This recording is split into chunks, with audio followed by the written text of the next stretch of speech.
Alright, good afternoon everybody. How's it going?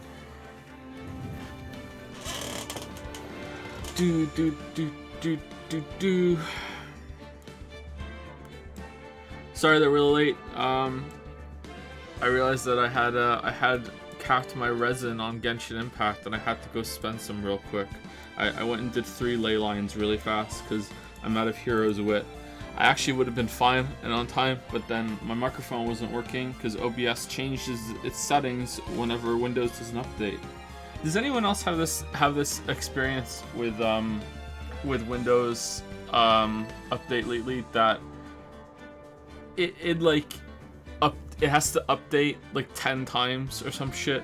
Like it has to it shows up in your taskbar and it's like, hey, we need to update, and then you update and you restart, and then it just doesn't do anything. It just doesn't. Like, you specifically hit update and restart, and then it doesn't.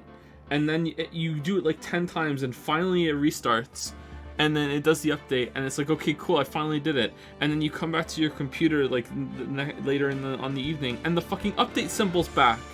It's back. It wants to update again. It's like, what? We already did it, and your Microsoft Edge bullshit held the computer hostage for a bit. Like, we went through it, and now you want to update again. Just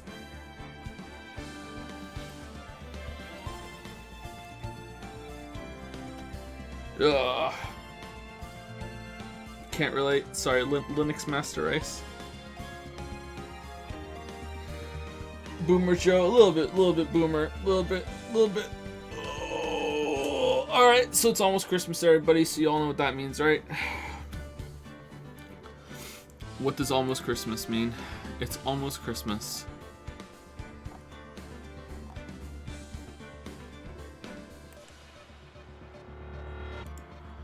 Almost Christmas means it wasn't Christmas.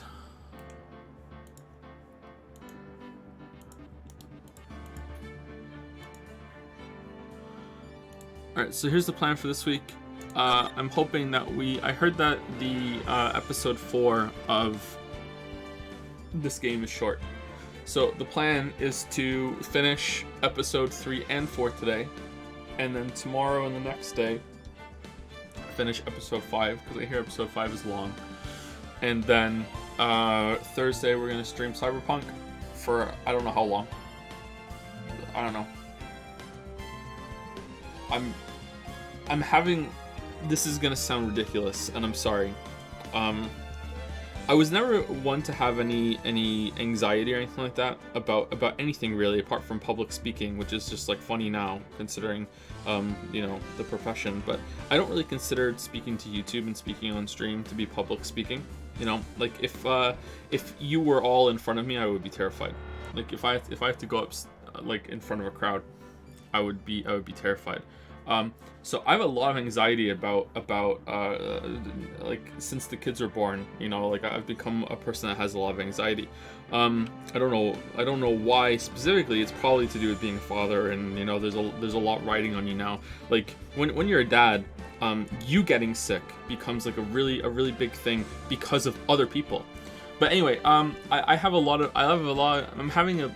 of anxiety about Thursday stream for some reason, because having done the videos on The Witcher and like having interacted with not a lot, but some people that work at CD Projekt Red, some of them have messaged me. Like I don't know, I just feeling a lot of anxiety about playing that game on Thursday. Like, what if my superpower kicks in hardcore and it's just like worse than Fallout 76? Like I'm really anxious about playing that game on Thursday. I'm anxious about like how it's gonna add to the Witcher 3 video, of course. Like but I'm also really anxious about just cringing as we play this game on Thursday. And if it's just like, oh my god, like I saw a video of someone driving through a gate. That's all I've seen. It's just like, oh.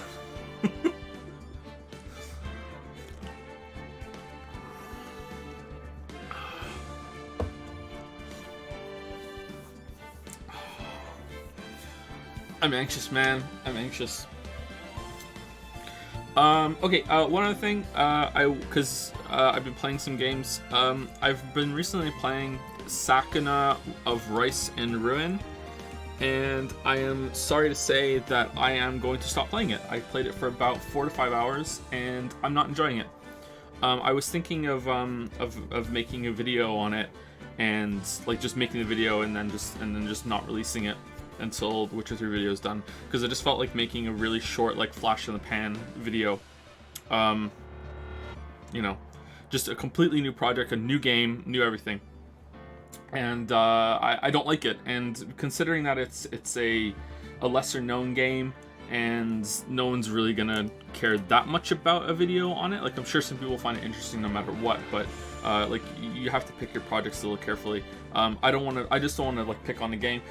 So if you're playing it and you like it, then maybe you can message me and tell me what I'm doing wrong from what I'm about to say. But just like the farming is kind of vague and a bit tedious. I'm okay with some tedium, but it's just kind of boring.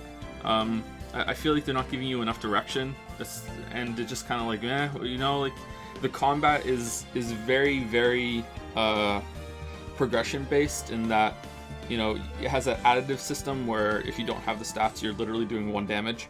So like the Dragon's Dogma Breath of the Wild system, and you're gated through that. I find that the combat is quite buggy. The AI is brain dead. There's not much enemy variety. The main character is annoying as fuck. I think the main character is meant to be annoying and is supposed to grow throughout the game, but like, I'm like X many hours in now and she's still annoying as fuck. And she's also one of those, like, I look like a kid, but I'm actually a 1,000-year-old goddess, or whatever the fuck that trope is. I don't know, like, it's a bit buggy, it's a bit glitchy. I don't know, I'm just not having a good time. So, like, the combat is just kind of like, I feel like there's a parry, and I do it accidentally sometimes. I don't even know how it works. Like, the first boss was a reskin of an enemy that was already in the game, and that was really, I think, the final nail in the coffin for me. And the fact that I got there before I had even done my first rice harvest, and I think that the game wasn't really prepared for that.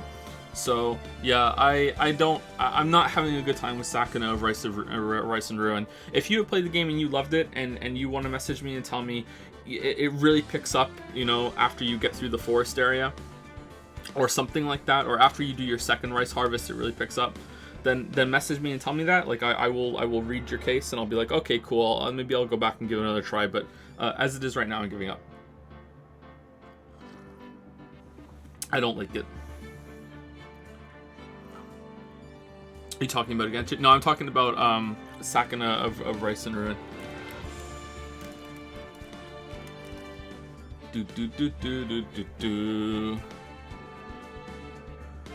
Because I was playing that a little bit over the weekend. I eat rice. I'm at soup. Persona 5 Strikers. I don't think we're gonna play Persona 5 Strikers until we play Persona 5 Royal. Play Phoenix? Yeah, I want to play Phoenix, but like we're playing right now. No, I want to play Immortals Phoenix Rising, but I don't know. It's just a big commitment right before Cyberpunk, right? I'm gonna guess that Immortals is at least a 50-hour game. So yeah, I don't know. No Game Awards stream? I haven't decided yet. We'll see.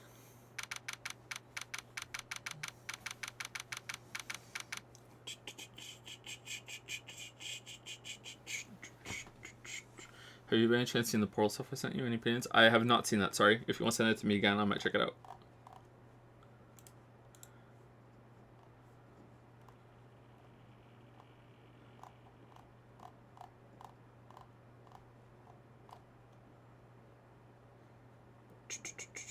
There's some pretty cool fan art on Discord. The fan art is still coming in. If you would like to go and see it, check it out in the Stream Art Museum.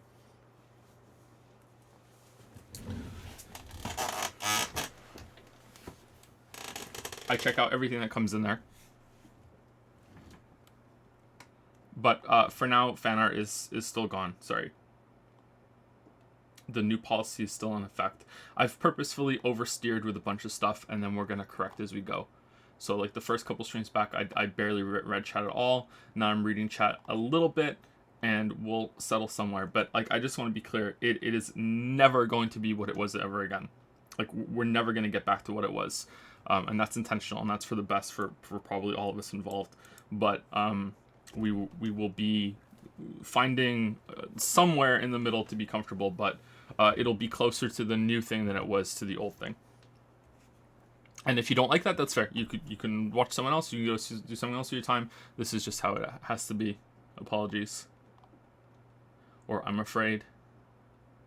Thank you, Big Ol' Ryan, for the 27-month sub. Thank you, Charlie Not Merp. Murrow for the 11-month sub. Tier 3. Holy shit. Thank you, Charlie Murrow. We don't have a tier 3 emote because we don't I don't know what the word is. we don't sell out that hard here, but thank you for the tier 3 sub, Charlie Murrow. Thank you, Lobster Persona, for the 14-month sub. Captain JK for the 2-month sub. Samaranth for the 4-month sub. That's a fun word to say. Mr. Smarticus for the 15-month sub. Totoq for the 24-month sub. Welcome to the 2-year club. Tom Pretty, not Tom Petty, 45 for the 4-month sub. Milevis for the 31-month sub. V Colo for the 2-month sub. And Numi 24 for the 4-month sub. Diego JP 73 for the 4-month sub. Grab and Wrecked for the 4-month sub. Depressed Luigi for the 4-month sub. I think there are a lot of depressed Luigis considering how Nintendo's been acting lately. Fucking hell, man. Persona Sheet for the 3-month sub. Sack Gunner 63 for the 4-month sub. Zorgrox for the bits.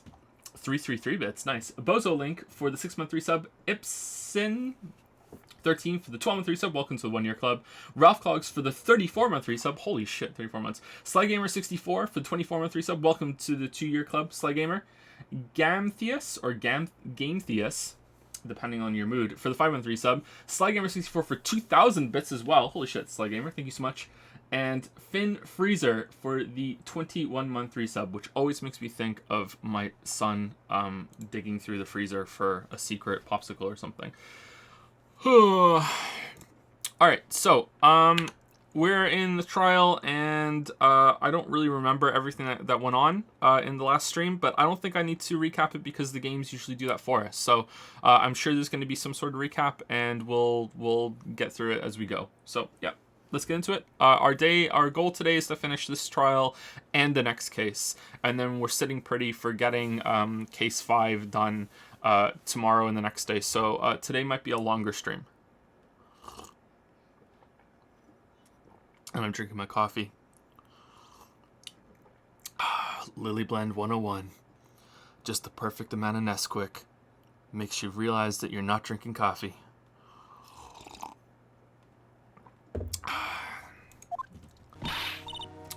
Good nom nom nomming, Mr. 8. Good morning, Maggie. So what do you think is going to happen today, sir? Yesterday's session didn't go so well and ended on a giant mystery. That's true. And we still haven't solved a single part of it yet. Are you okay, Nick? How's the sound? It's a little too loud for me. How's it for you guys? Are you okay, Nick? Huh? Oh, yeah, of course. I saw that little flash of doubt in your eyes. Oh, sorry for the interruption. This is the last one. Does anyone know, like, has Twitch made a statement on whether we can show the genitalia in Cyberpunk 2077? I know that they let that go for the Conan game, and if it isn't the focus, they're okay with nudity, but, like, I mean, like, the character creator starts off with choose your PP size, right? Like, am I supposed to censor that out, or what? Like, or is that a joke? Is that not even a joke? Is that not even a thing? Like, I'm pretty much blind on this game.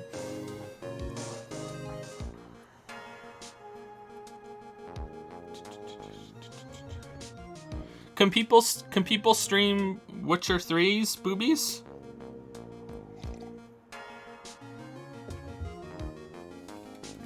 They must, right? It's probably fine. You can only show the PP if it has a chainsaw augment. You can only show PPs. So, like, as long as there's a PP on the screen, you can stream Cyberpunk 2077. So if there's no PP, you can't stream it. So I'm gonna have to have face cam. God damn it! I saw that little flash of doubt in your eyes. No, that wasn't doubt. That was determination. Why don't I believe you?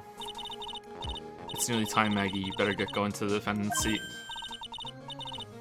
Roger, don't let me down, Mr. Wright. I'm counting on you. Hey, pal. Hey, Detective Gumshoe. Quit stressing Maggie out. She doesn't need that. How did you know she was stressed? I was watching through the doorway. Oh. You look like you lost the case already. Show a bit of confidence, will you, pal?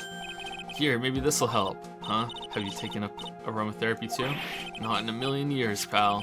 Don't tell me that you don't remember this thing. I mean, in a million years, I think you dabble in aromatherapy after a million years. Come to think of it, that doesn't look like one of those aromatherapy bottles. This is the small bottle that turned up in Trebian's kitchen a couple days ago. Bet you forgot about it.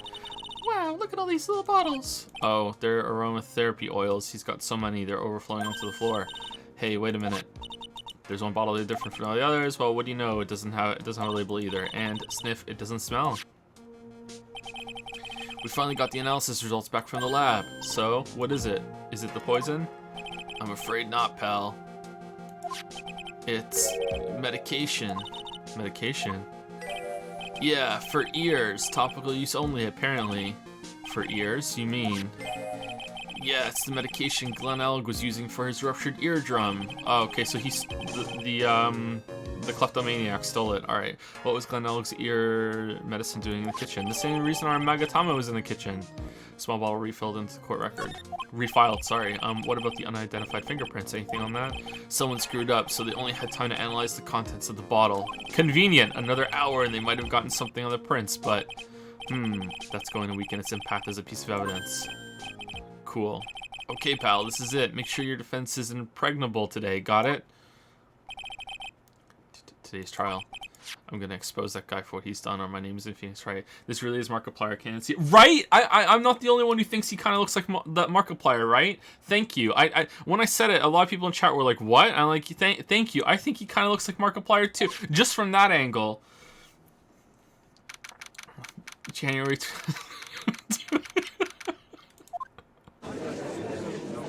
Glenn Elg.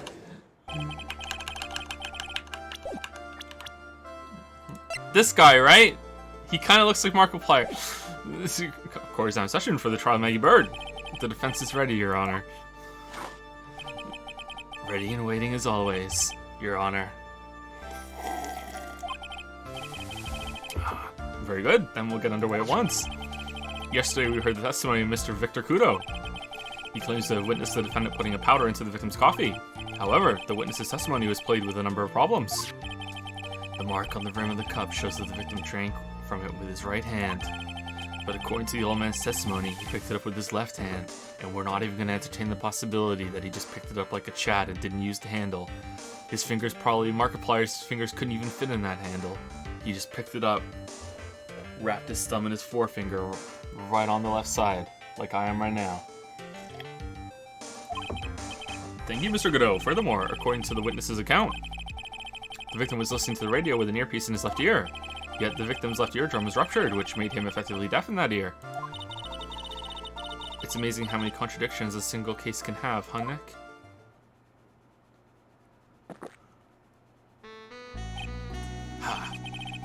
Allow me to enlighten you, Your Honor. First cup, the world, you see, keeps turning, and we must turn with it. Isn't that a soap opera? You've lost me already, Mr. Godot. Don't let the mysteries of yesterday mystify you today. Only losers think like that. You've got to change with the times. That's one of my rules. Are you implying that you resolve these contradictions? You know the answers to these riddles? Sorry, you know the answers to these riddles. The old guy wasn't just throwing seed in here. He was throwing us off the scent. So, like, I really think that Ace Attorney 3 so far has been a lot better than Ace Attorney 2. And I have to wonder, is that because Ace Attorney 3 is just better than Ace Attorney 2? Or is it because we had a longer break between them? Like, we went Ace Attorney 1 and then Deltarune and then boom, Ace Attorney 2. And I wonder if maybe because we had a longer extension between them, between 2 and 3, I wonder if that helped. I don't know, I'd have to go back and see what my issues with 2 were. 3 just seems a lot smoother, I don't know. The investigations are still a bit dull. And today I'll prove it. Very well, let the first witness take the stand.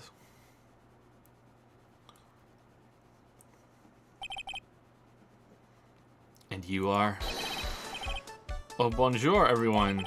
I am Jean Armstrong, the owner of and head chef of Le Très Bien Restaurant in Chanté. Forgive me for asking, witness, but are you a woman? Damn, Judge Oak over here. Ooh la la, monsieur. As you can see, I am le pert and perky gentleman, no? Can you answer the question? On the day of the incident, you were in Treben's kitchen. Isn't that right? With you, monsieur. Huh? Everything feels right. Yeah, time for a celebratory cup of coffee. Ah, wow, he's totally unfazed. Doesn't anything intimidate this guy? Very well, your testimony, please, witness. Please tell the court what happened that day at Très bien. Oui, volunteers. At Très bien.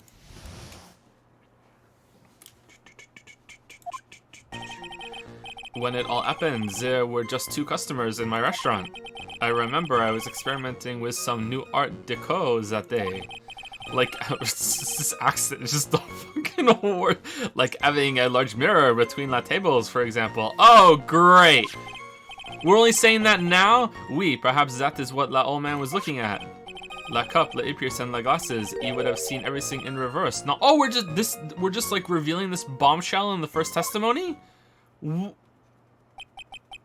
A mirror? Oui, un grand mirror, la most enormous mirror, and I took it down after the murder, because why not? And I didn't tell any of the detectives. Actually, pal, he did tell us, you just never fucking asked. That's right, Phoenix, you never asked if there was a mirror. You should always ask if there was a mirror.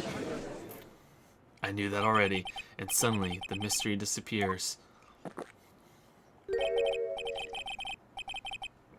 Like I said, the world keeps turning, so roll with it. That would explain the coffee cup and the earpiece conundrum. The mirror would have made everything appear back to front. What the heck? It's way too early in the morning for this to be happening to me. Now then, Mr. Wright, you may begin your cross-examination. What?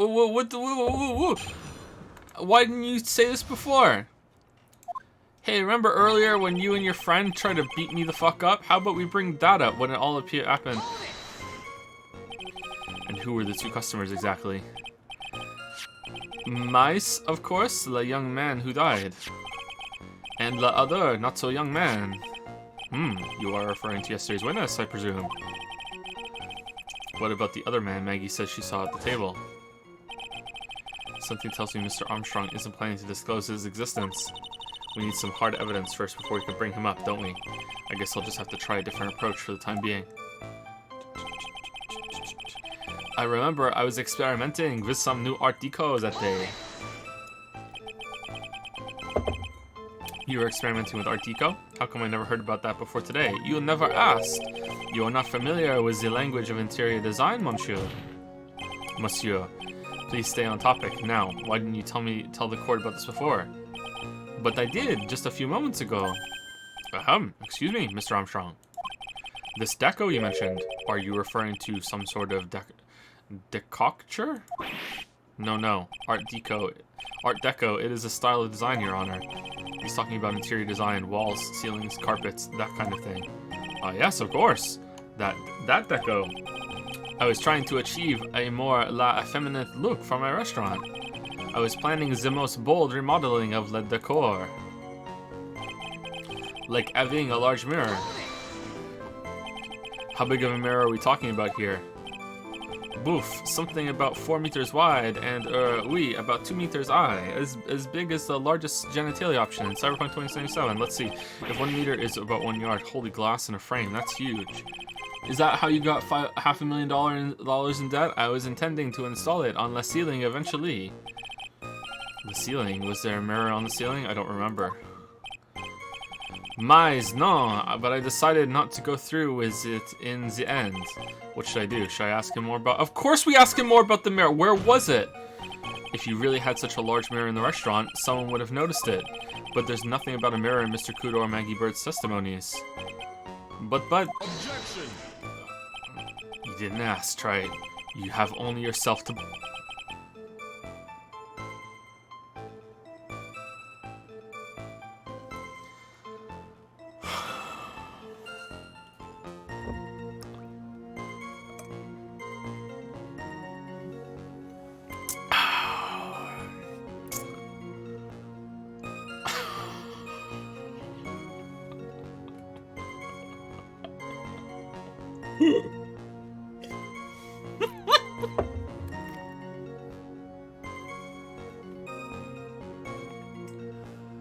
Fucking hell. Fucking hell. Thank you, the Wuggy. The one and only Wuggy for the 3113 sub. Did you get my DM, Wuggy? You did! Cool. Alright, we're good. Awesome. Curio Twitch for the 150 bits. Aim username for the 713 sub. Thank you very much. Bouncy Bob for 100 bits. The Real Salty XD. I'm the Real Salty XD fucking right now with this you didn't ask bullshit. Rabid Clone for the new sub as well. Thank you, Rabid Clone. Welcome. Welcome. Is you didn't ask an anime bullshit trope?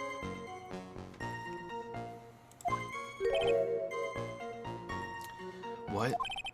A mirror was delivered to Très Bien the day before the incident. Really? As Mr. Armstrong testified, he was carrying out some design changes. Is Ace Attorney even anime? And as it turned out, he didn't actually use the mirror in the end. This just doesn't add up. Even if the mirror was delivered to Très Bien, it doesn't prove that it was in the restaurant on the day of the crime. Ha! If you want to doubt someone, try it. Look in the mirror. Where is it? I'm sure the person looking back at you will be dubious enough. So the witness yesterday had seen the victim reflected in a mirror. Oui, but perhaps that is what the old man was looking at. Normally, I'd expect people to know the difference between a reflection and a real object. That old man's fucking crazy! Normally, how does normality come into this? That's lame, trite, even for you. Damn, fucking banging the phone. Whoa, your response right. Huh? Are you trying to say that if something isn't normal, it is impossible? Is that it? Where does that leave the porky-headed lawyer and the top-knot chick over there? And the ungodly cool guy with the mask over here? Well, trite. Not the hair. I do not have a top knot. It's a top hat. Mr. Godot is correct. Is he? A lack of normality is no basis for discounting an argument, but it's like a good... Okay. Isn't it normal that someone would notice if someone was shot in the head in front of them in a cafe? Normality doesn't factor into it.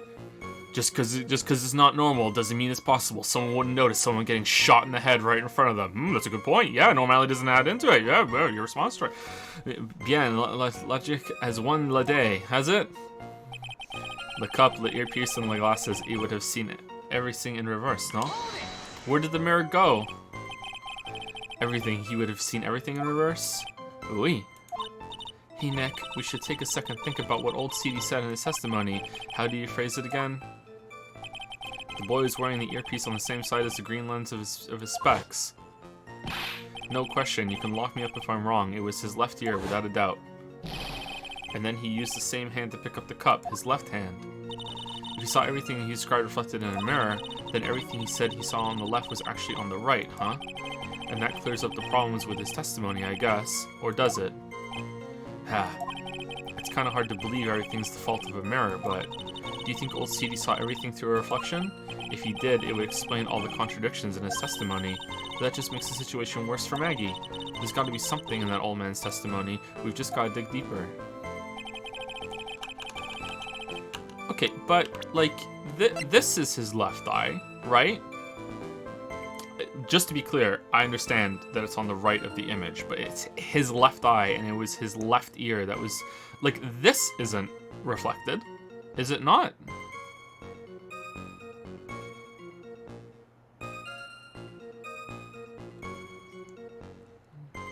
Is that, like... She has it, and she's not reflected.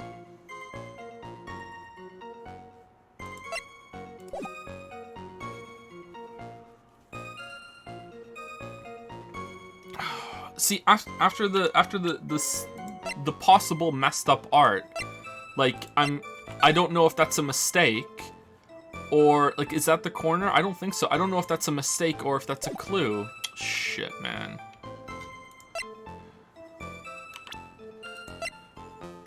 Absolutely not a robot. I wonder if she's gonna show up to the trial. Wore a HMD over left eye. Yeah, left eardrum was ruptured. Okay.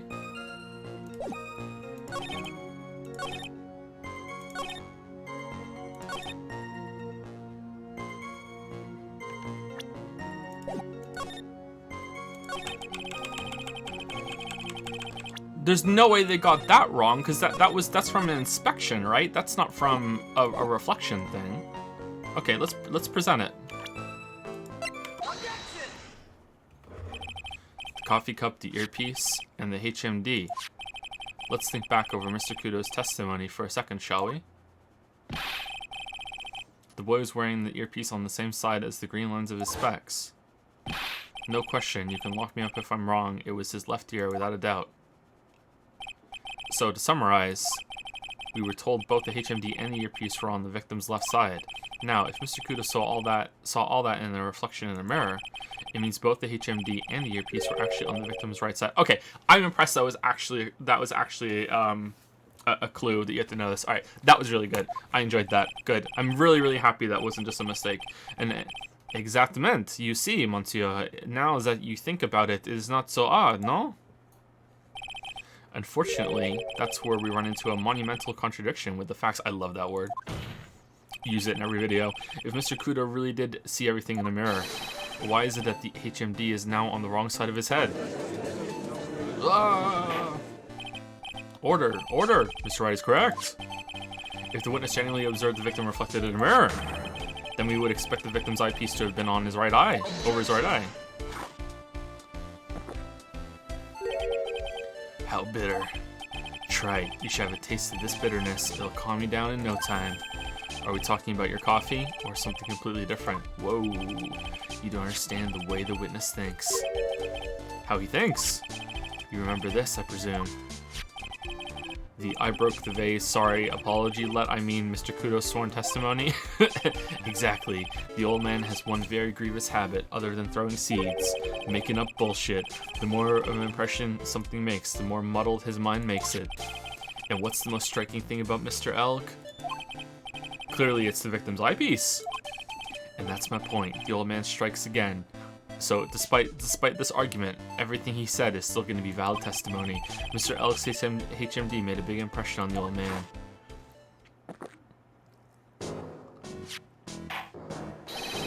I saw the earpiece and those newfangled spectacles he was wearing.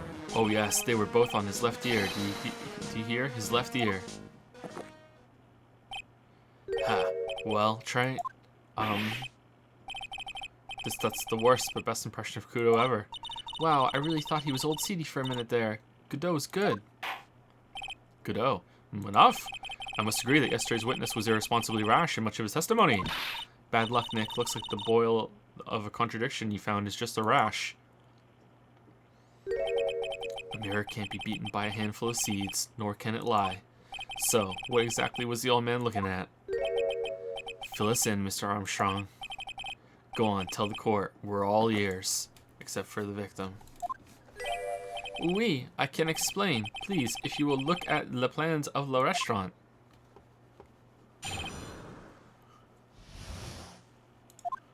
Sometimes I wonder if the judge is even paying attention. Alors, is everyone sitting comfortably? Then let us begin. La mirror, it will... What? Ooh!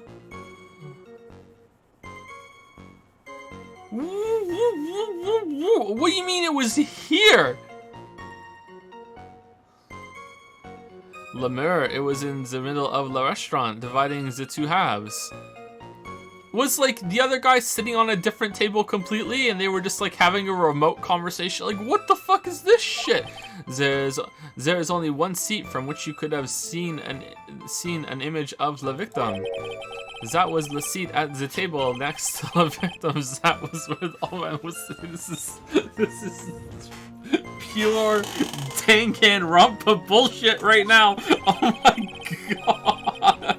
It's like they were bringing the mirror to the back room and they got tired and they were like, ah, fuck it. Let's just leave it here. After the terrible incident occurred, I moved the mirror so it was not in the way. Wow, just tampering with the crime scene. But naturally, I did not touch anything else. Correcchio. And not show you my reflection trick? I see no problems with the explanation we have just heard. Really? From the table next to the victims, Mr. Kudo could have seen the victim in the mirror. What a naughty little coquette I am, confusing all the men like this. Don't worry about it. We can keep up, except for the guy breaking out in a cold sweat over there again. The whole world's gone mad. I hate that guy. You said you didn't touch anything else apart from the mirror. Are you quite sure about that? Volunteers, of course. Very well, Mr. Wright. Your cross-examination, if you please. Okay, if that's part of the testimony, I know I can contradict that. The mirror. The mirror was in the middle of the restaurant, dividing into two halves. Hold it. Why the fuck would you do that? So run this by me again. Phoenix is fucking done. The mirror was here, correct? We? Really? Because I know if I were you, I wouldn't have put a mirror there. It would be in the way. He's just fucking... Look who's talking trash. You're obstructing my view, among other things. Oh, yes, good response, but this is my seat in the courtroom. Trevan's charm is that it gives you the impression that you're the only customer.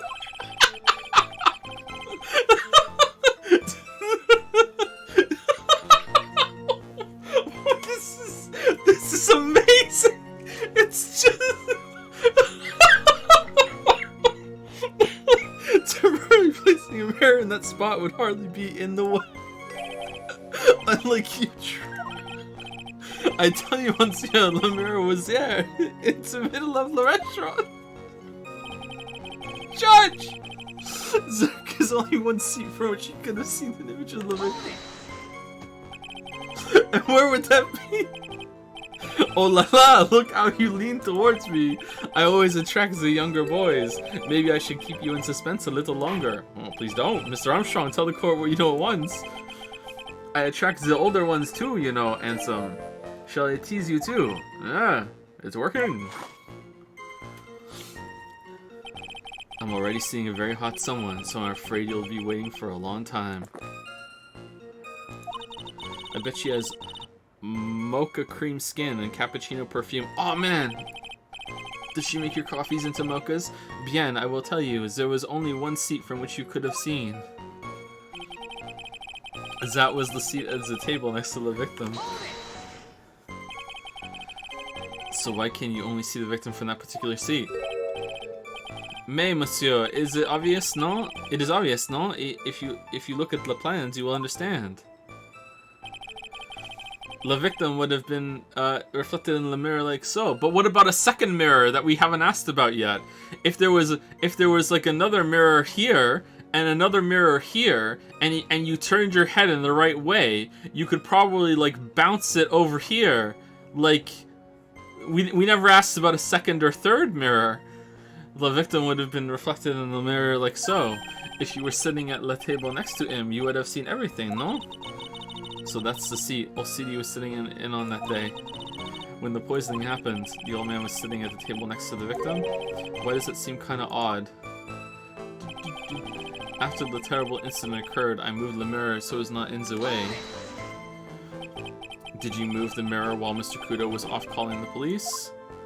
Oui, exactement. I carried it out for the restaurant then. You moved a huge mirror like that all by yourself. What can I say? I know how to pick things up. And some. Alright, can you demonstrate? Heh. Godot actually laughed at something. Well, given the witness's physique, I suppose it is possible. But we're not going to ask him to prove it. Did you move anything else from the crime scene, Mr. Armstrong? I look like the obliging type, no? But naturally, I did not touch anything else. Well, I know you touched two other things. You touched the lottery ticket and the ear cream. Are you sure about that? I touched nothing except le mirror. Mirror? Mr. Wright, is there something the witness has said that doesn't match the crime scene? Yeah, there is. I just can't put my finger on what exactly. Suffering from a case of heartburn, right? Oh, I have just a thing for that. An oil with golden myrrh and frankincense. Add a few drops to your coffee and voila, enjoy. Focus to your next breathe. I need to ignore those two and just find some evidence. It is pretty strange though, isn't it? I mean, nobody mentioned anything about a really large mirror.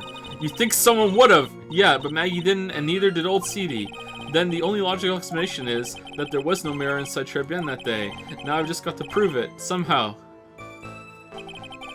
I'm sorry, is the conclusion going to be that he made up that he put a giant fucking mirror in the middle of the room, and the judge and Godot were like, yes, very reasonable, and then we're gonna prove there was no mirror, and they're gonna be like, whoa, oh my god, there was no mirror. He came into the courtroom and fucking rolled a fucking natural D20 on the fucking charisma bluff check. No, Your Honor, I put a giant mirror in the room, and then after the murder, I moved it, and none of you called me on it. Alright, is it the lottery ticket? Winning ticket, that's the winning ticket. Alright, so, I guess it's gonna be this, right? Your Honor, what do you think about this witness's statement? I'm not sure I follow you. It clearly contradicts... Oh, no? Okay, that does, though, doesn't it? Someone return Mr. Right. Objection denied. Oh. I guess because there's no fingerprints on it, but then how did it get into the kitchen?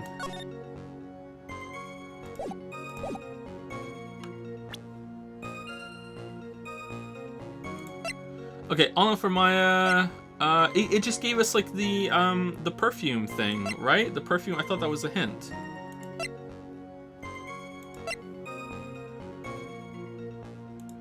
Victim's name medicine found in her prints, driven, found lying in tender lender, $1 million bill, lunchbox. Experience the most, why is this still in our inventory?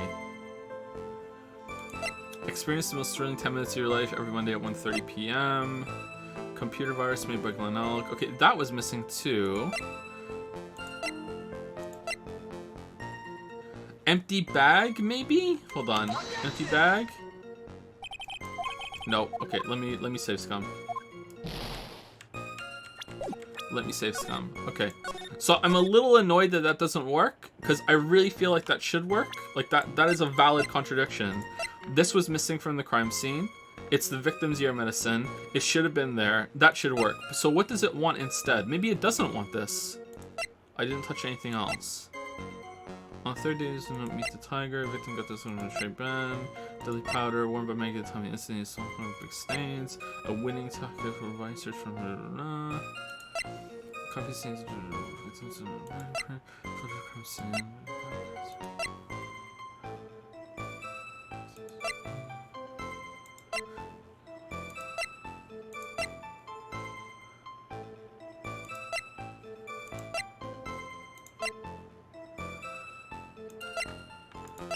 This was missing too, right? It was stuff behind the thing? Is it that? No.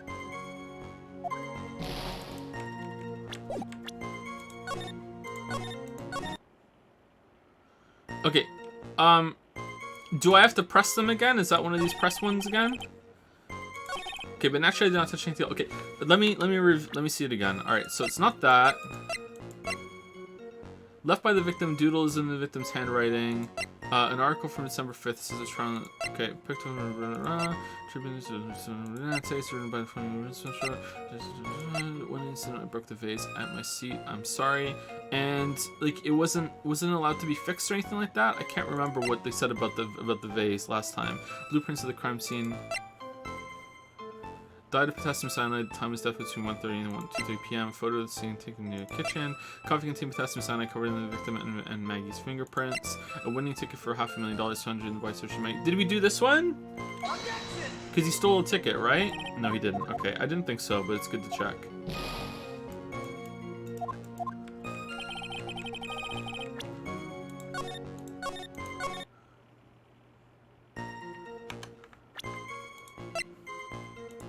Worn by Maggie at the time of the incident, has a small pocket with big stains. A deadly powdery poison bears Maggie fingerprints found in her apron pocket. The victim got this from a doctor. Okay, that wasn't it. On December 3rd, the day of the incident, says not meet with the tiger. Found in tender lender, made a cardboard and painted look authentic. Computer virus made by Glenn Elk, potentially worth millions of dollars. Okay, the CD was missing, so like possibly that. Experience the most thrilling 10 minutes of your life every Monday at 1:30 p.m. Where did we find this? I can't remember where we found that. A tenderly handmade lunchbox fills the stomach with love and plenty of weenies. $1 million surgery payment was due last year. Matches used for advertising found in lying and tender lender. The victim's ear medicine found. Okay, so that's not it.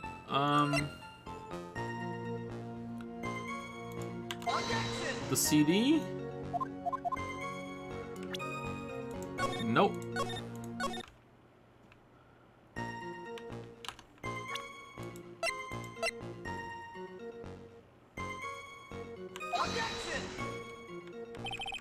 Nope.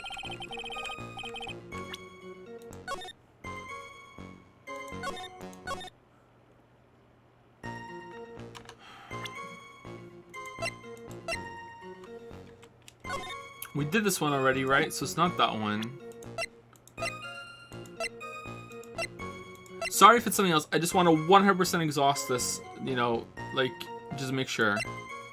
Incident occurred. I broke the vase at my seat. I'm sorry. These are the floor plans.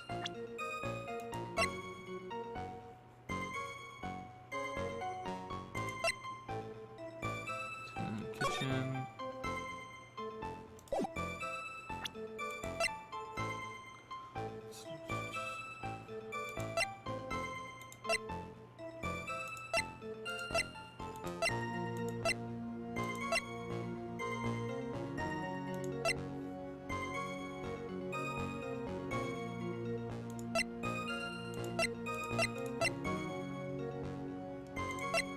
Yeah, I don't know. Sorry, I remember there being something about the vase, that he broke the vase and the vase was still in the picture from last time, right?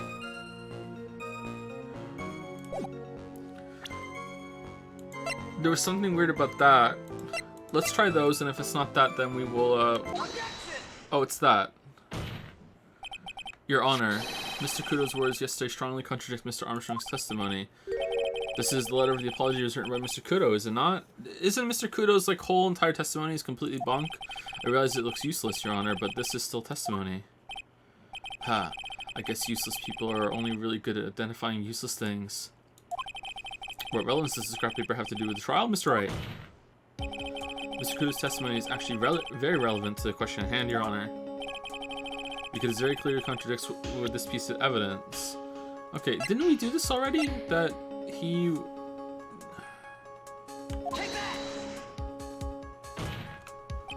This piece of evidence contradicts with the testimony we've heard, Your Honor. The crime photo. Yes, this photo clearly shows something that theoretically should not exist. What on earth do you mean by that, Mr. Wright? Should not exist. Ha. Sounds like you're describing yourself, Trite. Now then, if the defense would please clarify its statement. What is something that shouldn't exist? Okay, I thought we did this already.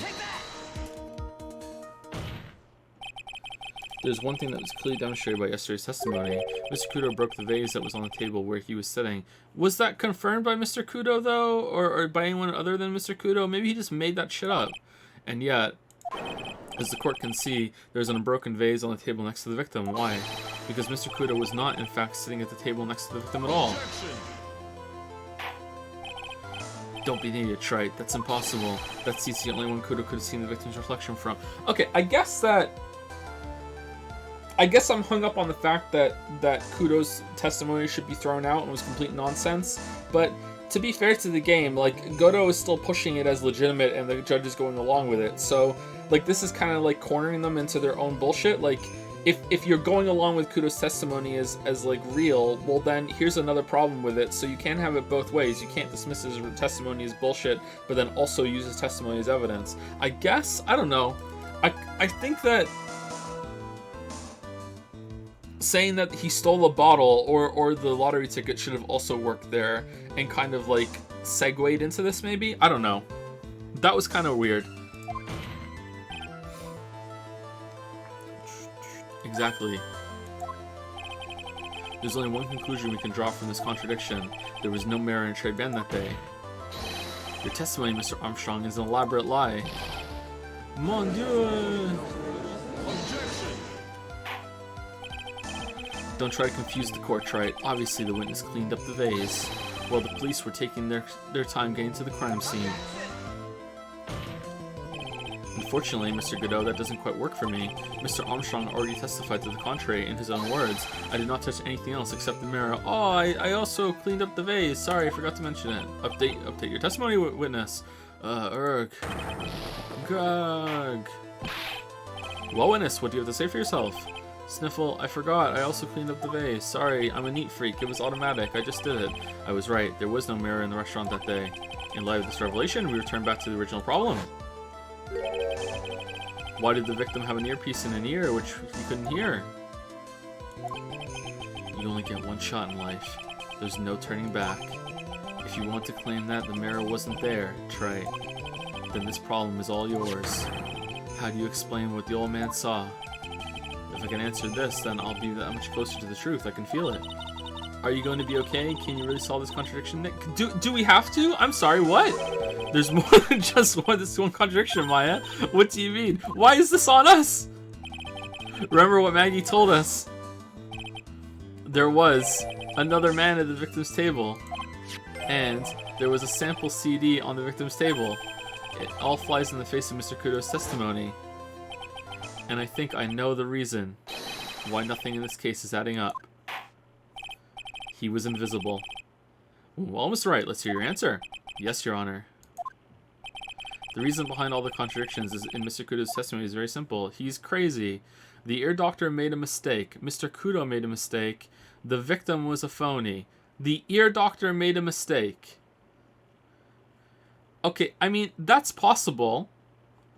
He did have ear medication. The victim was a phony. Also possible. Mr. Kudo... All of these are possible. Okay, so what is the evidence that is telling us that... What's... The victim got this from the doctor before going to Très Bien. The bag is empty. That's true. Did we find ear medication in his ear? Left eardrum was ruptured. No, that is ruptured. It was ruptured. Okay, so that's not it.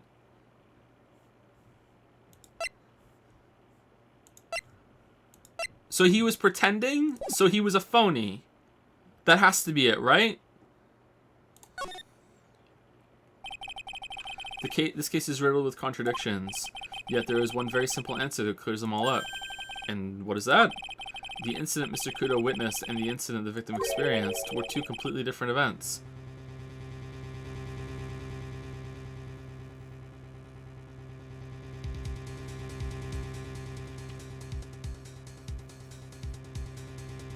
Okay. What? He's still alive. Come in, Glenn Alec. Welcome. This is a test. This next test in the League of Lawyers. Yeah. You must always figure out. It's a phony case. There was a phony Phoenix and a phony case for the real. Good job. Here's Chadworth. Kiss him, Phoenix. Kiss him. It's now a wedding. Oh yes, I can marry you both right now. Yes, the victim that Mr. Kudo saw wasn't Mr. Glenn Alec at all. It was an it's a fucking imposter victim, imposter fucking defense attorney. Is it even the judge? Maya, who the fuck are you? Obviously, unlike the victim, there was nothing wrong with the imposter's left eardrum. That's how he ended up wearing the earpiece in his left ear by mistake.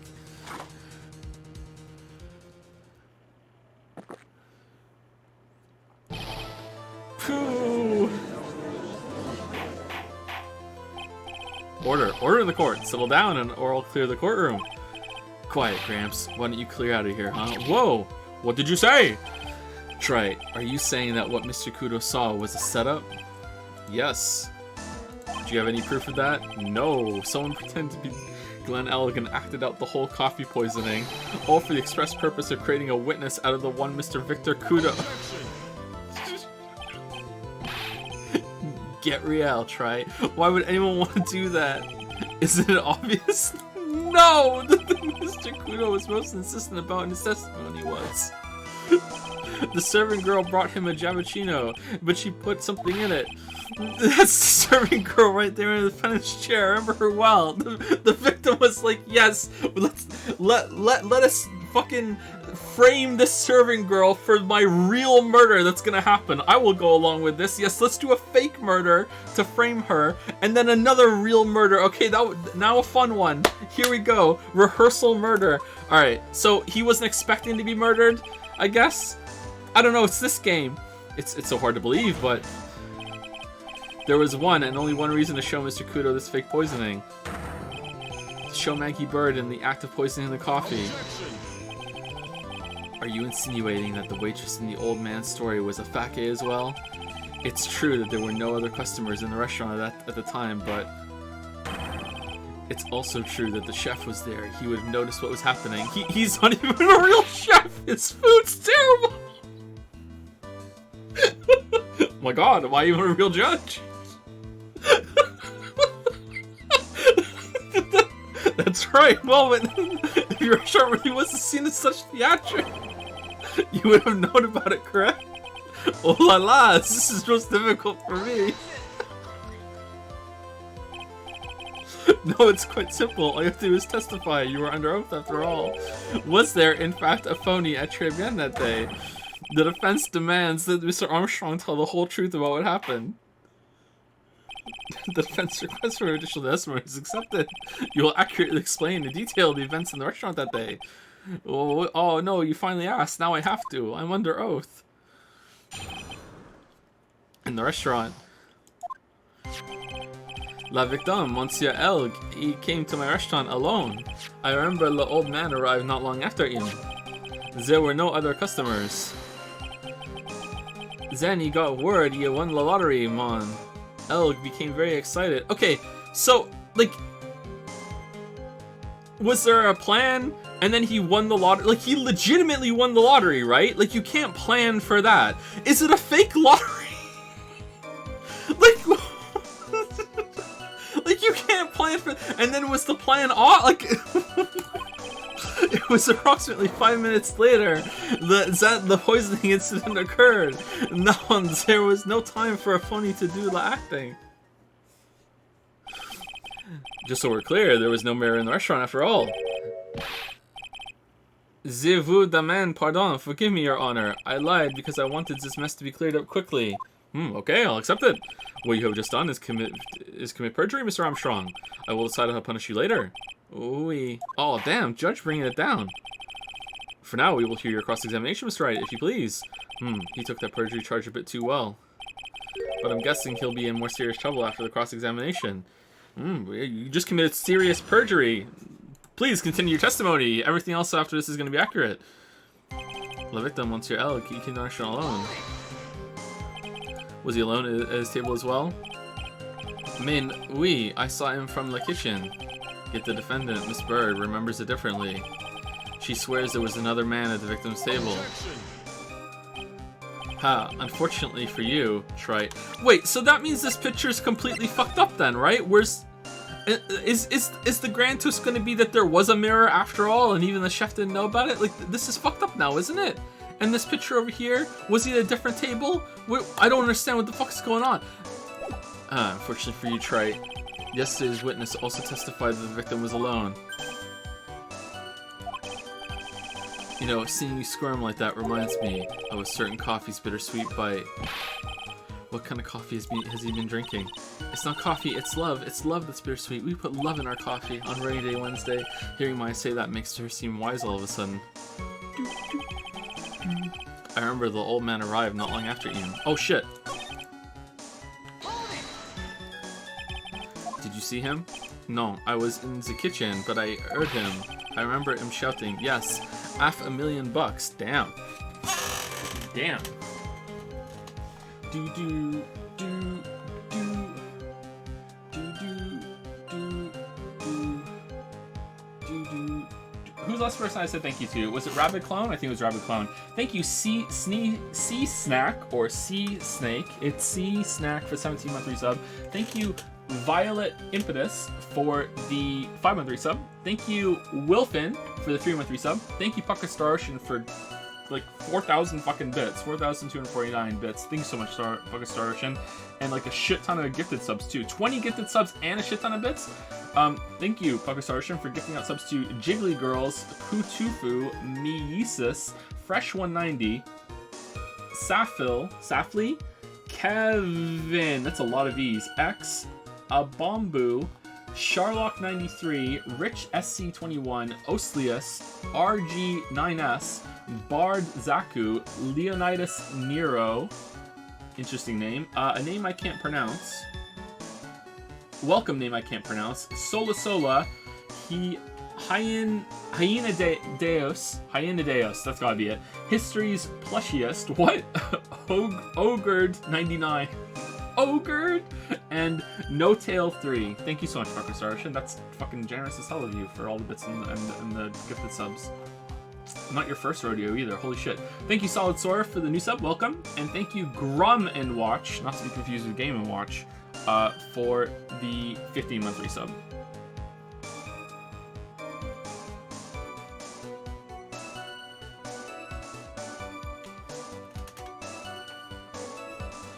I remember him shouting, yes, $500,000. Presumably the defendant heard that too then, correct? Maggie? Who's Maggie? She looked like a poor little frightened dove. And what about Mr. Kudo? The old man choked on some bird seeds that got stuck in his throat. It seems we now have yet another incident on our hands. It was approximately 5 minutes later that the poisoning incident occurred. And what were you doing at that point? Without any customers, you must have had time to kill. I am a multi-talented woman, monsieur. Sorry, what do you mean? There is la renowned chef, Jean Armstrong, and the tragic poet, Clarice Armstrong. Clarice? Correcchio. Oui, I was writing a poem, an angry tale of a chef in $500,000 of debt, cooking for a man who won $500,000 on the lottery. He didn't deserve it. It's called Pourquoi. It means why. Perhaps I could recite it for La Cour? Please don't. And then he did.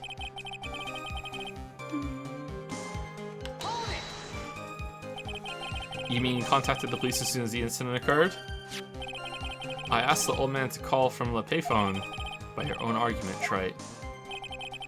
The purpose of this phony victim's performance was the old man would see it. I am legitimately half expecting Glenelg to walk into the courtroom at some point during this trial. And for the judge still not to throw it out. Glenelg, alright, explain what happened. And if Phoenix doesn't find a contradiction in his testimony, Maggie is gonna be found guilty of fucking killing you. Guilty! in other words, once the incident occurred, this opportunity would completely disappear. Indeed. Bien, it seems the shadow of doubt has been lifted. N'est-ce pas? I guess Mr. Armstrong is connected to this case, huh? Absolutely.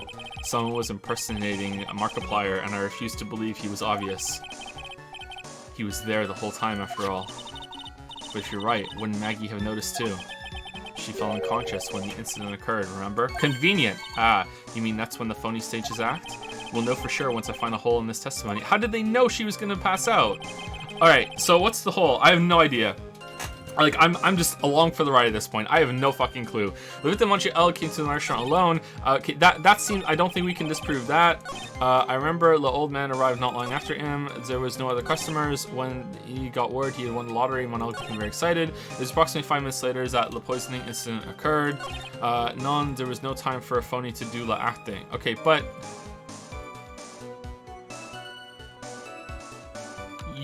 there's all that unaccounted time for, right? When he left?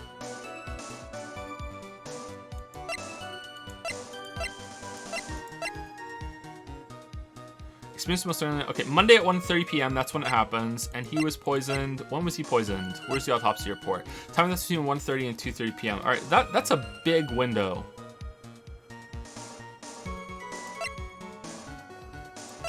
That's a suspiciously big window.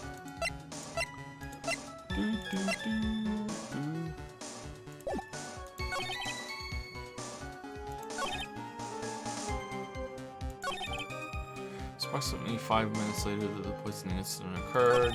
Known there was no time for fun acting. How do we present the missing time? Call the police by payphone. That maybe? I don't know if that's what we even need. Granddaughter. Okay, what does Maya say? I guess Mr. Armstrong is getting this case on. Absolutely. Someone was impersonating Mr. Elg, and I refuse to believe he was oblivious. He was there the whole time after all. But if you're right, wouldn't Maggie notice it too? She fell unconscious when the incident occurred, remember? You mean that's when the phony stages act? We'll know for sure once I find a hole in this testimony. That's when the phony stage his act is after Maggie fell unconscious? But wasn't it before that? Because Kudo saw that, and then he had to leave, right? And then Kudo was gone. So I feel like it's when Kudo was gone. All right, is there anything else that says when Kudo was gone, or is it just his profile? Poisoning, photo. I don't think it's gonna work. Remember Maggie's small pocket big stains.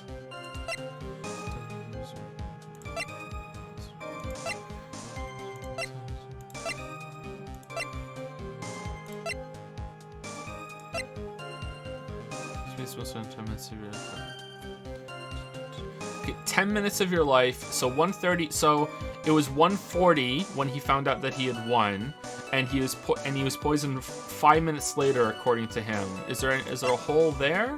A tenderly handmade lunchbox, million surgery. Okay, before we go searching for that, let's just save it and make sure that it's not. No, he was gone. He had plenty of opportunity. Of course, it could also be I just have to press everything again. No, that's not it. Okay.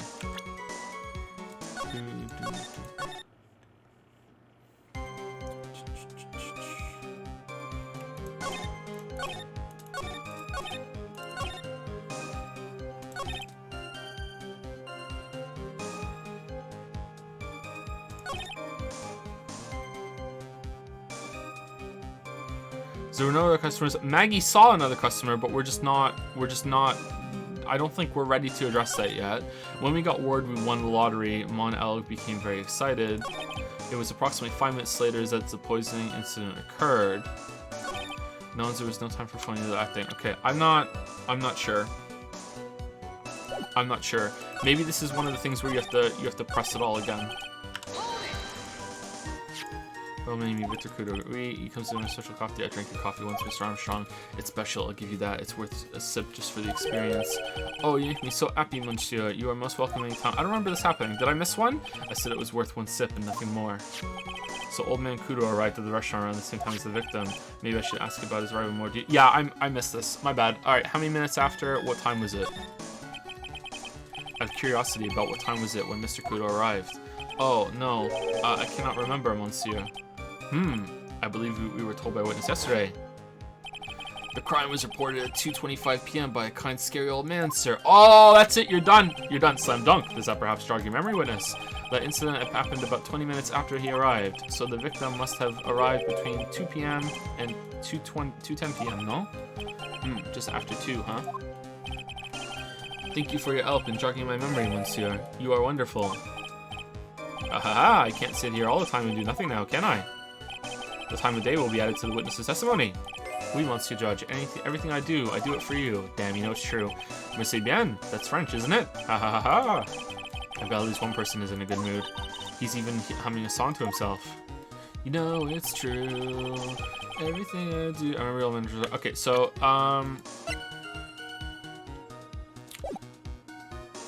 okay, do I press that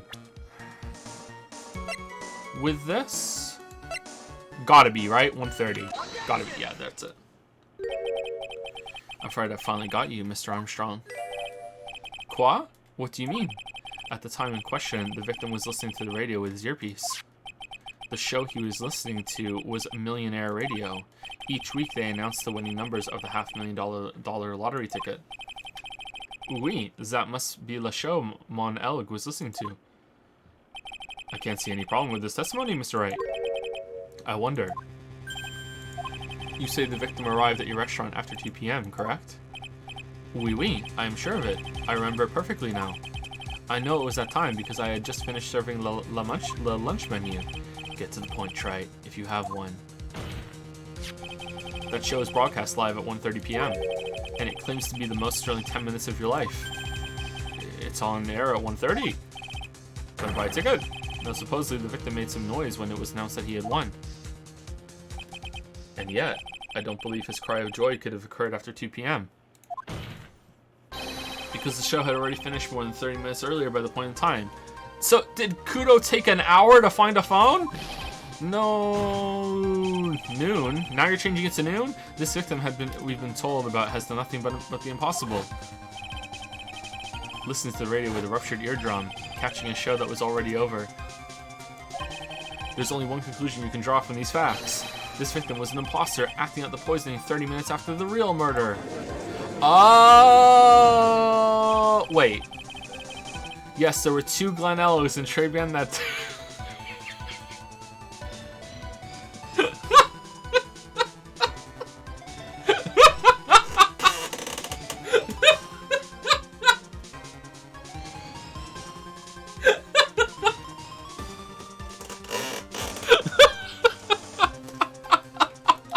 The real Glen Elk, now dead, having been poisoned by the real killer, and the phony Glen Elk acting out the events for Mr. Kudo to witness.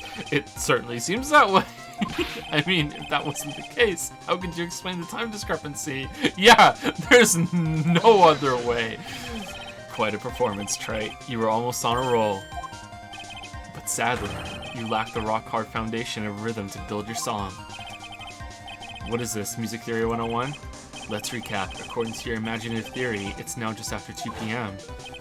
The phony Elg is performing a play for the benefit of Mr. Kudo. How do you explain then where the real Glen Elg is? He was in another part of the restaurant behind a big gigantic mirror that's gonna come back now. I don't believe I have to spell this out for the court. However, at that time the real Glen Elg was already dead. That's certainly the obvious conclusion. Objection. Thank you, Trite. That's exactly what I was hoping you would say. What? Now, I presume you can prove this theory of yours? Can you explain where the missing corpse went to? The missing corpse? According to the old man's testimony, there was only one other customer in there. If that customer was the phony Glen Elg, then where did the killer hide the body of the real victim? In the kitchen! Narg! The prosecution has a valid point, Mr. Wright. If your theory is to stand up to examination by the court, you must provide us with proof by answering the prosecution's question. Where did the killer hide the body? Yes, Your Honor. No conjecture, Trite. Let's hear some facts from it. Please be under the table. Please be under the table. Please be under the table. Please. Please. Oh my god, please be under the table. Show the court a piece of evidence that proves where the body was hidden. Evidence? What's with the intense pressure in here all of a sudden? I thought I had him with that contradiction. But he's turned it all around and backed me into a corner instead. Well, was right. The court will now hear the defense's theory and evidence. Under the table. First, where was the body of the real Mr. L concealed? I mean, he really did have a mirror, right? He ordered it. It has to be inside. It was in Chadworth's trunk! It would have been too dangerous to take the body outside. Obviously, the body must have been hidden somewhere inside Trebian. Interesting. But where could a body have been hidden inside a restaurant? Perhaps you would care to show the court on these plans, Mr. Wright? Yes, Your Honor.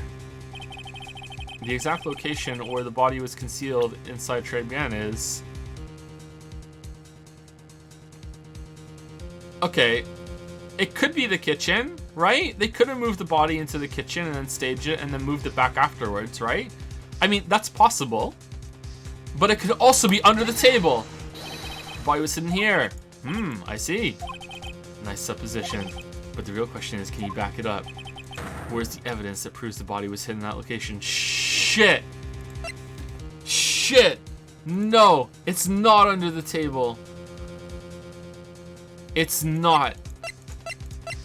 I don't have any evidence for that, right?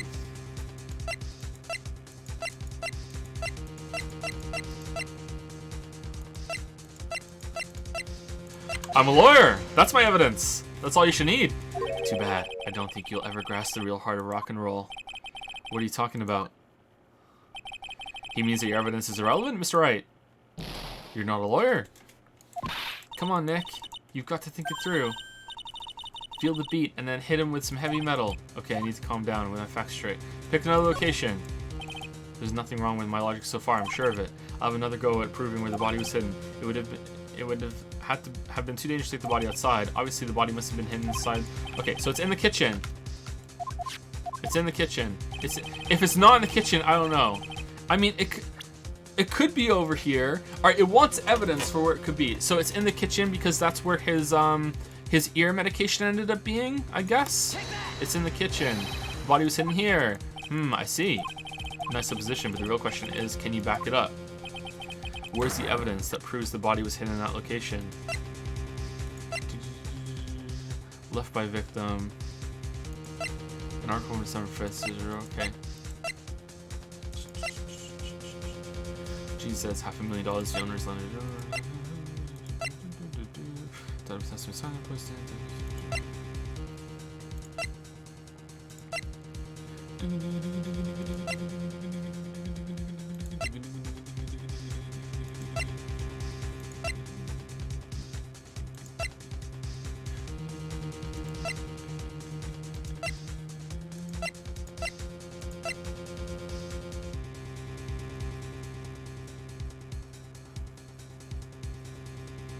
Or, nah, that's really vague. Like the matches ended up at Tender Lender, they moved it to Tender Lender and then brought it back. I mean, possible. The victim's ear medicine found covered in unidentified fingerprints in the kitchen. All right, I'm gonna go with that. Mr. Armstrong, do you recognize this bottle? No. I have never seen that ugly bottle before in my life. I only use... Oh, it is in the kitchen. Okay, I only use the very best bottles, monsieur. The highest quality only for me. Where was that bottle found, Mr. Wright? Interestingly enough, Your Honor, it was found in the kitchen of Très Bien. Quoi? But I only ever use these bottles for my aromatherapy oils. Can you prove that you found it in the kitchen, right? Did you follow evidence procedure? If that ever comes up, but this bottle doesn't contain aromatherapy oil, Mr. Armstrong. No, it contains a medication. What kind of medication? I'm sure everyone remembers, don't they? That Mr. Elk visited a word I can't say clinic and was given medication that day. You can't be serious. The defense had the contents of the bottle analyzed, and I have the lab results here. The contents of the bottle matched the prescription that was given to Mr. Elk. Whoa! Glenn Elk's murderer hid the body in the restaurant kitchen, at which time this bottle fell out of the victim's pocket. Mr. Armstrong, when the incident occurred, didn't you say you were in the kitchen? Mon Dieu. Yes, you know what I'm about to say. It was you who hid the victim's body. You did a fine job pretending to defend my client, Maggie Bird. However, you were setting her up to take the fall behind the poor girl's back.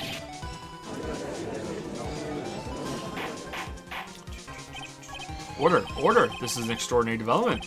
Witness, did you murder Mr. Glenelg? 1 second, chat.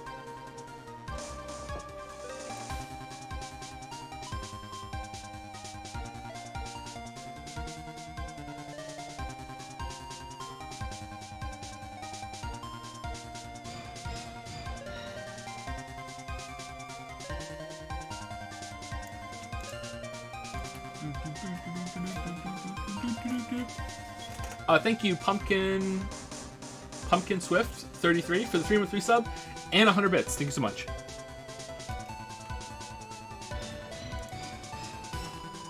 Hope you're enjoying the stream. Witness, did you murder Mr. Glenelg? Never. I could not do such a horrible thing. No. Oh, Von Karma's regularly scheduled earthquake powers.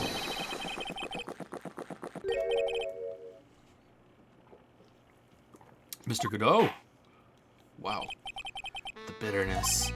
Every time I get lied to, I always down a mug of coffee. That's one of my rules. Do you have the slightest idea how many cups you've had by now? Then I like to do the same to the person who lied to me. Someone lies to me like a hoe, I down a cup of joe. That's the third rule of the Godot Club. I like to take them down with my empty cup. Listen up, chef. How about a brand new flavor in your ear, my H-deficient friend? Je vous demande pardon. Please, you must hear me out. It is a trap. Listen to me. Por favor. Yo hablo español. Mr. Armstrong and por favor is Spanish. Fake French. I'm only going to ask you once. Did you do it? No. Absolutely no. Let's hear it. You've got one shot. Right, Gramps? Witness, the court will permit you the chance to make one final statement. If you lie under oath again, Mr. Godot's coffee mug awaits you, as does my gavel. Oui, it is clear. What do they always say in the movies? I've got a bad feeling about this. Very well, begin your final testimony, Mr. Armstrong. No matter what, you're going to prison, dude. The confession. It is true, I hid the body in the kitchen, behind my gigantic mirror, and under the table. A man forced me to do it. I had no choice. I had to go along with him because there was a reason why I could not refuse. But I did not kill him. I swear it. You must believe me. Alright, what was this reason? I can't tell you. Okay, we'll accept it for now. You were forced by who? I cannot say, or I will be erased. Let's try a different question, then. When Mr. L died, was he really the only person at this table? There was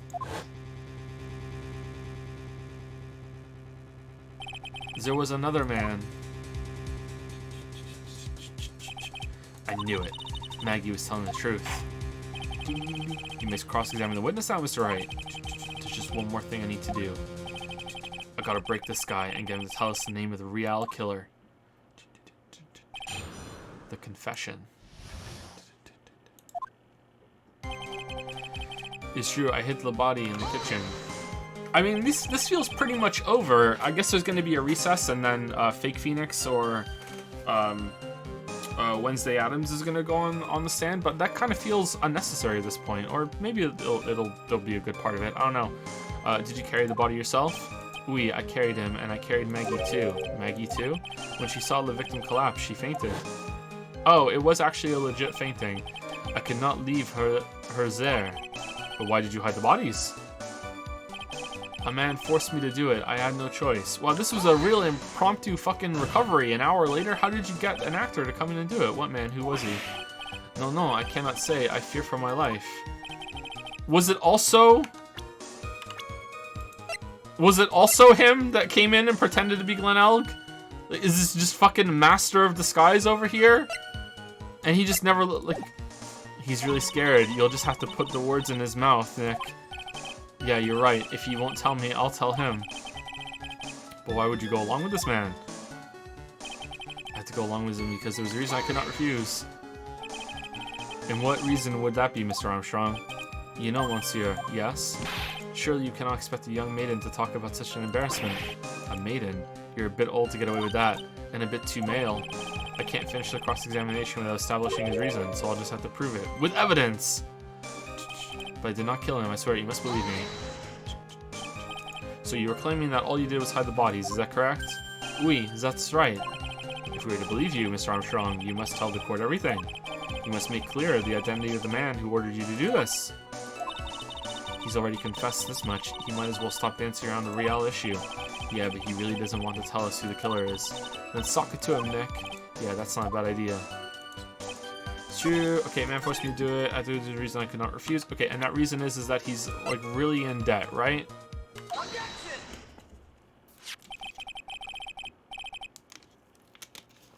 You have a $500,000 debt, don't you? $500,000? Is this true, Mr. Armstrong? Oui, je suis désolé. I was weak and I borrowed la money. This is Mr. Armstrong's Achilles heel. And that's why you couldn't refuse anything asked of you by this man. Larry Butts! Where is he? Larry Butts! I'm gonna sneeze.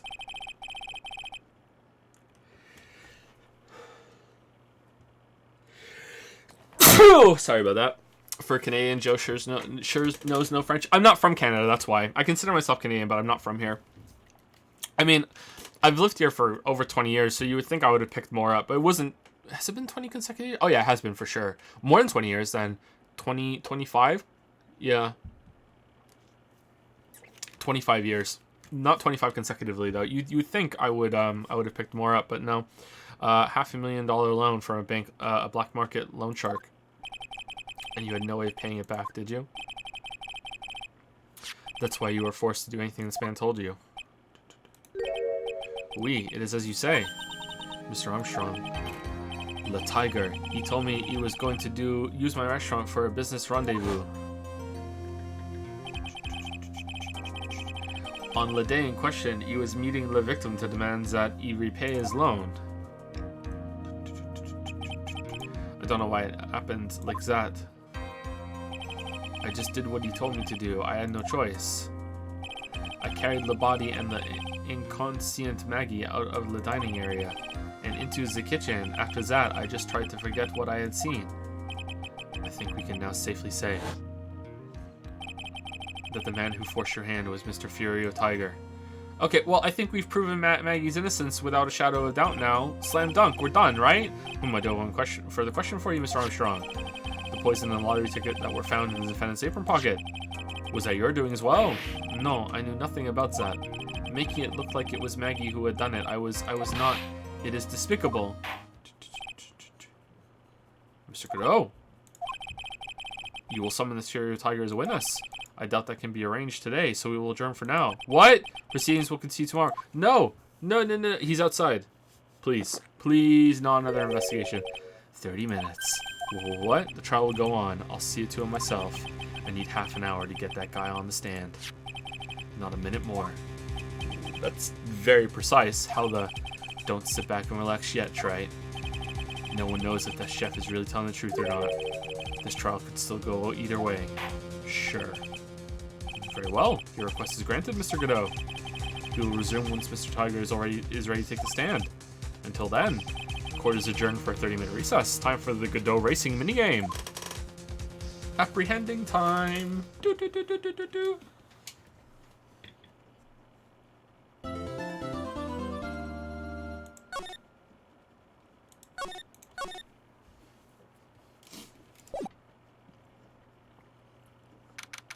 January 8, 1:21 p.m. District Court, Defendant Lobby Number 1.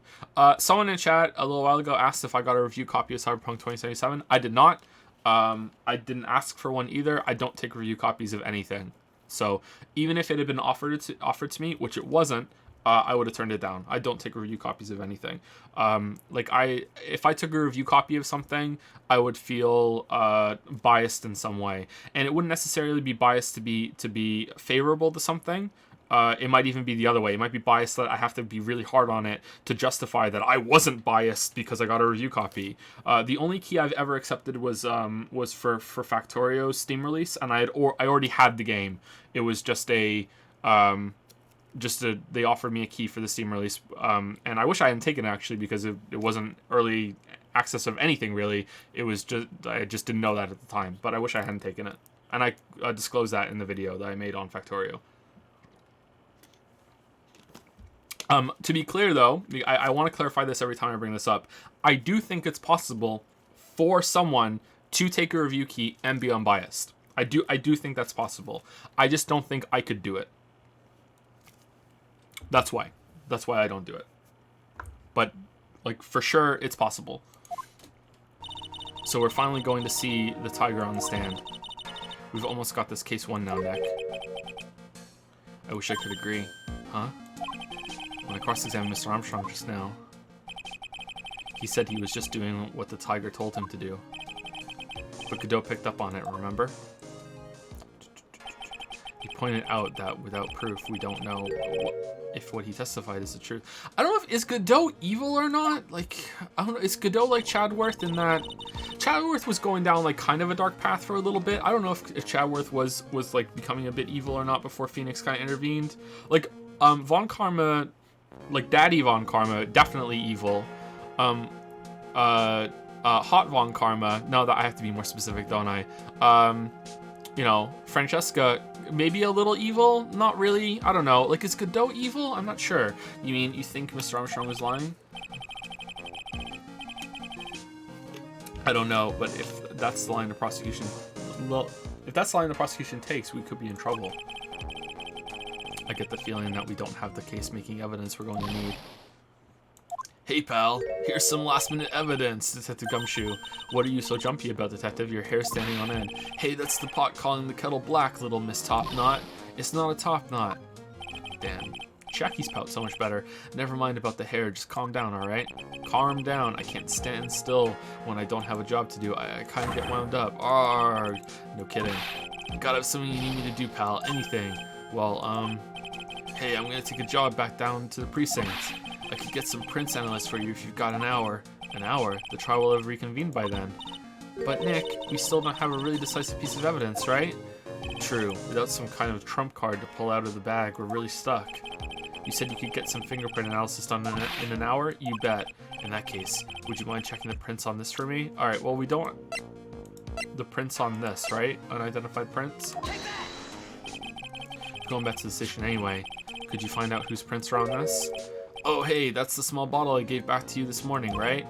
Yeah, I think it's time we solved the last mystery of who the prints are on it belong to. Sure thing, pal. Actually, that's been gnawing at me too. I can do this in an hour, even though we couldn't do it overnight while the precinct's in chaos with that big hack that's going on. Small bottle given to Detective Gumshoe. Okay, I'll get this off to the lab right away. Just make sure you don't lose the case before I get back. This is pretty much the final showdown, I guess. It's time to separate the phonies from the real guys. January 8th, 1:56 p.m. District Court, courtroom number 4. I hope so much that a line of questioning becomes, how the fuck did the old man mistake Tiger for Miss Glenelg? And then you flash the fake fucking cardboard badge and say, well, he fooled all of you into thinking he was me. And be like, that's a good point. Yeah, he could have done that. Court will now reconvene. Mr. Godot, did you find this Furio Tiger? I even tamed him for you. It was a 3-cup job, no problem. Tamed him? The guy's name may be Furio Tiger, but come on. He's pretty lively. Be careful, he still bites. Very well, please show Mr. Tiger to the stand.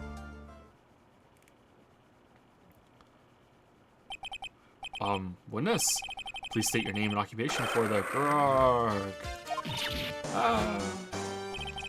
Don't hide it under the table, man. Oh, under the table! Oh, man, unless there's room for me down there, too. Nick, there's a dead body under here. It's the real Glenelg. We found him. What you say to me? Nothing. I didn't say nothing. Honest.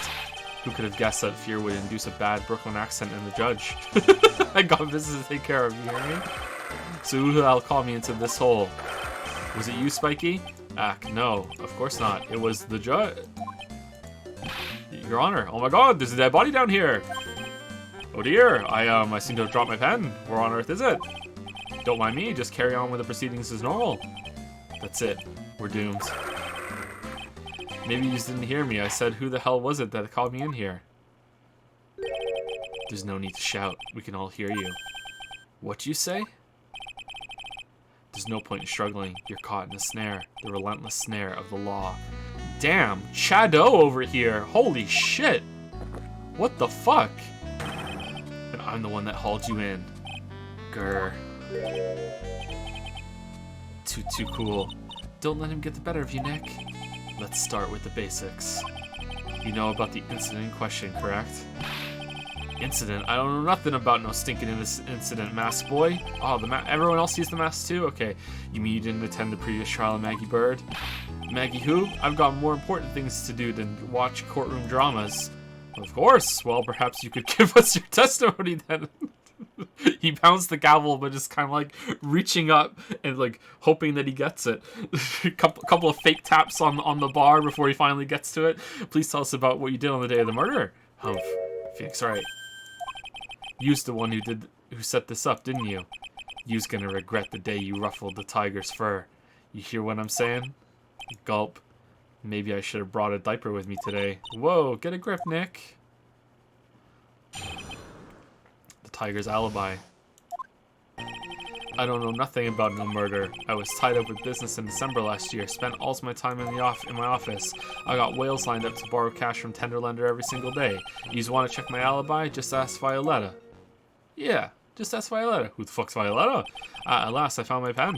Very well then, Mr. Wright. Your cross-examination. Please. What is it? Please, witness, if you could refrain from shouting out like that.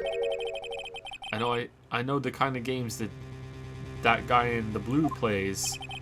That lowlife ain't no lawyer. He just punches away at stupid details till he wins. Lowlife? Me? Listen up, Smarty. Every time you ask me something that doesn't relate to this case, I'm gonna bill you $50,000, and you's gonna borrow the cash from me. That's one loan contract I refuse to sign. And don't think it ain't gonna hurt when you tangle with the tiger. I love a good spectator sport. Just a minute. That's really not. This witness is, how can I put it, a hungry tiger roaming the urban jungle. Get on his bad side and he'll bite everyone's heads off. Yours too. Very well. I have no choice but to impose a penalty system here. Whoa! Yous better be listening. I said I got business to take care of. Big business. If I don't split now, I ain't gonna catch my bus. What, you take a bus? Hey, bus driver, you're 10 minutes late. I got fucking kneecaps to break. I'm on a schedule. The court will impose a penalty for any relevant pressing of the witness testimony. Keep that in mind as you begin your cross-examination, Mr. Wright. Yes, Your Honor. You can do it, Nick. Come out from under there already, would you, Maya? The tiger's alibi. I don't know nothing about no murder. I was tied up with business in December last year. Spent all my time in the office. Okay, so the matchbook, right? Matches, advertising phone, tender lender. Okay, but like a customer might have brought those in, right? What else did we find? I got whales lined up to borrow cash from Tenderlander every single day. You just want to check my alibi, just ask Violetta. Okay, so I want to know... I'm guessing we have to actually press something here. I don't know nothing about no murder. That's important. Alright. I don't buy that you haven't even heard of the incident that occurred at Trebian. Heh. You've got a big mouth, right? He's trying to say I was in on some mob hit? Is that what you're trying to say? Where's your proof then? Evidence, yes. Well, for an attorney to make an accusation in court, he must have evidence. That's from loan shark to lawyer, beginner's guide, eh? I see you're the studious type, Mr. Tiger. Very good. Why don't you ask him to represent you sometime, right? Grr, what should I do? Press harder. Alright, do we have any evidence to present that he didn't know about the murder? I mean, like, we knew he was in the... We could say that, well, we saw him in Treban yesterday.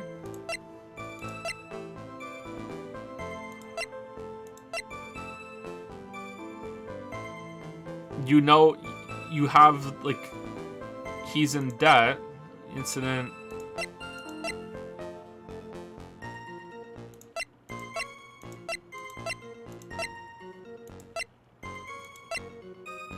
Meet with the tiger. There you go. Alright, so... is it this one I press? Let's press it and find out. Mr. Tiger, what do you want? Or, if you wouldn't mind going into a bit more detail. This is a dead end, Trite, and you know it. Remember the rules. Pressing the witness without evidence to back up your attack is prohibited. As I said earlier, the court will impose a penalty for such behavior. Thank you so much, Judge. Ouch, the pain. Now then, Mr. Tiger, would you mind repeating your testimony from the beginning, please? Is the bus someone's gonna pay? Alright, so can I press anything as long as I don't press harder? Are you sure about that? We're talking about 1 month ago, you know. You see these teeth? That's how sharp my secretary is. Sharp? Is he talking about Viola Cadaverini? She writes everything in my scheduler. December, mainly in the office. Mainly means that you could have gone out of the office. That's what it says, so that's where I was. That seems like a rather sketchy schedule. Grrr. Ah. There he goes again. What the tiger did all December isn't the issue. What's important is what he was doing on the day of the murder. So, now what? Yeah, press harder. We have the calendar. Mr. Tiger, what do you want? Or if you wouldn't mind going into a bit more detail. What? Oh, so I can't press? Oh, for fuck's sake. Alright. Oh, shit. The victim was killed on December 3rd. Were you in the office that day, too? Maybe you ain't listening. Of course I was. I never set foot outside. I had meetings all day with a bunch of cats wanting to do business with me. I ain't never seen that young kid before. I do believe the witness's last statement was important. Mr. Godot, if you could please... Mr. Tiger, the court asked you to add that last statement to your testimony. Don't let an animal beat you. Be a man, Your Honor, and ask him yourself. Did you talking about his office too? I never saw the kid before. Okay, so I think that contradicts it, right? For sure? Yeah. Mr. Tiger, you claim you didn't know Mr. Glenn Elg. But it appears that Mr. Elg knew you. What? Mr. Elg left this little note on his calendar. Meet with the Tiger. And the date? December 3rd. There could be anyone named the Tiger. Maybe he's going to the zoo December 3rd. That's the day of the... What? What the fuck just happened? Alright. Discord just minimized my game. Thank you, Discord. I don't know why the fuck you did that, but okay. That's the day of the murder. So, Mr. Tiger, I submit that you did indeed know one Mr. Glenn Elg. Because on the very day of the incident, you met with him. Ha ha ha ha. Not bad. You's actually not bad. Sorry. I was just messing with yous. To see how good you were. Did you hear that, Nick? He said you're not bad. Yeah, thanks, Tiger. That's one compliment I can do without. Plus, he's lying through his teeth. Witness, please remember that you're under oath. Lies will not be tolerated. You's calling me a liar? Is that what you doing? Ruh-roh, Reggie? So you're saying that you're claiming to have never seen that kid before is the truth? I said I'm dead serious. You's better believe that's the truth. I showed up, you wasn't there. Ha, then I'd say that gives me time to enjoy another cup of pure black magic. That is, while you testify for the court again, Mr. Tiger. Oh, Godot subtly signaling that the Tiger just lied. Whenever someone lies, he drinks a cup. Ah. Oh yes, would you mind indulging the court, witness? He never actually met the victim. That's got to be a lie right there. It's time I nailed this guy.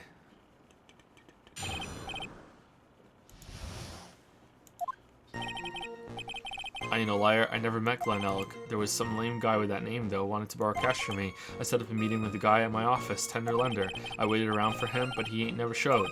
I ain't never even been to that trade band joint. You's here? Okay, well, the match is, but like a customer, or like a client, not a customer. I see, that all seems perfectly logical. You had arranged to meet with the victim, but he didn't show up. I've heard it's pretty hard to keep appointments when you're dead. Very well. You may begin your cross-examination, Mr. Wright. Yes, Your Honor. I don't need to, actually. He was in fucking trade band yesterday. I saw him. So did Gumshoe. There we go. Done. So did Maya. Done. 3 people. Gumshoe, come back from the fucking from the fingerprint. Done. Didn't I tell you I got a big deal going down today? I ain't gonna make my bus now. I'm gonna have to take the express train. That bill's going straight to you, right? Grrr. The victim, Glenn Elg. Okay, is the can't press anything bullshit still in effect?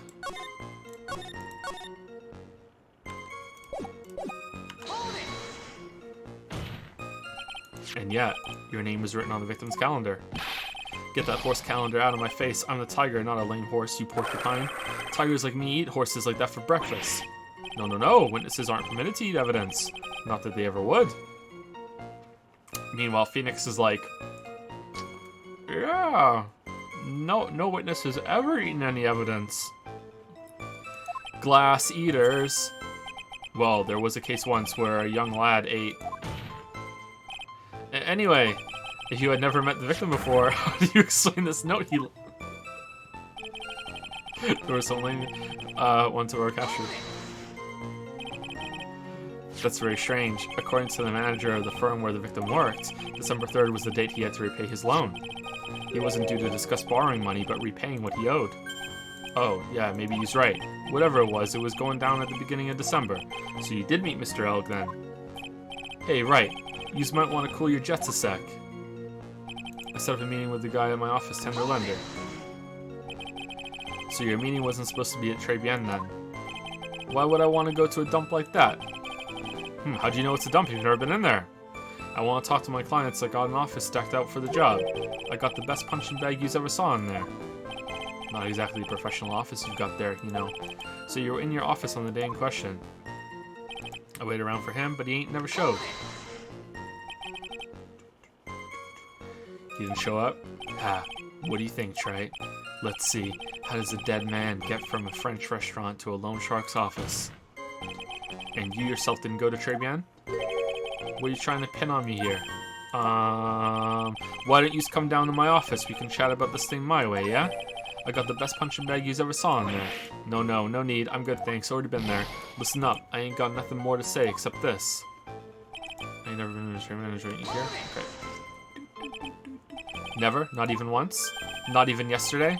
Not even once. I was in my office the day that went down. I didn't put no poison in no kid's coffee. Capiche? Capiche? Capiche? Do you think he really didn't meet Glen Elg? Not likely. Because I'm convinced this guy's behind the whole thing. So you mean that whole testimony he just gave was a lie? Of course. So we can't afford to give him time to think of ways to plug the leaks in it. I've got to nail him while I still can.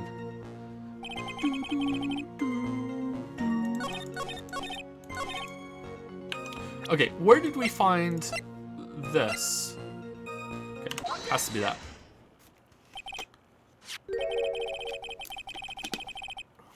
Mr. Tiger, is there something you'd like to tell the court about these matches? Matches? What are you talking about? We found them in your office at Tender Lender. They're from that restaurant. Ooh. If you've really never been to Trey Ben before, what was the book of the restaurant's matches doing on your desk? You've been snooping around in my stuff now too, wise guy. What are you, my ball and chain? Ain't no broad controlling me.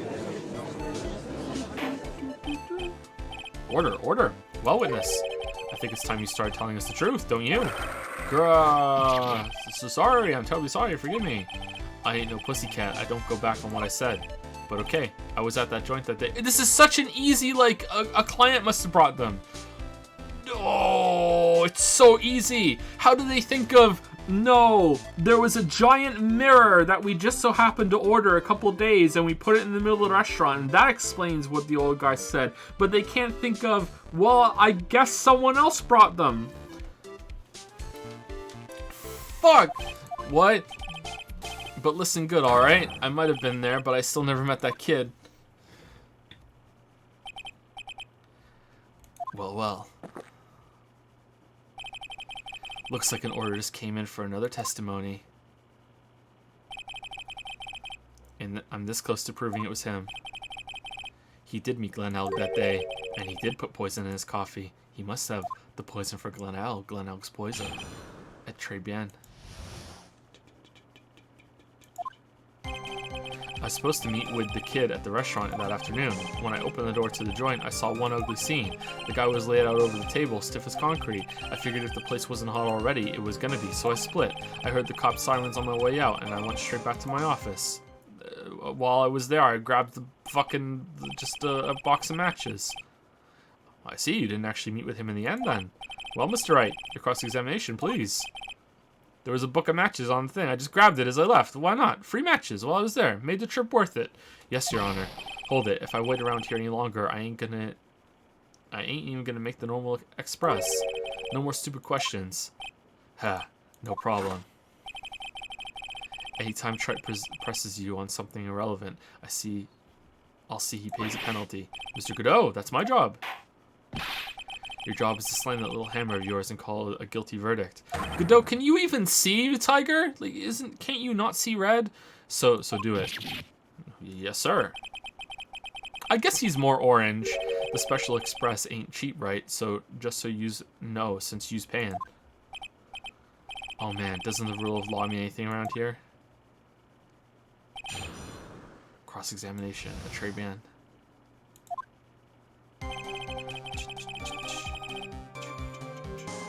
I was supposed to meet with the kid at the restaurant that afternoon. When I opened the door to the joint, saw one ugly scene. The guy was laid out over the table, stiff as concrete. I figured if the place wasn't hot already, I was going to be split. Okay. Well, Nick, what do you think? He's running out of ways to avoid the truth. I need to press him fast before he has time to think things through. About to come out of the contradiction. Be careful when you press him. I'll know or else you get penalized, okay? Alright, so open the door to join saw one of the scene. How can you even see it from the door?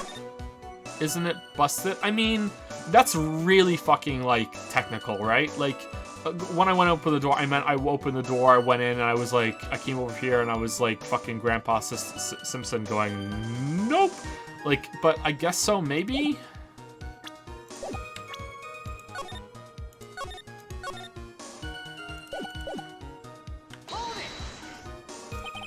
An ugly scene? What do you mean? Objection. The witness has already told us, right? Which makes that question irrelevant. But I mean, I think it is relevant. I limit myself to 17 cups of coffee during a trial. That's the rule. You better limit the number of times you take a penalty, try it. Or your guts will look like the inside of a chimney. Ashen. Don't want to burn you again. Mr. Wright. Yep, just, you know, the law's on our side for sure here. I guess I shouldn't press him on that. Guess I'm gonna make that Special Express after all.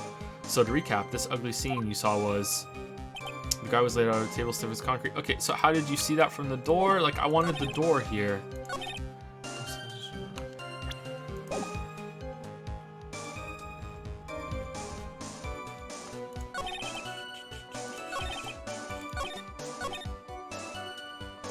Okay, I don't think we can contradict that.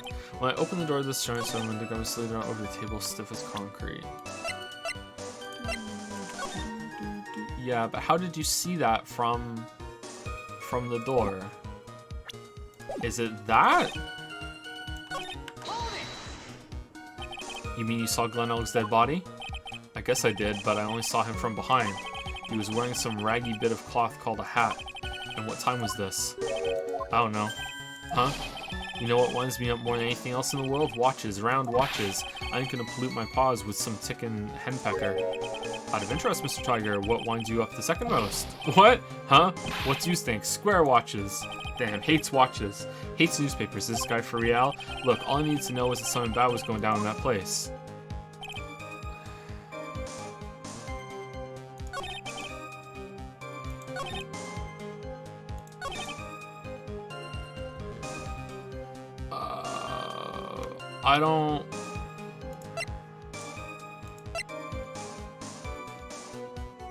I don't know what to do. I feel like this should be really easy, but they're just making it difficult by limiting what you can press and shit.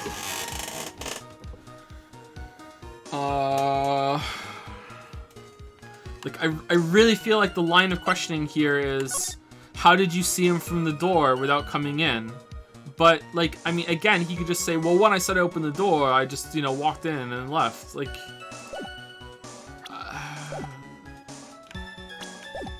let's try it. You're something of a loan-collecting pro, aren't you, Mr. Tiger?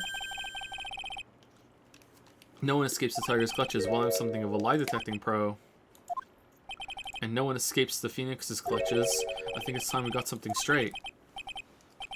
What's this trait? A new line of irrelevant questioning? These are the floor plans of the crime scene. You say you were standing at the entrance, Mr. Tiger. From there, your field of vision would have covered an area something like this. Indeed, the witness would have had a clear view of the victim's seat. Isn't that what I just said? I saw the back of the kid's head. Okay, so now he's dug his grave by saying that. You could have just said, I just walked in a little bit. Alright. So the answer is the witness is dumb. Alright, unfortunately for you, that is not possible. If the court would think back, you'll remember that between each of the tables is a tall partition. Why, that's true. Now look at the plans again. The truth is painfully obvious. From the entrance, the field of vision of any customer walking in ends here.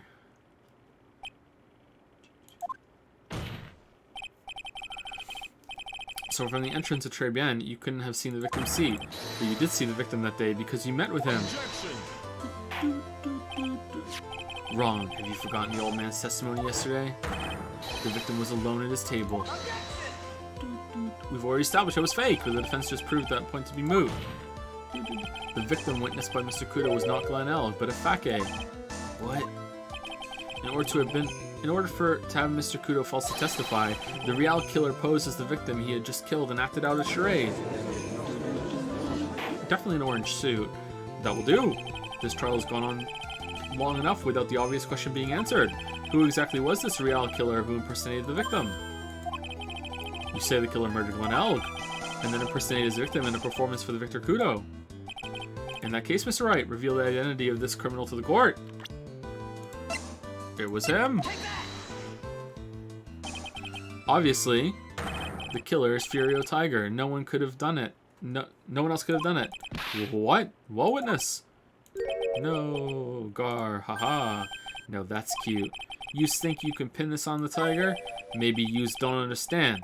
The tiger is king of the jungle. Yeah. So I dares you to say it again. Come on, you got the guts? You can't threaten me, Mr. Tiger. I'm a judge. It's the defense. Go ahead and tell the witness, Mr. Wright. Aw, Mr. Wright, Mr. Wright. Sounds to me like it must be you, old man. You's got guts, I'll give you that. Mr. Wright, do not leave me to handle this alone. Perhaps I can end this embarrassment. Mr. Kudo! Let's just go back over Mr. Kudo's testimony one more time. You know who wouldn't hide under the table? Fucking Chadworth. The old man didn't just see the victim. Oh, no. The servant girl brought him a Javachino, but she put something in it. There's no question about it. She very conspicuously put some white powder in there. Was the victim he saw the real victim or not? That doesn't matter. The fact remains he saw the accused put the poison into the coffee. Yes, it was the waitress who poisoned the coffee. Very impressive, Mr. Godot. Waiting for my absence to launch your attack. Found your pen at last, right? It was in my pocket. Ahem, but anyway, Mr. Kudo witnessed two people that day. He saw the victim, the supposed Mr. Glen Elg, and the waitress from behind. Yes, your point, Mr. Wright. I think the conclusion is obvious. If this Glen Elg was really the killer in disguise, then surely it's possible the waitress was also part of the show. What? You mean the waitress was an imposter as well? Yes. The defendant, Miss Bird, fell unconscious immediately after the incident. And someone used her fainting to hatch an elaborate plan to pin the murder on her. Who on earth was it? Who was this waitress that Mr. Kudo witnessed? It was Lisa Basil! Who is this woman? She looks pretty fucking sus. Her name is Viola Cadavereni. She's an employee of Tenderlunder. He's making a big mistake. Do you know who Violetta's grandfather is? You better be going home in an armored truck tonight, if you know what I mean. Stop shaking, Nick. Where was I? Yes, the defendant, Miss Bird, has stated the following. Well, when I took the coffee over to the victim's table, it's true there was another customer in the restaurant. She was sort of creepy, and she had a kind of cackling laugh. There's too many contradictions in this case. The second man at the victim's table who nobody but Miss Bird seems to have seen. The earpiece worn by the victim in his left ear when that eardrum was ruptured. And the radio show he was supposedly listening to half an hour after it was over. There is only one logical explanation that clears up all of these contradictions.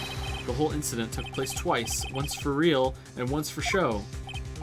And Mr. Furio Tiger, the only person who could have committed the crime, is you. Witness, what have you got to say? That's cute.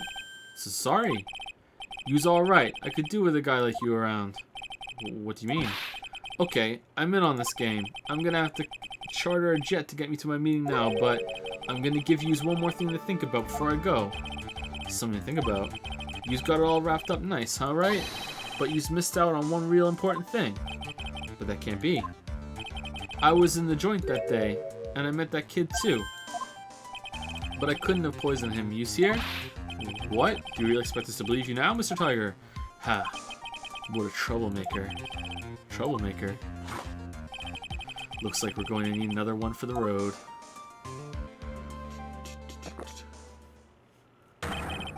One more steaming cup of hot testimony. Indeed. Witness, you will explain yourself to the court. I will give you one more chance to testify. What happened? What happened that day at Trebian between yourself and the victim? Ties to the victim. I think it's almost time for a break, but let's see how far we can get. Yeah, I loaned El Cash about $100,000. That day we was due to have a little chat. The kid had hit his payback date, see? So anyway, he tells me he's got no way to pay up. I'm about to flatten the guy when he starts screaming. Yes, I won $500,000. He got lucky, you know, real lucky. If that waitress hadn't done what she done, everything would have been over.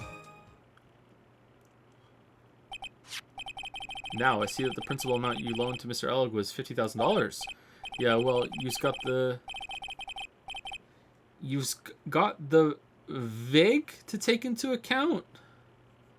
VIG? I don't know what that means. Take into account interest builds up fast, you know? That's faster than fast. $100,000 is twice his principal. And the repayment deadline was December 3rd, the day of the incident in question. Yeah, he was one lucky kid. He got that $500,000 just in time, so I ain't have no reason to kill the kid. And if I ain't got no motive, you ain't got no case. His motive? He has to have one, but what is it? The CD ties to the victim. Now you're not getting it. Yeah, I loaned El Cash about $100,000 that day. He was due to have a little chat. Okay, can I press everything now?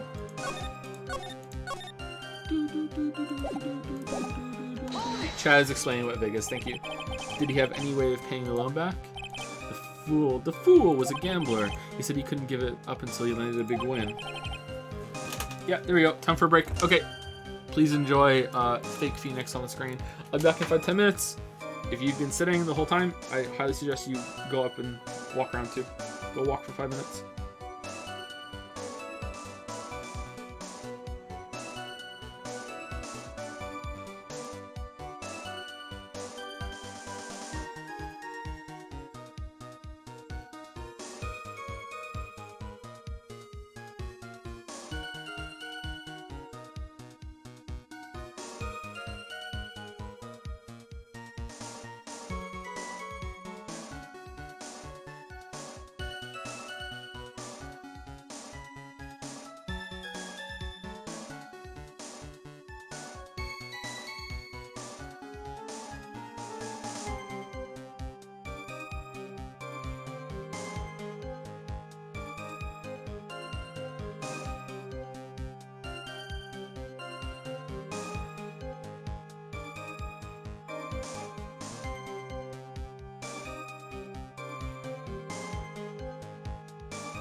Alright, we're back.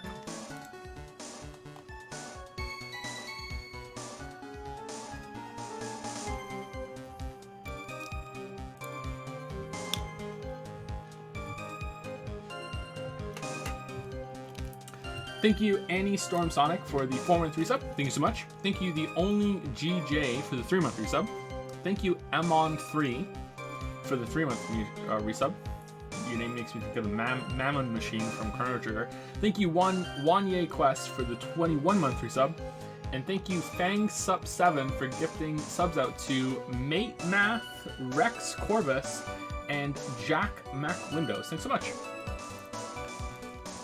And apologies for the baby crying. She just woke up when I closed the door, I think. Whoops. Thank you, Bouncy Bob, for 100 bits. Thank you.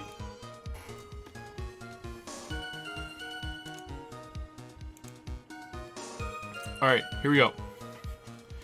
So agreed to help him. Help him, you! I kept hitting him with ideas for ways he could get a big win. But the guy kept losing. So you were helping him for his sake or yours? Win through compromise. Use help me, I help use. What's the difference, huh? I don't believe this. Nick, would anyone really loan money to someone they thought was unreliable? Like, for example, if it were you, I'd only loan you $5 max. Thanks a lot, Maya. That day, he was due to have a little chat. Alright, let's keep pressing and see if we can get more information. So how much were you expecting him to pay you back on that day? What do you think? The whole package, $100,000, including interest. That's a real heavyweight punch. Once a client misses a repayment, you call the whole loan in. You want to make it in my world. That's all you've got to know. And how many times had Mr. L been late with his repayments? Once. And how much was he supposed to pay back every month? $50. Ooh. Well, $50 forever? What? Sounds like Mr. Elg was in a real sticky spot. Yeah, $50 a month. He'd never pay that huge loan off. $50 forever, for the rest of your life. So anyway, he tells me he's got no way to pay up. How much should he have left on his debts? You want it in round figures? About $100,000. That's the whole amount. We're talking about a guy who had 58 cents in his wallet. What? You telling me he wasn't even going to pay for the coffee? Coffee? He certainly seems to have been a brave man, this Mr. Elg. That guy was smooth, I tell you. He's real smooth. You'll have your money in less than 5 minutes. That's what he says to me. The guy then calls me the Tender Tiger. He was skating on thin ice with me. I'm about to flatten the Tender Tiger. Was that because the guy won the lottery, was his last chance at a big win? And you can confirm that. This is the ticket in question. That's it. The Millionaire Radio Show starts at 1:30 p.m. and runs for 10 minutes. That fixes the time you two met with some accuracy. And the whole scene was acted out again 30 minutes later. Also that Mr. Kudo would see it. I can still see the kid's face now. I ain't never gonna forget it.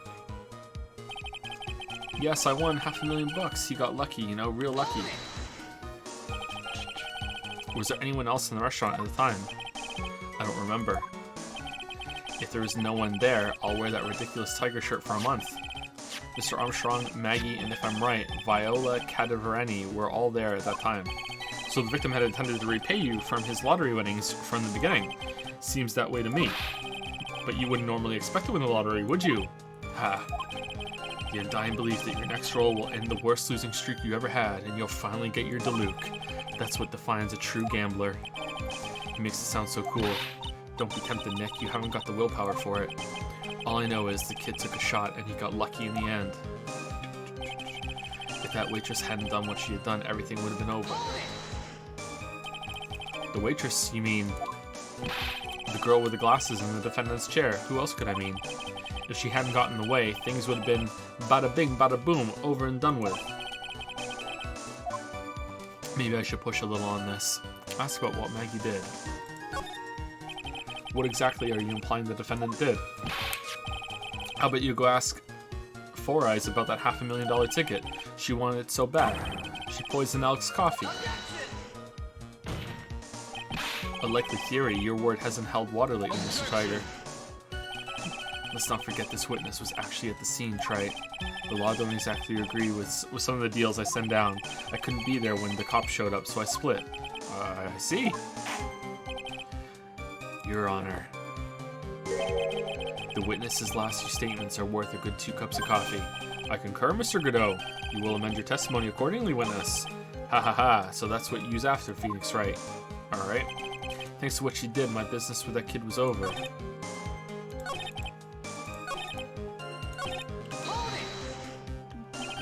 The tiger's trying to pin the crime on Maggie. If I ask him about what he saw, it's only going to damage our case. What do you mean things would have been over and done with? Are yous all there or what? I'm talking about the cash. I was there to get my $100,000 back, that's all. I'm a businessman. It was all coming together before that waitress got in the way. As far as I can tell from the witness's testimony. Other than recouping his loan, Mr. Tiger had no motive for killing the victim. Well, Mr. Wright, are you happy with the testimony, or would you like it amended? Have it amended. I'm not going to get anywhere with the testimony as it stands, Your Honor. The defense would like the testimony amended. Very well. Witness, you will amend your testimony to reflect your recent statements, please. I was after 100,000 and had no reason to kill the guy. Alright, I mean, I kind of want to jump to the CD, but I don't feel like we're there yet, right? Ah, fuck it. Oh, that is it. Okay. Alright.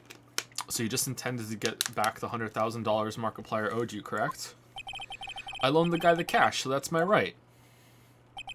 Unfortunately for Mr. Elg, I don't believe the $100,000 is what you were really after. What are you getting at, Trite? What else would a moneylender be after other than money? Oh, the moneylender was after money, but money in a totally different league. The kind of money that a single disc like this would fetch. What is that? Some weird kind of circular mirror. A computer virus, Your Honor. A virus called MC Bomber. A computer virus? What does one do with those? A computer virus is a program that wreaks havoc on the insides of a computer. A computer? What does one of those do? I guess the beard isn't the only part of his honor that is from the Stone Age. Whoa, hey, don't hate on the beard.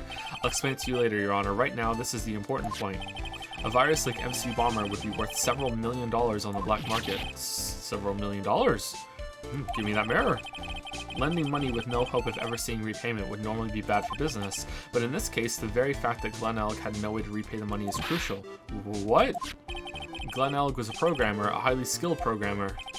That skill was the collateral Mr. Elg put up in order to borrow the money. Objection! You're trying to suggest the witness's motive was to get hold of that program? Exactly. The witness may have poor fashion sense, but he is by no means an idiot, Trite. Okay, I have a feeling there's like an hour left on this trial, everybody. I feel like we're gonna have to go through the song and dance of why did he need it? Well, oh, because Viola, and then maybe Viola's gonna take the stand, and it's like, look, and then he came in and did this shit. Oh man. Oh.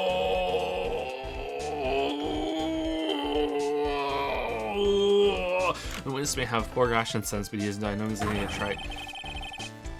A man like him could get his hands on $1 million without resorting to murder. Of course he could, provided that he had time, but what if he had needed the money right then? When the pressure's on, the luxury of choice tends to disappear. It seems you have a logical conclusion for this theory, Mr. Wright. Would you care to share it with us? Why did Mr. Tiger need money to the tune of $1 million? Okay, because of him? Or because of... Okay, wait, there was a car accident report, wasn't there?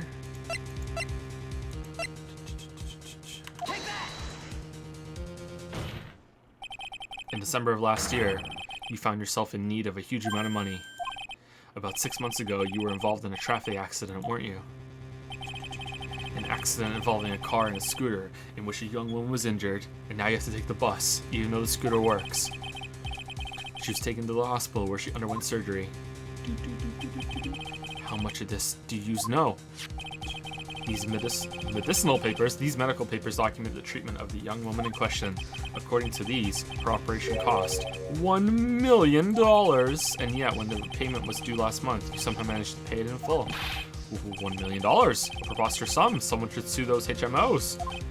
These HMOs. Ha, no one would pay a bill like that.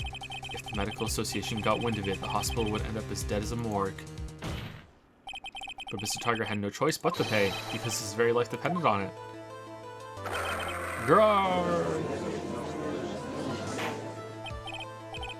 Order, order, order! You say his life depended on it, Mr. Wright. Indeed it did, simply because the injured woman was none other than Viola Cadavereni. Did you say Cadavereni? Bruto Cadavereni, mob boss in charge of all underworld activities in the city, and that's my dad, doting grandfather to his precious Violetta, and also known as Viola Cadavereni. Bro! Your life was in danger unless you paid compensation to the boss, correct? That makes sense. You were desperate to acquire the $1 million Bruto Cadavereni demanded of you. So desperate, in fact, that you decided to sacrifice Glen Elg's life to pay your debt.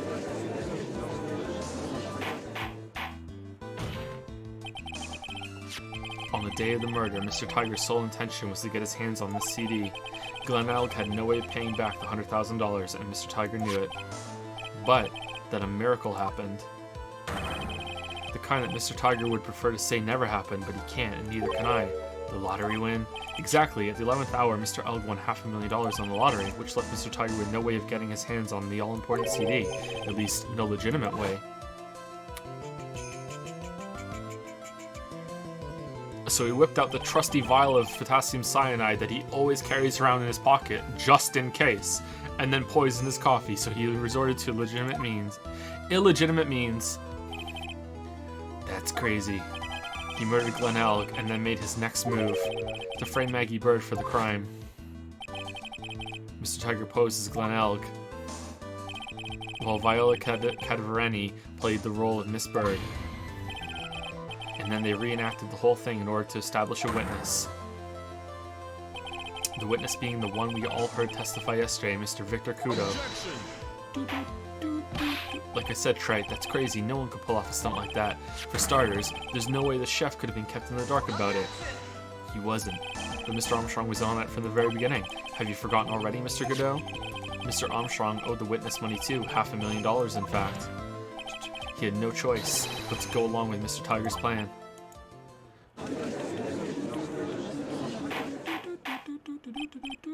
Order, order! Silence or I will clear the... You've put on a good show, Spiky. But no one would believe I was him. There's no way. Aha, but you fooled the court. If you want to stay alive in the loan shark business, you gotta be careful. You saying I dressed up like that kid, created a witness, and framed someone, and that I just always carry around a bottle of potassium cyanide just in case? Search me right now, see if I have one. Actually, don't search me. It was rhetorical. Don't. If I did something crazy like that, I'd leave a trail as bright as my shirt. I ain't dumb enough to do something sloppy like that. I agree. You do? Despite your appearance, you are very careful. That's why you took one more precaution. One more trick to make sure Miss Bird had no way out. What? Another one, Mr. Wright?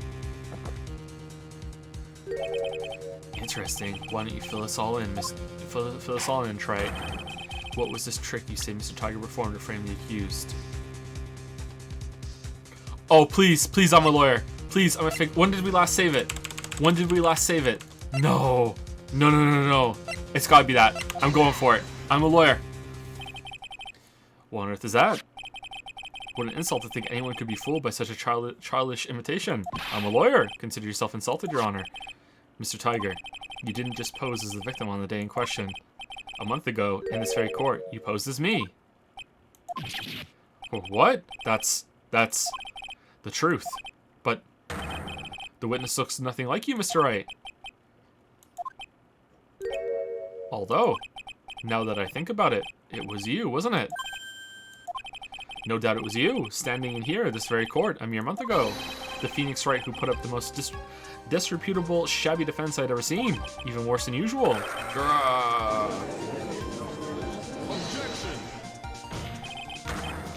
Can you prove that, Gramps? Prove the attorney who represented the accused here a month ago was this man? Are you prepared to take the stand and testify that it was him? Gulp. I am. Judge on the stand. They're gonna find out that I'm not wearing pants. Oh shit. Hey, forget about it, yeah? I wouldn't do something like that. Not me. You made a mistake, right? It was someone else, huh? Have you no pride, sir? What's your endgame, Godot? This is a matter of pride. In case you didn't know, Trite, here in court, we deal with people's lives. Nerg. Mr. Godot's right. Your Honor, speaking for myself, I am absolutely convinced. The attorney in question was the witness standing before me now. However, I preside over this court as judge, with the vested power to hand down a verdict. Someone in my position cannot be swayed by a memory without evidence to support it. What? Ooh! You! If the defense had no further evidence, the court will now excuse the witness. Okay, I think that this might be the dumbest thing that's ever happened in the series. It's entertaining, it's good. I think this is the dumbest thing that's ever happened in the series in terms of just fucking kangaroo court horse shit. The circumstances surrounding Mr. Tiger are dubious for sure, but not conclusive. But we've come so far. You say you impersonated Glen Elk, you say he impersonated you, but none of that adds up to a murder charge. You don't have a shred of evidence that the witness poisoned the victim's coffee. Hey pal, here's some fingerprints. Sucks to be you, right? Don't mess with the tiger, or you're gonna get mauled. You's got that? All we managed to do here was chase him around a bit, but I was so close to getting him to admit his own guilt. My first court win. Feels good. Looks like I won't be needing a refill. I just had one more piece of evidence, and maybe I could get Maggie off the hook. I mean, like, at this point, it's pretty fair to say that she's not guilty, right? Just because you can't find him guilty doesn't mean that she's guilty. This witness cross-examination is over. You are free to go, Mr. Tiger. Go get your jet.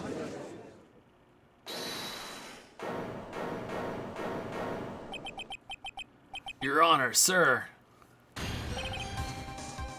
Wait. Detective, what's in there? It's a Snickers!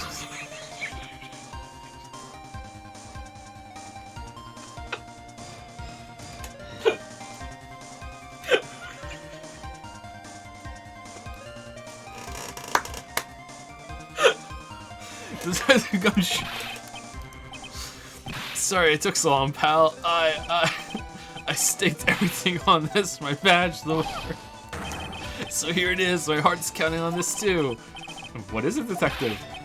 Is it obvious, pal? It's the final decisive piece of evidence. Super final decisive what?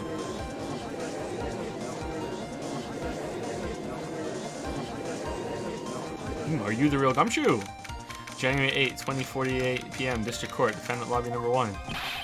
Sorry it took so long, pal, but I finally got the results from the lab. The results? About the prints, pal, for this medicine bottle. Oh, so, do you know who the prints belong to now? No. Do you think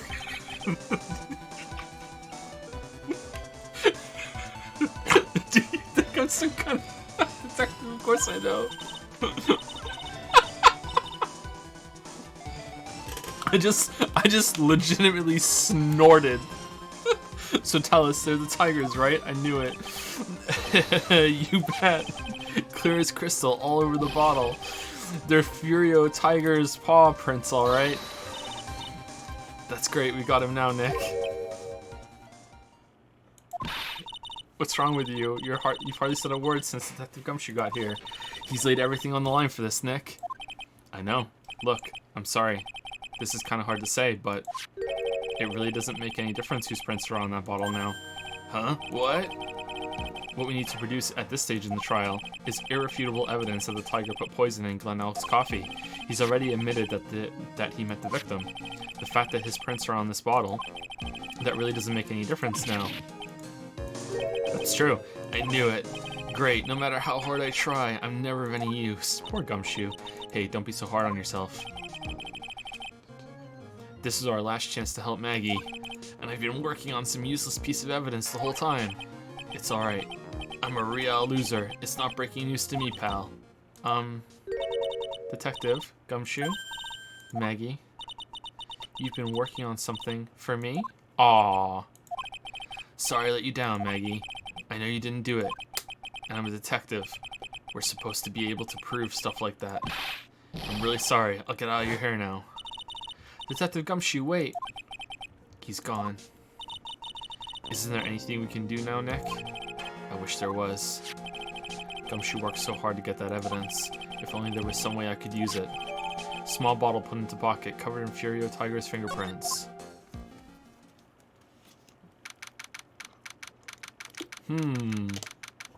How are we going to use that? Because it could have just been on the table and he just absently picked it up, right? So unless we back him into a corner and make him say, I've never seen that before, and then we say, well, your fingerprints are on it, and they'd be like, whoa, what the fuck? I think that's the only way. January 8, 304. Mr. Wright. Yes, Your Honor. I granted you a recess so you could prepare this decisive evidence you've discovered. Yes. Wait, you're over limit. Or is that a new session, so you're allowed another 17? Don't keep us all in suspense, Trite. Show us. Naturally, we can assume it's evidence that will actually stand up in court, can't we? I'm not going to drink this, by the way. I'm just going to smell it. Think, Phoenix. Don't let Gumshoe's hard work go to waste. How much more of my time are you going to waste? I ain't been to no court before, but used lawyers sure know how to blow things out of proportion. Yeah, it's only a murder trial or anything. No doubt, given the nature of the evidence, it will speak for itself. Nevertheless, you will talk us through it, Mr. Wright. Well, I know I can't prove anything new with this evidence. I'm really backed into a corner here, but maybe if he thinks he's got me beat. Phoenix, think crazy. He'll let his guard down a bit. Don't keep us waiting any longer, Mr. Wright. Present this final decisive piece of evidence to the court. I mean... Okay, what haven't we presented? We haven't presented the weenies. We haven't presented...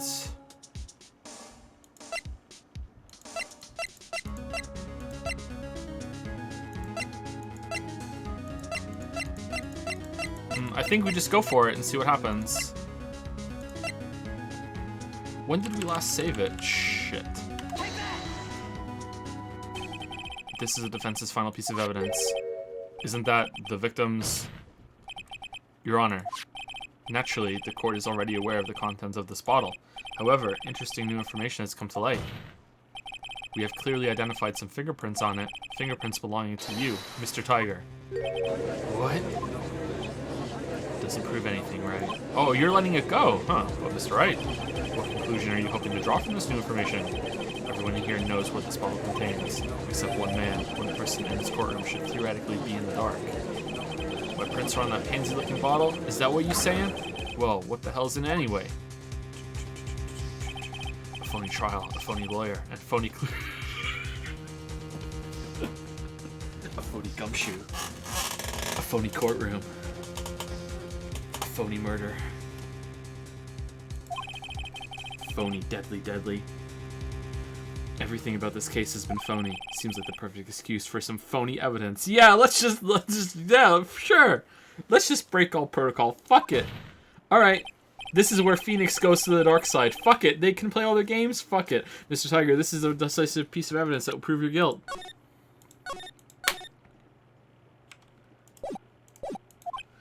Why? Because it contains potassium cyanide. This bottle contains potassium cyanide. Potassium cyanide? The poison used to murder Mr. Elg, Your Honor. The victim's killer used this very bottle. No, I used some other bottle. Ah, caught you in a lie. Oh, fell for it. Take him away. Guilty. And let's bottle, Mr. Tiger. We found your fingerprints. Well, how do you explain that? Ha ha ha. You'd make a good clown, you know that? What? Yous ain't never gonna get this to stick. You's just making me laugh now. You think a cheap bluff like that's gonna fool the tiger? A bluff? I can see straight through you, Phoenix Wright. That ain't the bottle with the cyanide in it. No. This is the bottle we found traces of the poison in. Don't mess with the tiger, or you's gonna get ripped to shreds. The cyanide bottle was brown, and it is made of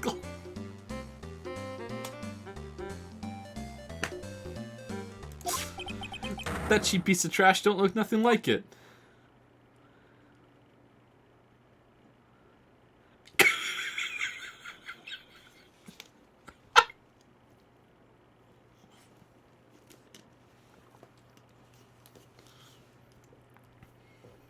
You mean this bottle? Yeah, that bottle. Let me see it.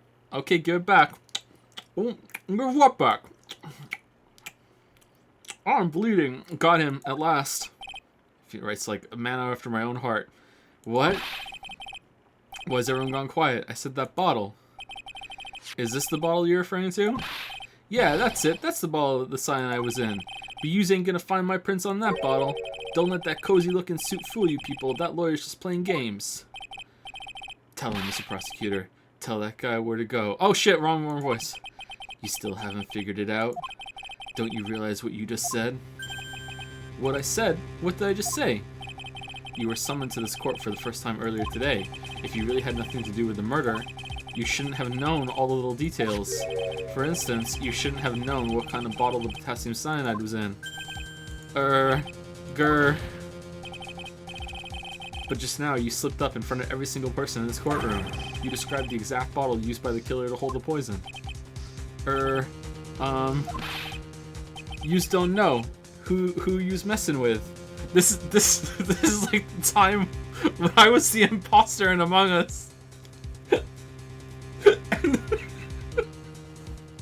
and someone accused me of venting, and I said, this is my second time being the imposter. I don't know how to do that.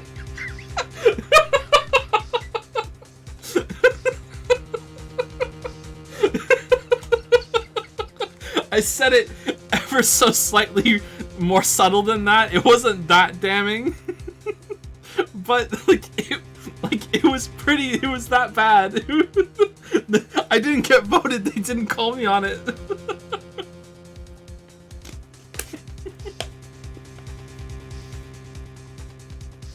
Oh man, you don't know who you're messing with. I'm the Tiger. I control millions of dollars on the black market. You think I'm gonna let some jumped up suit get the better of me? Sure, the last piece of evidence was phony. But that's just what you deserve. The phony trial with a phony lawyer. It was all played up by you, the biggest phony of all. Grrr.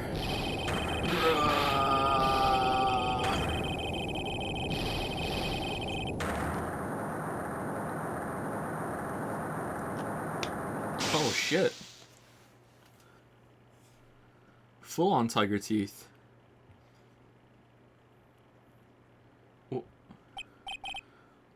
What's going on? It looks like a blackout. Oh no.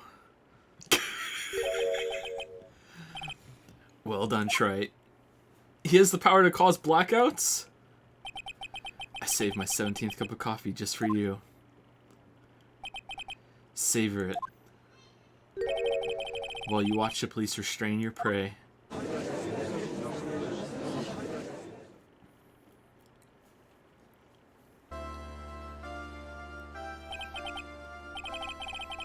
That's right, you caught a tiger by his toe, but if this one hollers, he won't be let go. Now then, how are things going with Mr. Tiger, Mr. Godot? He's being arrested on suspicion of the murder of Glenn, Your Honor. Fortunately for us, we managed to rectify a very grave error. Miss Bird was found guilty in the absence of a genuine defense attorney. Yes, she was. And in the absence of genuine evidence. But the tiger made one mistake. Indeed. He very nearly got away with everything if it wasn't for that one slip of the tongue. Furio Tiger is a truly frightening criminal. Ha. The truly frightening one is that defense attorney over there. Godot. Well, I am now in a position to deliver my verdict. This court finds the defendant, Maggie Bird, not guilty. Objection! Confetti court! Woo! Woo! Confetti court! Woo! That is all. This court is adjourned. Did you win that match of Among Us? I don't think so, no. I don't think we won that one. I did do some pretty good bluffs. I think the next night or then after that. I can't remember if we played it 2 nights or 3 nights on Discord. I didn't play it very much because it's very hard for me to be able to talk on voice chat like that. Like especially during with the kids around and everything. They have to be asleep and I might wake them up. I don't think we won that one.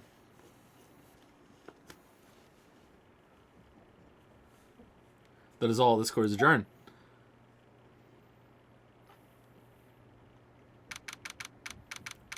January 8th. 8, 4:10 p.m. District Court, Defendant Lobby number 1.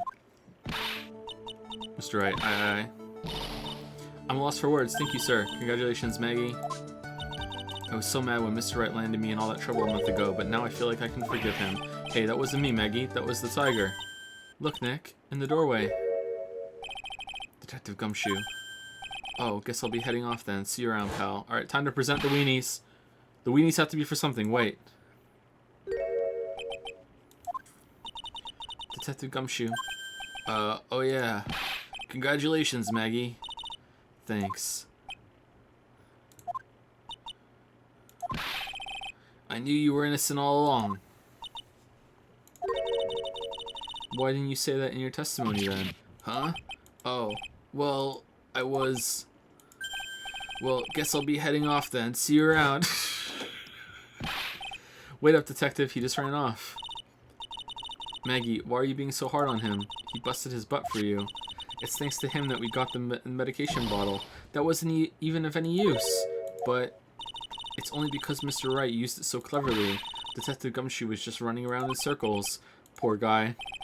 Looks like she still isn't ready to forgive him. Can't you put in a good word for him, Nick? Yeah, Maya is right. I should help Gumshoe out. It's clear he needs it. Maggie, you know, Detective Gumshoe's been really worried about you through all of this. I wanted to believe that, sir. Let's save it, just in case it isn't the weenies. Because you don't get another chance for this, right? But on that first day of the trial, he practically gave the judge a free pass to lock me up.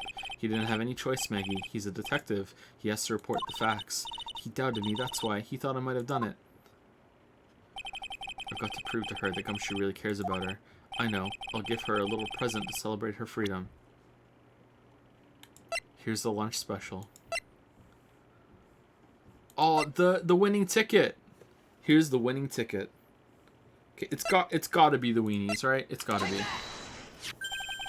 Here you are, a present to celebrate your freedom. That's a present from Detective Gumshoe made with a ton of love. He said you lost weight and he was worried about you. Detective Gumshoe? I actually really like weenies, you know? Did you guys hear that? I'm pretty hungry myself, you know. Yeah, the trial dragged on a bit today, didn't it? Is it okay if I eat this now?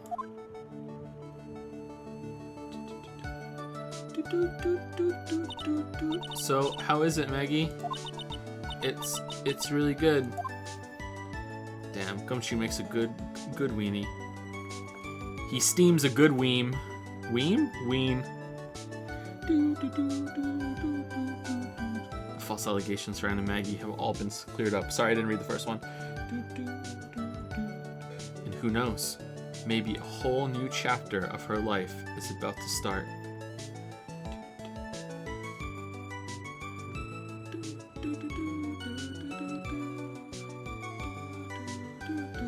Episode 3, Recipe for Turnabout. The end. Aww.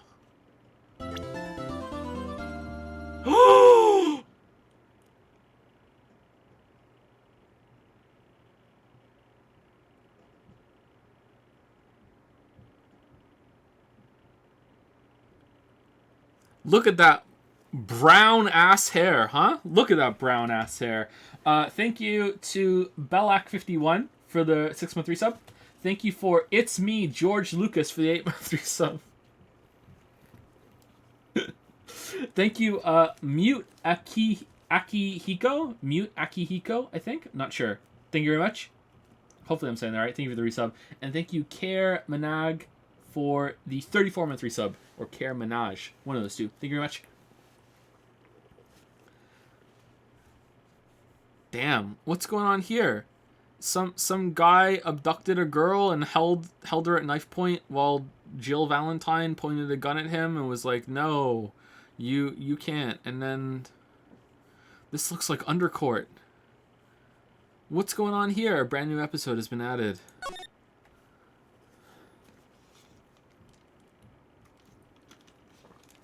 Alright, here we go. Here we go.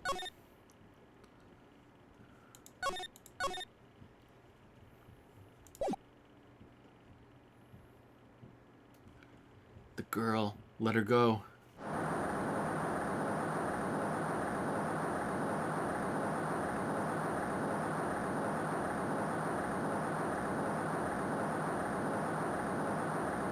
Shut up. Come closer, and I kill her. What's with the film effect? Sorry, but you're not going to get the chance. Merry Christmas. Wait, who fell?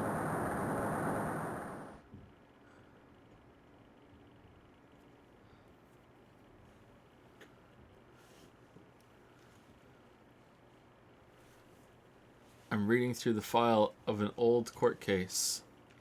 It was the first case of my longtime mentor, Mia Fey. Is he in a hospital? Fugitive data. Terry Falls?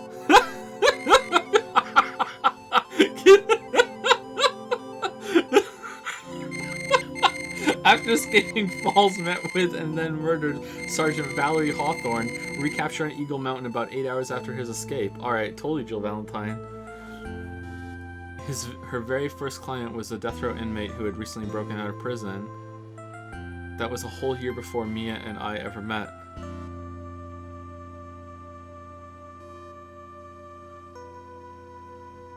Six years earlier, Mia Fey, first trial.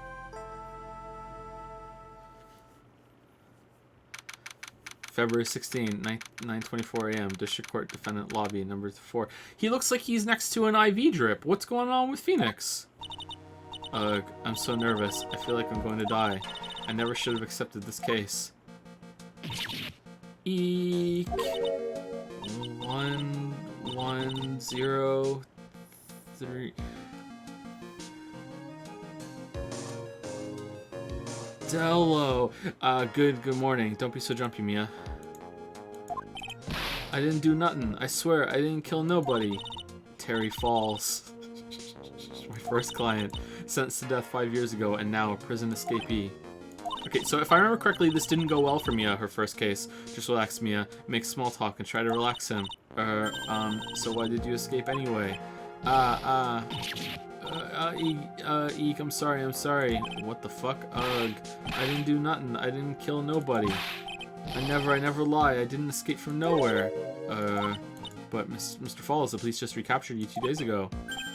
Ugh. Sorry, I told a little lie. Oh boy. But anyway, I didn't do it. I never killed nobody. Sorry for asking, but you're on death row, right? Eek, I'm really sorry. They sentenced me to die 5 years ago, but I was tricked, I tell you. That woman, she lied in her testimony. That's why I got the death penalty. I swear it, I didn't kill her. I could never do that. 2 days ago, he escaped from the police wagon when it crashed. Then about 8 hours later, a policewoman was murdered before the police could recapture him. Huh. The police believe that Terry Falls did it. After you escaped, did you meet a policewoman? Yeah, I did. She's the reason I escaped. So that much is true. He did meet with the victim. But I didn't kill her. No, he meant that she's the reason I escaped because she orchestrated it. Not that's why he escaped. But he's not going to say it because we didn't ask. She was alive when I left. She was alive. It's true. I can trust him, right? I mean, I should. Ha.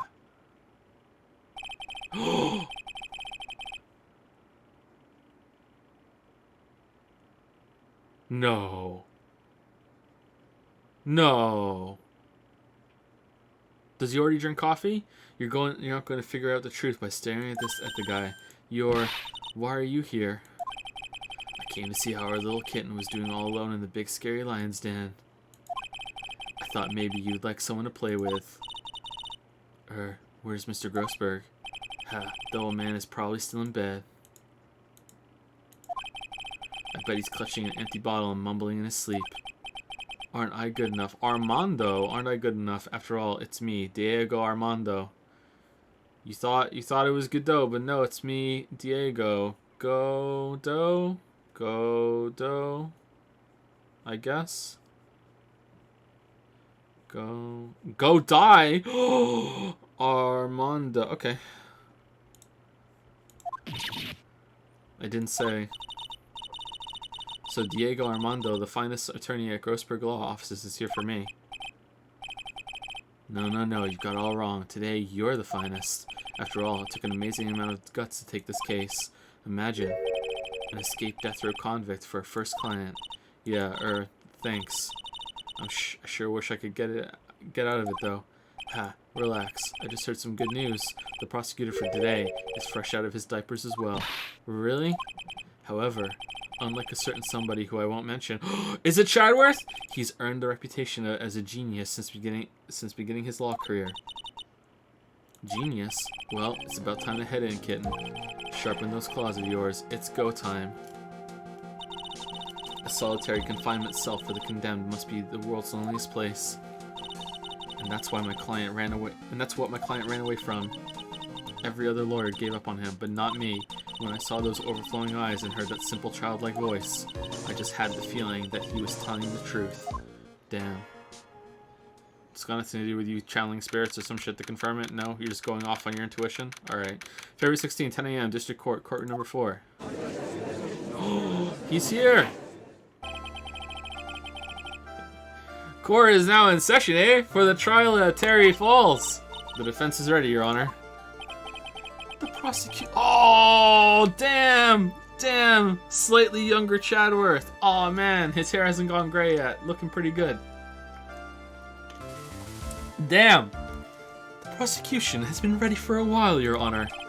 Oh, I understand lawyers for both sides are newcomers, eh? Yeah, Your Honor, I'm Mia Fey. Miles Chadworth, Your Honor.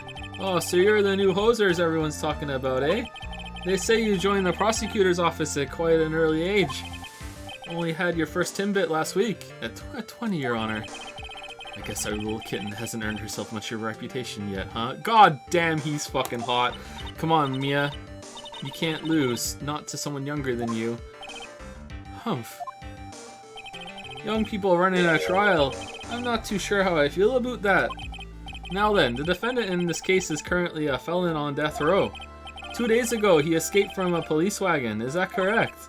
Precisely. But the defendant is not on trial for escaping prison. On the day that the defendant escaped, a policewoman was murdered. So we're here to determine if Mr. Falls was responsible for her death. You got it, kitten. Well then, Mr. Chadworth, let's hear your opening statement then.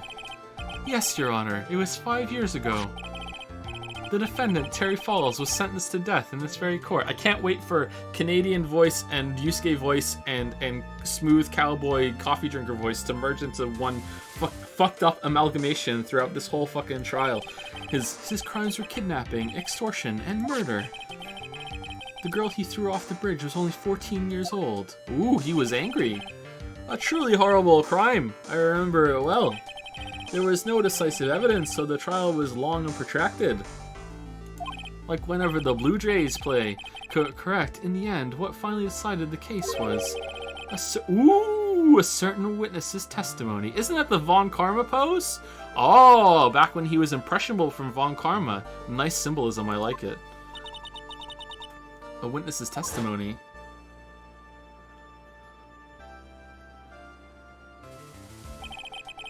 The testimony of Detective Valerie Hawthorne, the person who confronted this criminal. She arrested Mr. Falls at the scene and later testified against him. She said she witnessed Mr. Falls throw his young victim into the river. Oh shit, I thought she shot him and he fell. What you don't understand is that he was actually the abductee there. She had the knife. I'll kill him! I'll kill him! For those who are not aware, Eagle River is well known for its powerful current. Most bodies that fall in are never recovered. So Miss Hawthorne's testimony was the one that put him away. That policewoman you just mentioned, that wouldn't be... Exactly, the victim, the same woman that was killed 2 days ago. Police Sergeant Valerie Hawthorne. Aha, I see. I'm fucking coggers I am. The man who was sentenced to death based on her testimony escaped 2 days ago, he did. With only one thing on his mind, to take revenge against the woman who convicted him, and who's gonna get through the playoffs. Huh. Ah, the truth is becoming clear to me now. Huh? Yes, yes. It's quite obvious that the defendant is guilty. Well, wait a minute, that's not right. At least hear the case before you decide on the outcome, Your Honor. No, I don't have to, I do. This is a slam dunk.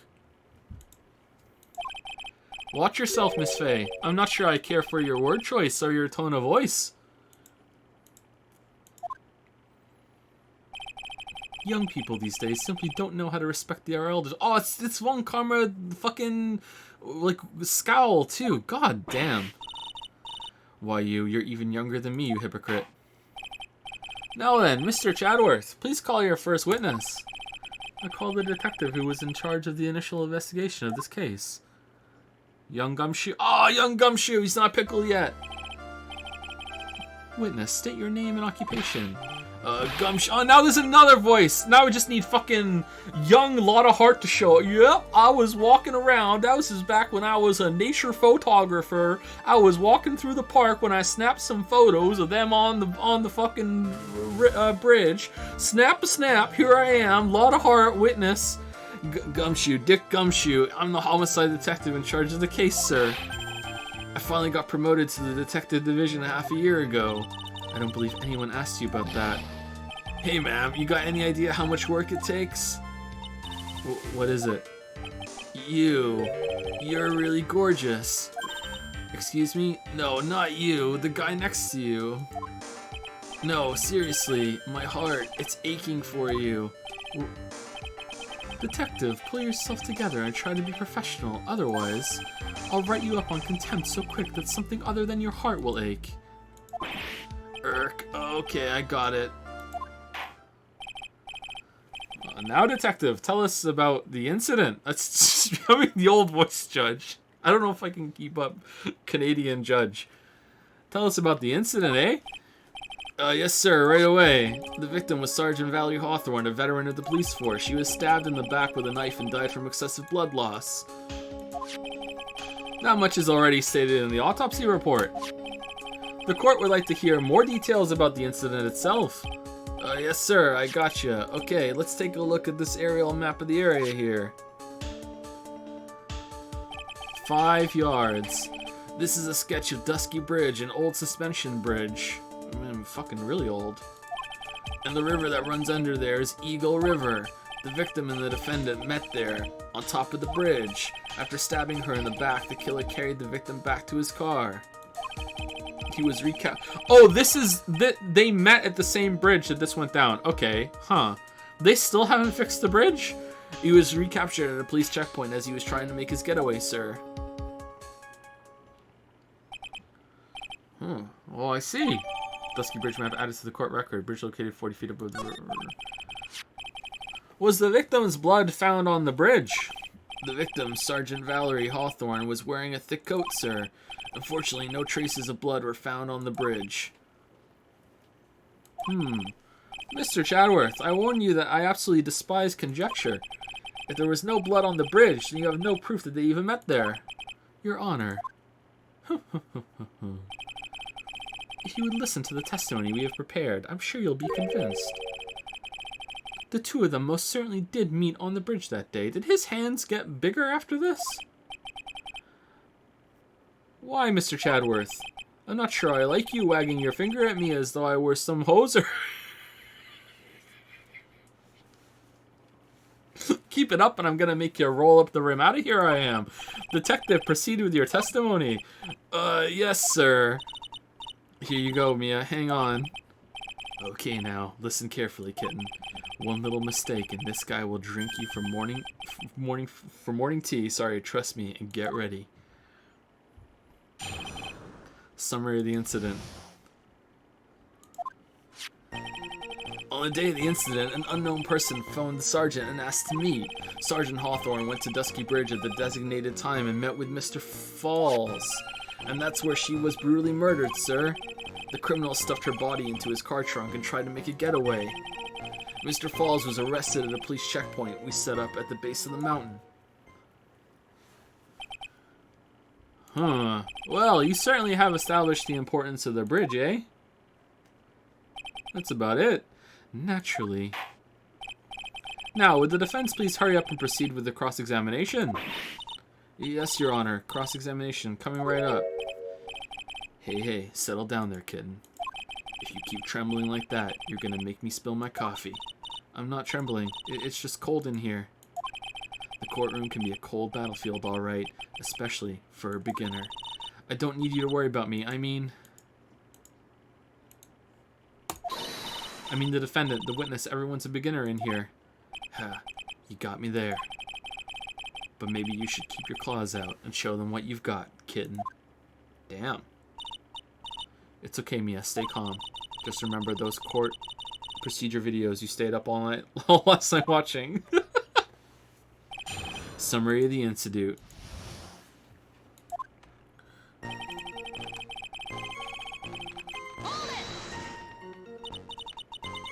This unknown person, you have no idea who it might be, right? Sorry, but I'm afraid I do. What? The one who called Sergeant Hawthorne was the defendant, Terry Falls. What? The defendant? The defendant called her? Sergeant Hawthorne was a very thorough person, sir. She left a note about her phone call with Mr. Falls. A note? Yeah, a top secret memo that she left in her desk. Victim's note added to the court record. Confidential police materials written by the victim. According to this note, it seems the one who called her to the bridge was indeed the defendant, Terry Falls. Whose bright idea was to keep that note for me? 1:21 p.m. Falls, that bridge, wear a white scarf for identification. Talk to Dahlia. Tell her this time the whole truth must come out. Dahlia? Was there a Dahlia before? I kind of feel like there was a Dahlia before.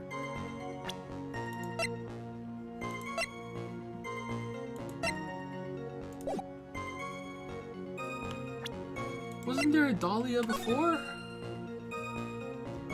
Or am I thinking of somebody else? Maybe that 14-year-old girl finally crawled out of the river just as they did this meeting and then came up and stabbed her in the back. Whose bright idea was it to keep that note for me? Looks like the judge is even more sure of his verdict now. Listen up. Never ask a question if you don't already know the answer.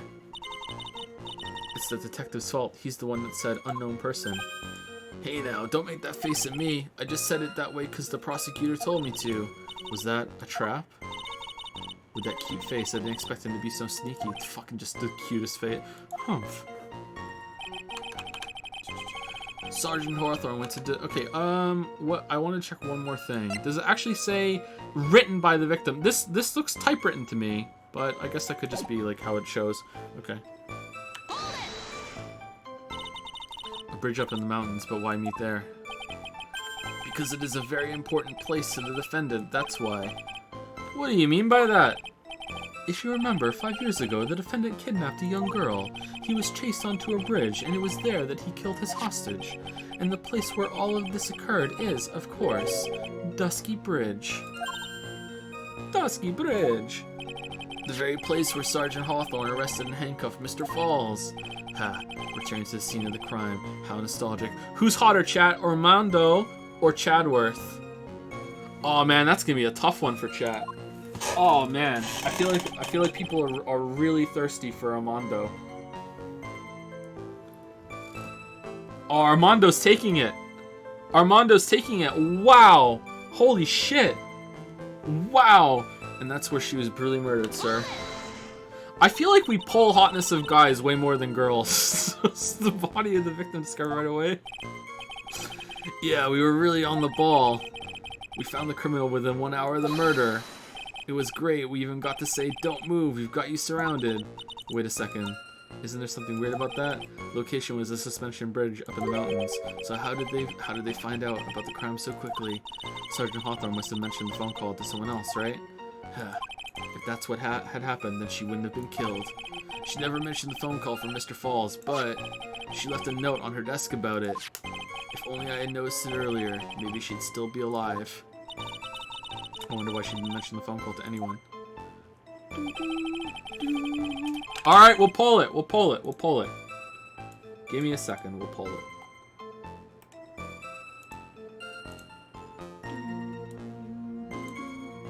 We have to have the official answer of who's hotter. It won't take very long. Manage poll. Is it Doug or Dog? That was the last one. Who is hotter? Armando. Chadworth. Alright, there you go. You only have 3 minutes to vote, so make your choice quickly.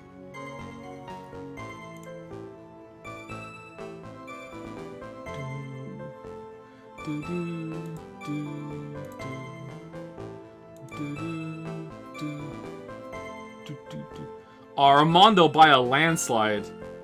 Wow. Easy pull, easy life for Armando. GG. The criminal stuffed her body into his car trunk and tried to make a getaway.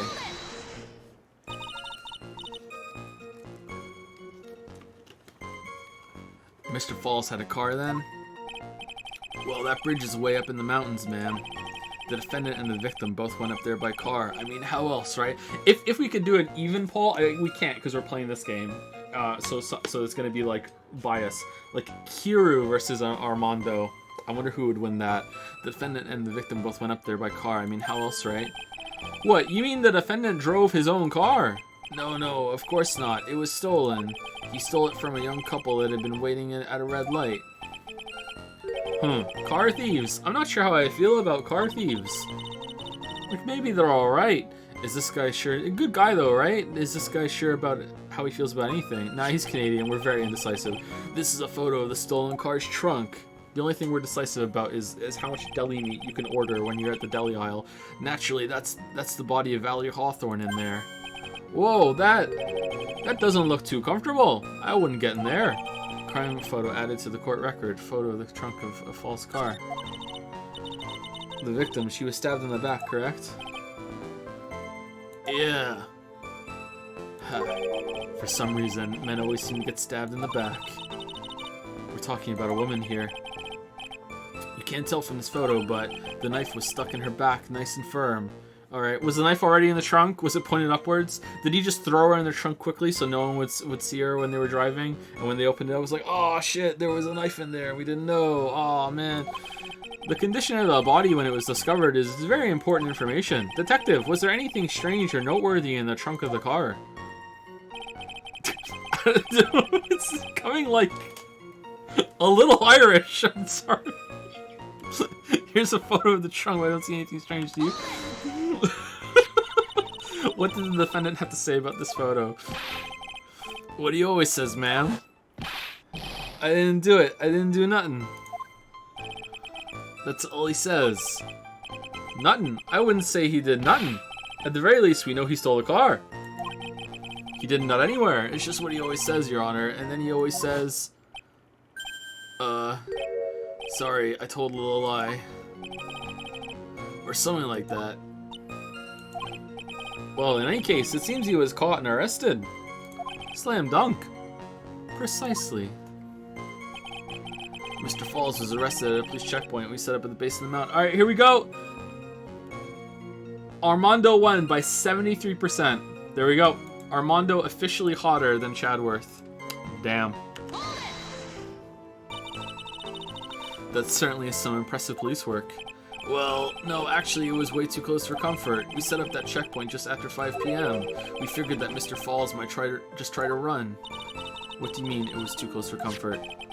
The two of them arranged to meet at 4:30 p.m. and it takes approximately 30 minutes to go from the bridge to the checkpoint. That was kind of close. Any later, Mr. Falls could have slipped right by. Listen up, kitten.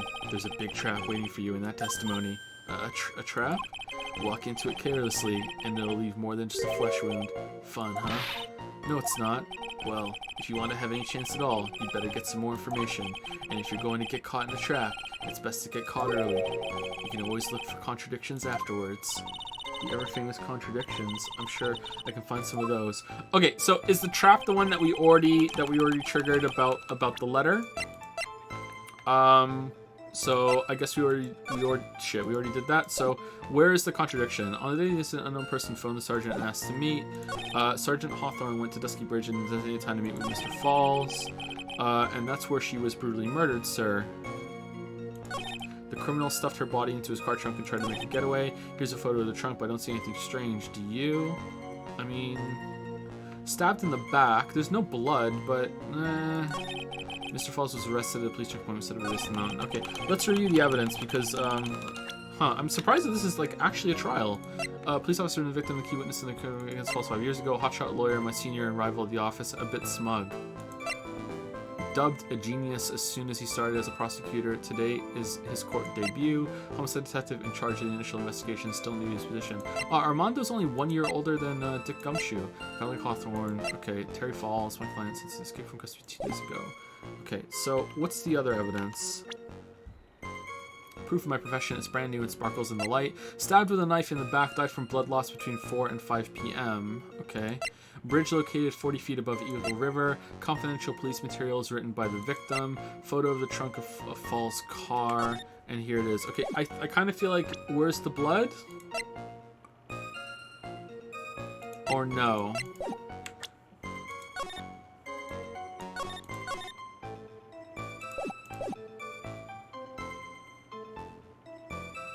Fuck is that? On the day of the incident, an unknown person phoned to Sergeant Ness to meet. Sergeant Hawthorne went to Dusky Bridge and designated time and met with Fister Falls, and that's where she was brutally murdered, sir. The criminal stuffed her body into his char trunk and tried to make his getaway. Here's a photo of the trunk. I don't see anything strange. Do you? Anyway, Mr. Falls was arrested at the police checkpoint we set up at the base of the mountain. Okay, I'm gonna try blood. Did I pressed this, right? What did the defendant have to say about this photo? What he always says, man. Okay, I didn't do that. Okay.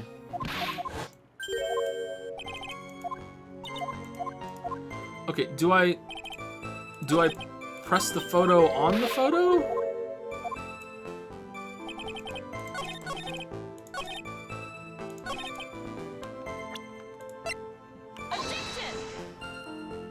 This evidence established that your defendant is lying, right? Don't ask me to confirm your facts. Sorry, this is just my first time handling the case.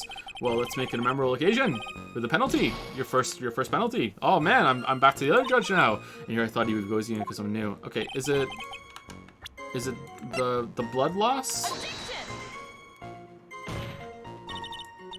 Your Honor, what do you think of the witness's statement? I don't think anything of it. How about you? I guess I don't think anything of it either. Then we don't have a problem, but we do have a penalty. Oh shit.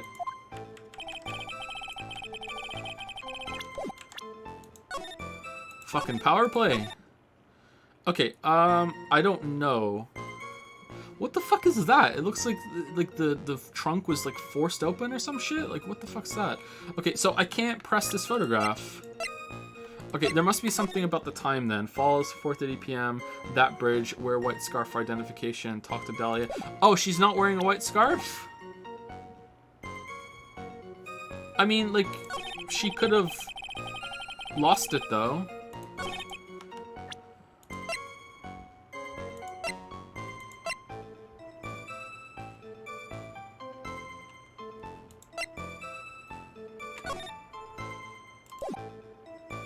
That seems kind of dumb. Let's try it. Witness. Oh, that is it. Okay. Alright. Maybe this is one of those who gives a shit? Well, what is it? Do you have something to say, Miss Faye?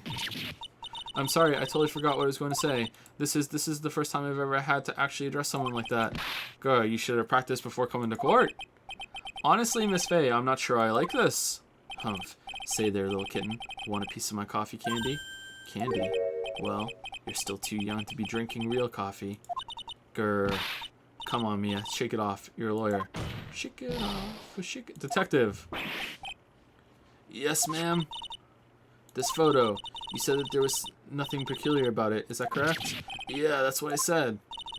Well then, I suggest you take another look at the note written by the victim. The note? It very clearly says, wear white scarf for identification. The caller must have forgotten what the victim looked like, thus this special request. I have one very simple question for you, detective. Where is the white scarf? I can't seem to find it in this photo. Well, to be honest, we didn't find it in the trunk, ma'am. Fucking stuck up the tailpipe and you stopped there, you should have looked for it. Arrgh. The caller told her to wear it to identify herself, so I'd expect she did just that. Well, Mr. Chadworth, what do you have to say about this?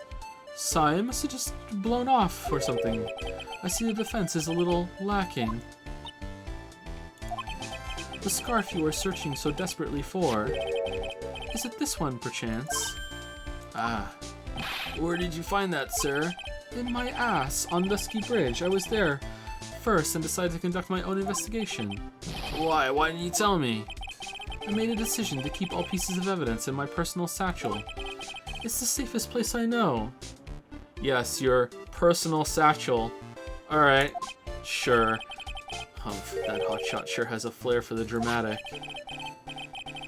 It's not exactly white as the caller requested. But as you can see, it's close enough for what it was intended for. Here's your updated scarf report. Looks like it spent some time in the mud. Not surprising, it was drizzling on the mountain that day. Prosecutor Chadworth. He was intentionally hiding that scarf the whole time. The court will accept the scarf into evidence, we will. Scarf added to the court record, worn by the victim at the time of the incident found on Dusky Bridge. Now, if the attorney for the defense has finished embarrassing herself, I mean, you still have to whip it out, Chadworth. I'd like to move on with the testimony. That is all right with you, isn't it, Miss Fay? Boy, I would like to wrap this scarf around his smarmy little neck. Very good. Now, if we're done with this mud-covered scarf business, the prosecution moves to establish conclusively and with hard evidence that Miss Hawthorne and Miss Falls did indeed meet on that bridge that day. Further, we will show exactly what occurred there. That sounds quite promising. I can't wait to hear all about it. Arg, everything is moving at his whim. Don't forget it, kitten. There's a reason why everyone considers this kid a genius. It is really hard to keep switching all the voices. Oh my god, a genius, huh? Fucking hell. Events on Dusky Bridge. Alright, Pickle Nagito voice, here we go. Actually, there's an eyewitness who was there when the incident took place. This photo was accidentally taken by the... I swear to God! I swear to God! This photo was actually taken by the witness. It shows the Vic was wearing a scarf, sir. It was drizzling that day. Unfortunately, it's a little hard to see what's going on. Anyway, the criminal shoved the victim down from behind and stabbed her in the back. That must have been when the scarf fell off. I swear to God. Look at this photo. You really get the sense that this bridge is very high up. It's a fake bridge. He still has the stripes on and everything, and it really makes you feel like you're high up. It's about a 40-foot drop from the bridge to the Eagle River down below. Mr. Chadworth, who took this photo anyway? Let's just say that it was a well-intentioned third party. Aha, a potential witness. So why isn't this person in the courtroom? Well, they said they absolutely did not want to testify. The person in question is very delicate, Your Honor. Besides, as long as we have this photo, we see no reason to compel them to testify. I'm not sure how I feel about that. It's true, yeah.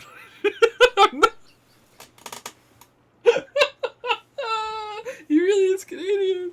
Remember what I said like during the Eternal streams? Whenever like I feel like I want to criticize something, I'm gonna say I'm not sure how I feel about that. Seems to have been taken by the witness. So as you can see, Terry Falls had both the motive and the opportunity. I think it's quite clear at this point what happened on that bridge. Aha! The truth is becoming clear to me now. Huh? Yes, it's quite obvious. He's clearly guilty. Not again, that's not fair. I haven't even done my cross-examination yet.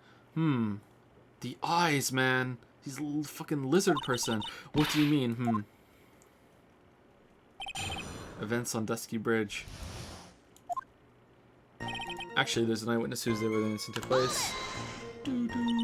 Who is this eyewitness? She's a college student. Oh my god, she's a college student. A female college student. That's right, meaning she's female and a college student, ma'am. She doesn't do well in front of other people, so I came to testify for her. Maybe so, but as the attorney for the defense, I have the right to cross-examine her. For the time being, we're not relying on the witness's statements, that is all. What is that supposed to mean? The prosecution has other more decisive evidence. Our case doesn't rest on the vague testimony of a female college student. A female college student, eh? It means she's female and a college student, sir. If you absolutely must hear her testimony, you'll have to give us a good reason why. This is pretty fucking sus, grr. Please tell us about the more decisive evidence in question. This photo was accidentally taken by the witness. It shows the Vic wearing the scarf, sir. Where's her hat? It certainly looks like the same coat. 4 buttons. 4 buttons. It looks like the same coat. It's like it's not perfect to tell. Where'd the hat go? Men's not hot. The victim is wearing a scarf in that photo, alright. So, about the witness who took this photo. What was this person doing all the way in the mountains? She was taking photos of wild flowers, apparently. There are many unusual types of flora on that mountain, Miss Faye. People in the area say it's because of the spirits that live there. Why do you keep asking about the witness? Just enjoy the photograph. What the fuck are you keep pressing us to bring the witness on the stand for? Fuck it. It's just the spirits. Now that you mention it, this photo. This cloudy fog-like thing. Is it a ghost? I don't believe it. No, Your Honor. No, I don't think it's a ghost. It was drizzling that day. Unfortunately, it's a little hard to see what's going on. Drizzling, huh? That's right, there was a light rain coming down. The whole place was dreary, but not as dreary as the mood that's in this courtroom right now. Sewing. Looks like a cold front just moved in. Looks like I'm in a pickle again. In any case, the point is that the area was quite damp. There was even some fog. I even slipped and fell while I was on the bridge. It was really something. Maybe she just fell. He didn't knock her down. Anyway, the criminal shoved the victim down from behind and stabbed her in the back. Is that part of the witness's testimony as well? Of course it is. Well, we need to press that. He pushed the victim hard in the back and she fell down right on her stomach. Huh. I remember that happening once myself. It was really brutal. Are you talking about seeing someone get pushed, or were you the one getting pushed? Or does it mean that you pushed someone down like that once? They're building a new stadium downtown, by the way. It's gonna really bring in some new jobs for the city. Probably some new court cases, too. Can't wait. With his mind-boggling tales and the way he said brutal, I wonder if he's Canadian. Yeah! Save your nasty look for the right person. Huh? Take a look. Poor baby. The court record seems to have wet itself. Hey, watch where you spill your coffee. The court record, huh? That must have been where when the scarf fell off. So in other words, there was a struggle between the criminal and the victim, huh? That's what the witness said. Well, it looks like she didn't remember about the scarf, but from what she said, it sounded like a pretty violent fight, ma'am. The area was wet from the... Oh shit, the area was wet from the rain, the bridge is probably wet too, which would explain why the scarf was covered in mud, but there's something about this testimony that's still bothering me. Talk about a surprise. I had no idea there was a photo. So what do? You really still believe him? Mr. Crybaby, I mean? Of course I do. Humph. So a little kitten believes in fairy tales, huh? In that case, the answer is obvious. If what you believe is the truth, then that means that somewhere hidden in that testimony is a contradiction. One huge contradiction waiting to be discovered. That's your chance. Okay, so there's no mud on the bridge, right? Well, I guess there could be with people walking over it, but isn't it broken, though? Actually, there's an eyewitness who was there taking the place. The photo was accidentally taken by the witness and shows the victim wearing a scarf, sir. Yeah, it's true. Yeah, where's the knife? Are his hands still bound? How the fuck was he driving? It was drizzling that day. Unfortunately, it's a little hard to see what's going on. Anyway, the criminal shoved the victim down from behind and stabbed her in the back. That must have been when the scarf fell off. Oh, shit.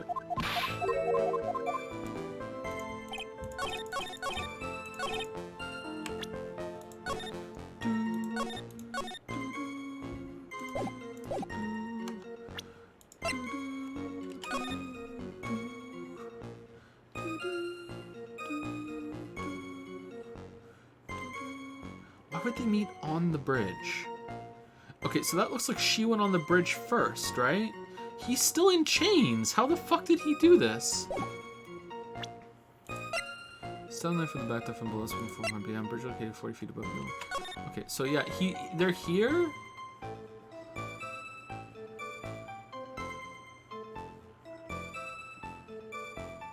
So totally not Goofy was here.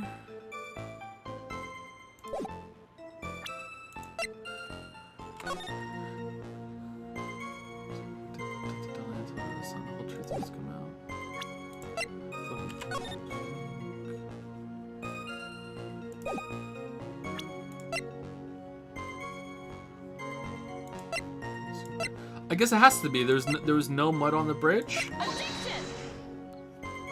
This evidence establishes that. No, it's not. Shit. I don't know. Is this one of those ones I have to question everything again or press everything again? Must be when the scarf fell off. Actually, there's an eyewitness who was there when the incident took place. Okay, I don't think we can refute that. This photo was accidentally taken by the witness. It shows the Vic wearing the scarf, sir. Okay, I don't think we can refute that either, unless there's something else in this photo that we're going to refute. It was drizzling that day. Unfortunately, it's a little hard to see what's going on. Anyway, the criminal shoved the victim down from behind and stabbed her in the back. Alright, maybe it's that he's in chains? How did he do that in chains? I mean, you can shove someone without, like, just by barging into them.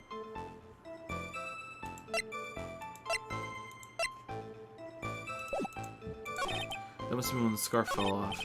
And I talk about a surprise and I do. There's a photo, so what do I do? You really do? Of course I do. Humph. So look in business fairy tale sound that's based on base. What you do is the truth, and then when doing this is one huge country when you discover this your chance. Okay, I don't know, sorry.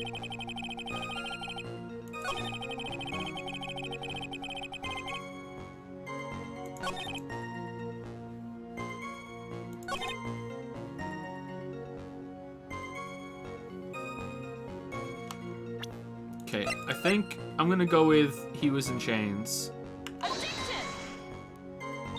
This evidence established the defendant is lying, right? Nope, it's not that either.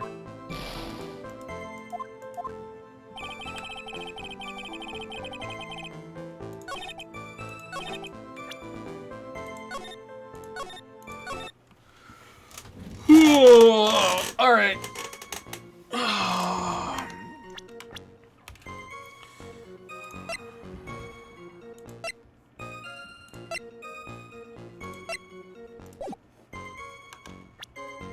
Like, there's not that much evidence. Stabbed with a knife in the back, died from blood loss between 4 and 5 p.m. Bridge located 40 feet above Eagle River. Confidential. Okay, so it's found on Dusky Bridge. He found the scarf on the bridge. Okay, so it's not like it fell down or anything like that. He actually found it on the bridge.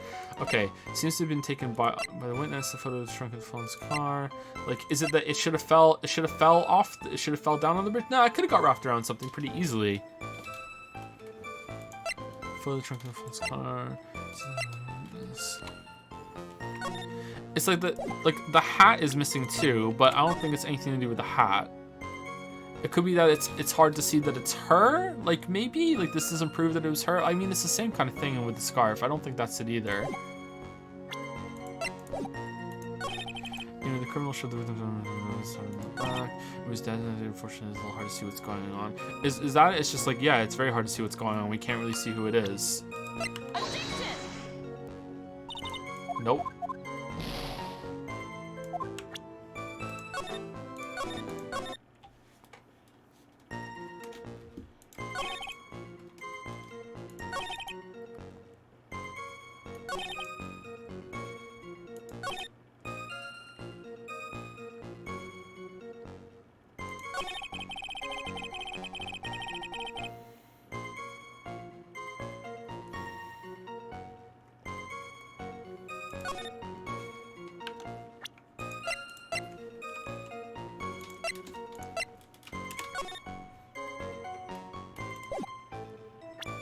Okay, so the only thing I can think of are where did the hat go, and this should have fell into the water when the struggle happened instead of it being on the bridge. But like, I don't think those are right. It just those are the only things I can think of right now.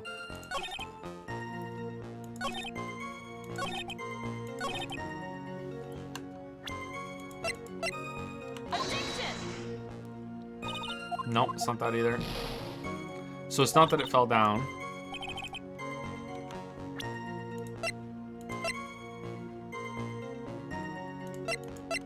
The photograph? Nope. Alright, let me press everything again and see. Maybe there's a clue that I missed. Sorry, I don't know what it is. Who is this eyewitness?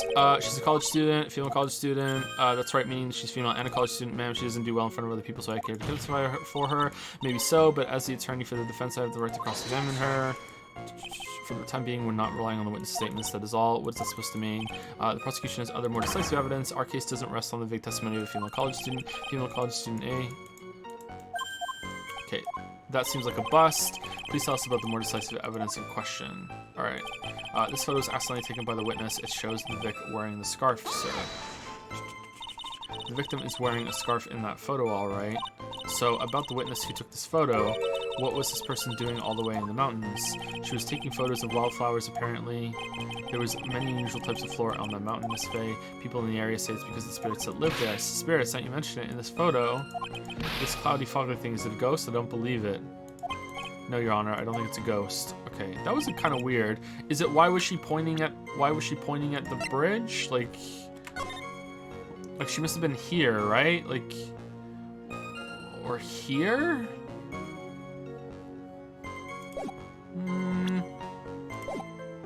It's drizzling that day. Unfortunately, it's a little hard to see what's going on. Drizzling, huh? That's right. There was a light rain coming down. The whole place was dreary. But not as dreary as the mood that's in this court right now. Looks like a cold front just moved in. In any case, the point is that the area is quite damp. There's even some fog. I even slipped and fell while I was on the bridge. It was really something. Anyway, the criminal should have... Okay, is it like... The water would have washed the mud away? I don't think that, but...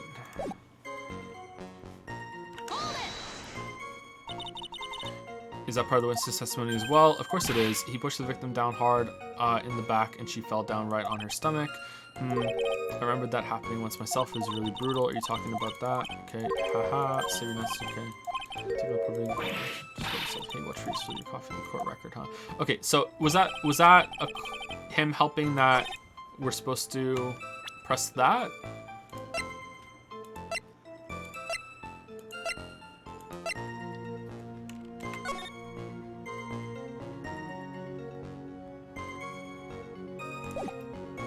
Okay, I hope that it's not that how did he shove her from behind when they were facing each other, because, like, she easily could have turned around after the photo was taken. Like, that doesn't mean shit.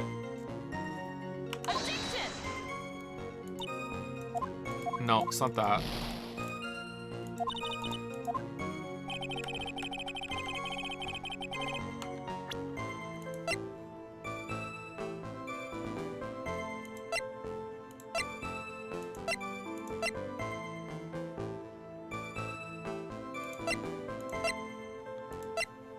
Autopsy report? No, I'm just guessing right now, chat. I'm sorry this is frustrating. I really don't know. I don't know what it wants from me. I hope it makes sense. I hope I can say, "Aw, man, I'm dumb." Alright, so this is it, right? That's the clue?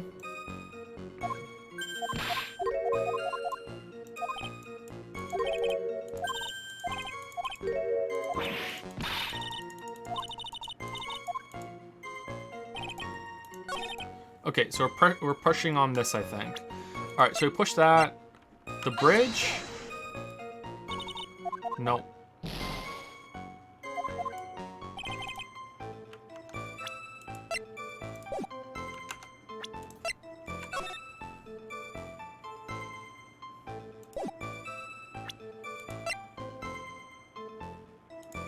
I mean, that doesn't look very white, does it?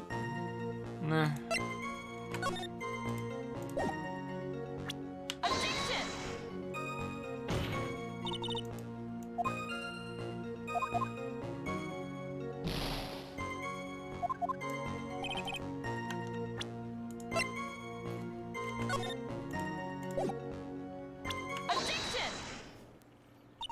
So at the time of the crime, there was a light drizzle coming down, correct?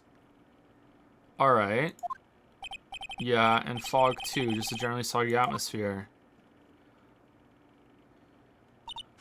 Well, I have evidence that doesn't go with the soggy atmosphere. But this is a photo of the victim's body that was found in the car trunk. Considering the conditions of the scene of the crime, something isn't right.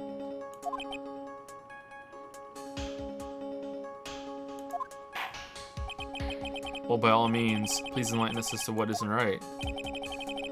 What isn't right if it doesn't fit the conditions that day? That there's no mud on her coat?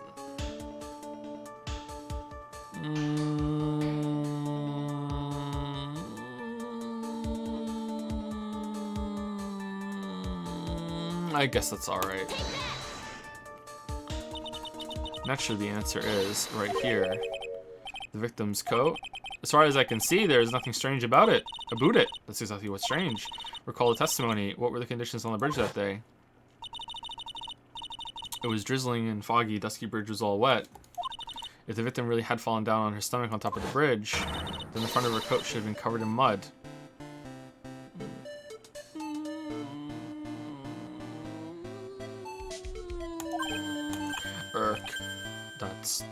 That's exactly right. The other day I fell on a muddy street and my gorgeous playoff beard was before. It's just doing the jokes for me now.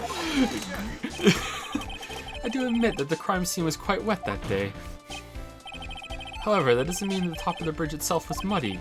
If your honor had fallen in the shower instead of on a muddy street, your glorious hockey beard, pride of the legal league, would be wet but not muddy.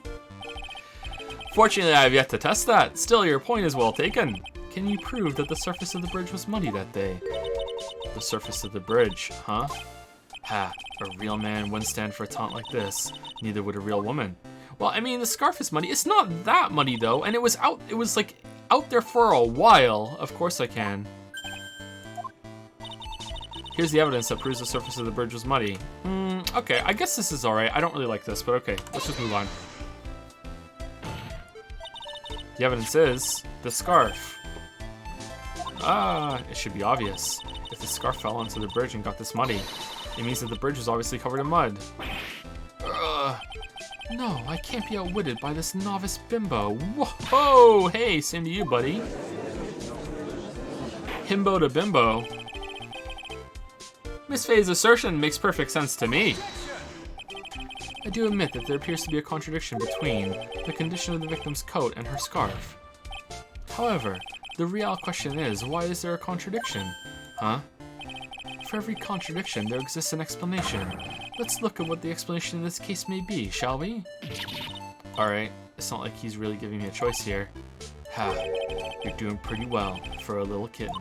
Alright, that's fucking weird, dude. Stop calling your kitten Mr. Armando. No matter what he says, a contradiction always comes down to a lie. It's you, the victim, discovered in the trunk. The witness's photos showing the defendant and the victim. Or the witness's testimony that stated that she saw the moment of the murder. Just relax and think it over. It's pretty simple, isn't it?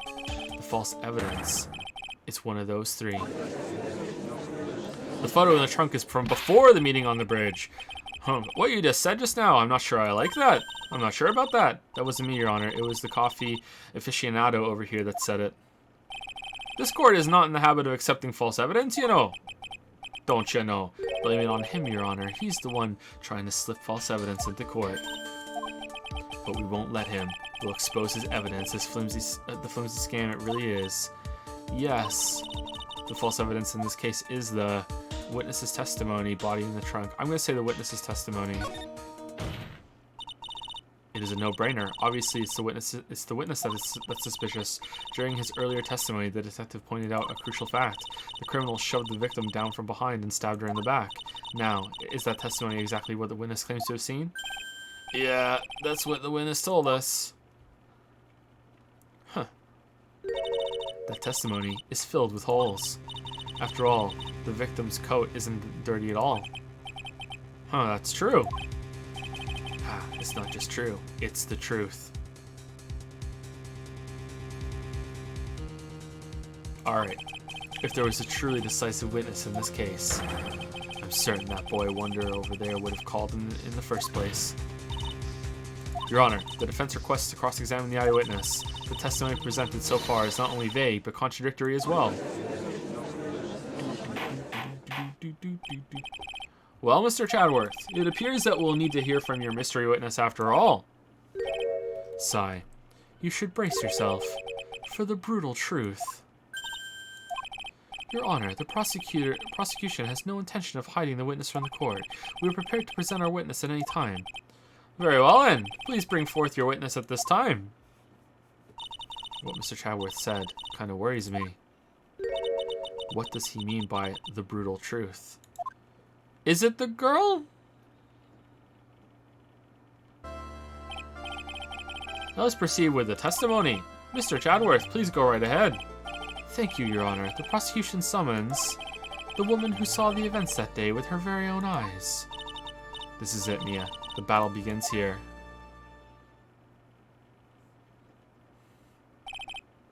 Witness, what is your name and occupation? Oh, fuck! That's the name! Everyone's so silent I can hear their hearts going pitter-patter. Huh, oh. When I look at you, how can I put it? It makes me think the Maple Laughs can finally win the Stanley Cup. You look you look as scrumptious as a double-double.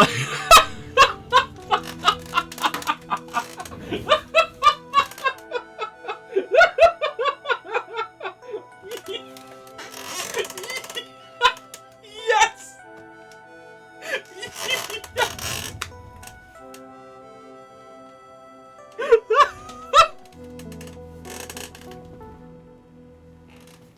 You look as scrumptious as a double-double and a dozen donut holes.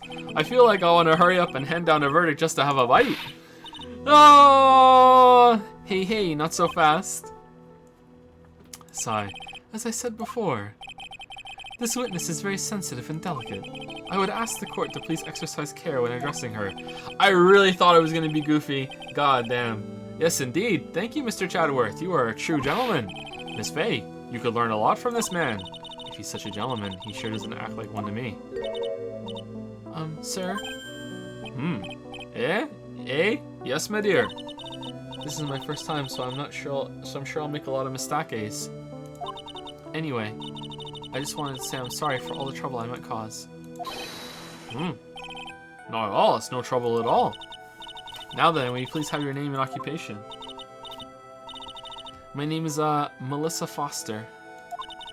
I'm a college student, a freshman in the literature department. You were on the scene when the unfortunate event occurred, correct? And you were the one who took this photo? Is that accurate? Well, how can you be so mean? Now see here. What are you doing, shoving that in her face like that, huh?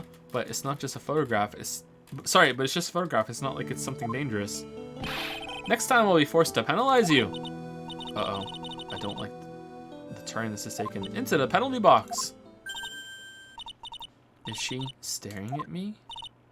And you would be... Huh? I'm the defense attorney. My name is Mia Fey. I see. So you are. Now then, young lady, could you please give us your testimony? Yes, Your Honor. I'll do my best.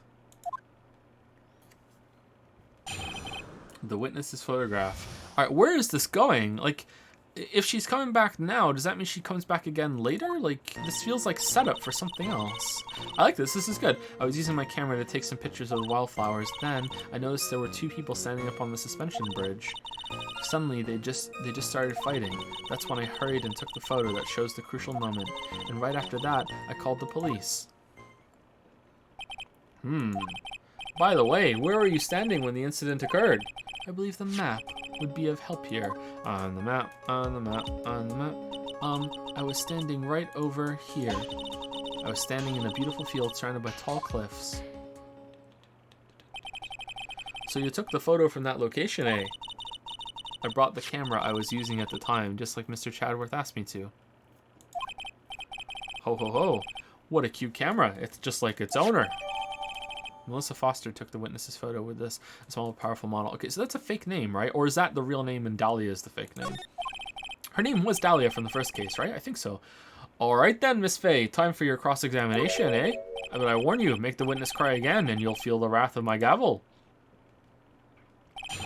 The witness's photograph. I was using my camera to take some pictures of wildflowers. Did you say wildflowers? Yes, the mountain is famous for its beautiful spring flowers. But it's only February.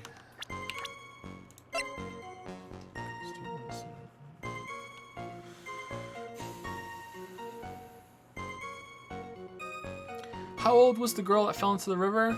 It was 5 years ago, wasn't it? She was 14, so her age matches that. There's no way, right?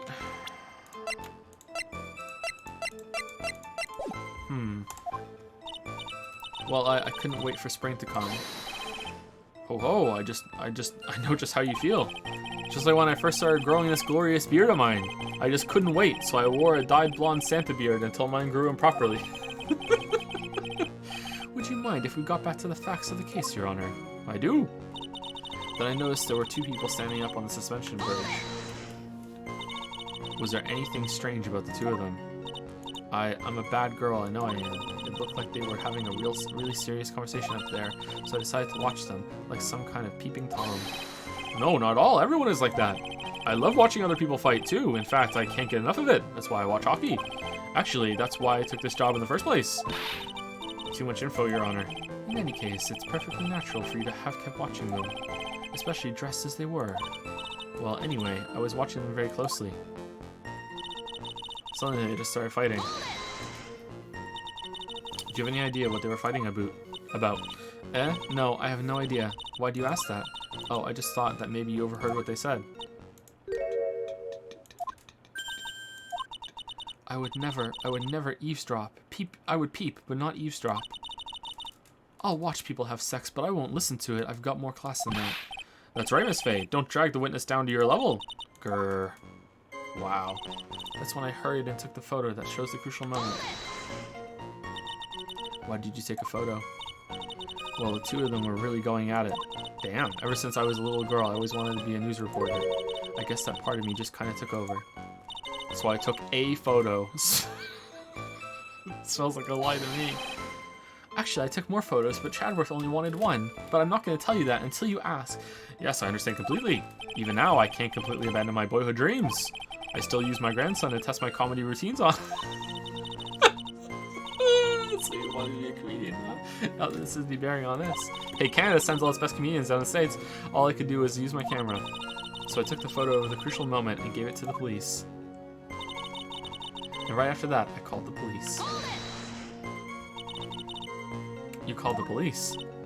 Yes, because it looked to me like the murderer was going to try to escape. We were already moving before the call even came in. Thanks to the victim's note, we had already started our operation.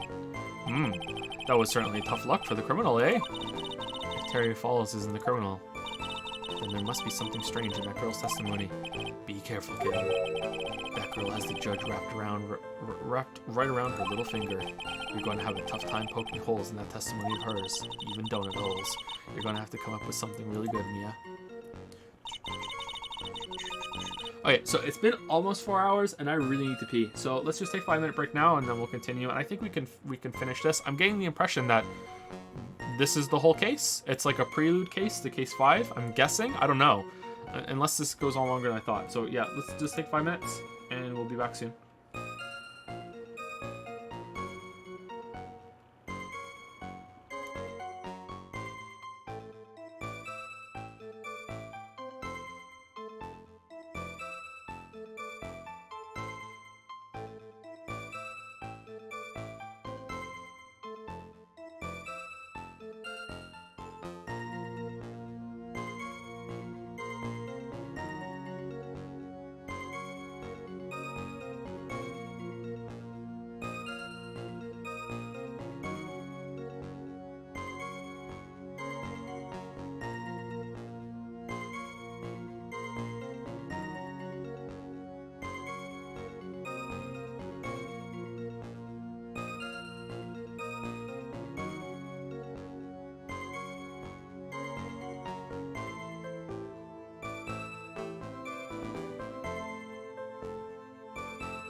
Alright, so we should be good to go until the end of this chapter, and then we'll start chapter 5 tomorrow. And then I'm hoping we can split chapter 5 into 2 streams. And I think we should be set up okay for that. We shall see. Thank you, Iceland Spaceman, for the 100 bits. Thank you so much, Iceland Spaceman. Sorry I didn't see that. I think that came in right at the end when I said thank you last time. It's been saying that the whole time. Using my camera to take some pictures of wildflowers. Did we refute that already? Then I noticed there were 2 people standing in the suspension bridge, suddenly they just started fighting. That's when I hurried and took the photo that shows a crucial moment, and right after that I called the police. How did you call them? And what was the clue? Terry Flies isn't a criminal, then there must be something strange in that girl's testimony. Be careful, kitten. There goes the judge for okay, so pictures of the wildflowers. And what evidence do we have? Small but powerful model. Seems to have been taken by the witness. Worn by the witness.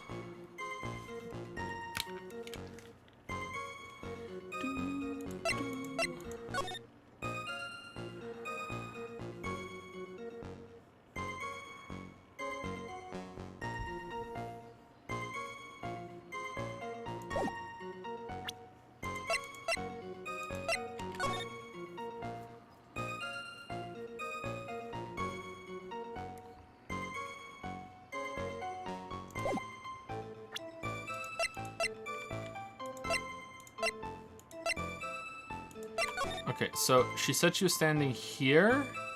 So she took the picture past the cliff, so they were here. Alright, so they were all the way over here. Why would they meet all the way over there?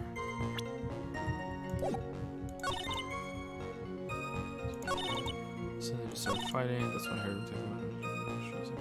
Okay, your picture doesn't show them fighting though. That's the thing, right? So they just start fighting.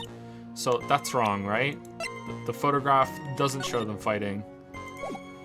But does it want that one or the one before it?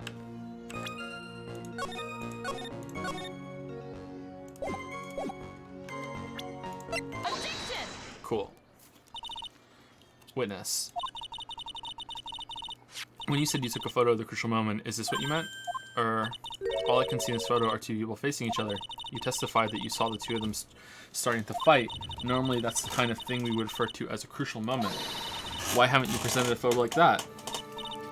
Well, you see, the photo we presented was the only one there was. But if you really wanted to capture the crucial moment, then what happened next? You must have taken a photo of it. Dough! Canadians don't say dough.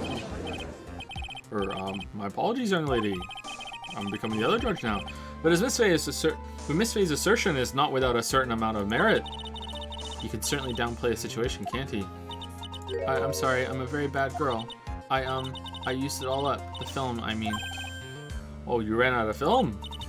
This photo was the last one. What? Unfortunately, that is the truth. I personally examined all the photographs she took that day. All the other photos are of the witness herself, playing among the wildflowers. The witness herself? Then who took the photos? Well, you see, my camera has a timer feature built into it. So you took photos of yourself? Oh, is this what's called a selfie? I remember taking some photos of myself once too. Please, no details. Damn.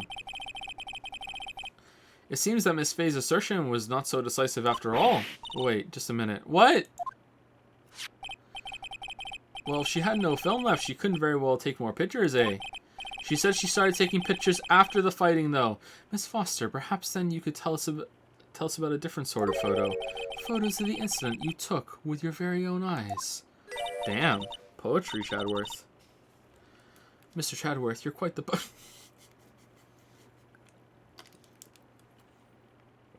I made this. I made this. I made this. Very well then, let's get back to the cross-examination. Let's hear your thoughts on the fight that you witnessed. Yes, Mr. Judge. Ooh, Mr. Judge. Boy, this guy is really a sucker for sweet talk. It looks like the other kitten in the room is the one that's getting all the attention. Yeah, it's sickening how you call all women kittens. I was using my camera to take some pictures of wildflowers. Did you say wildflowers? How not to be creepy? Step 1, be hot. Get away with anything, Diego. What the fuck? Actually, it's still a little creepy. Yes, the mountain is famous for its beautiful spring wildflowers. But it's only February. Oh wait, we did this already. Wait.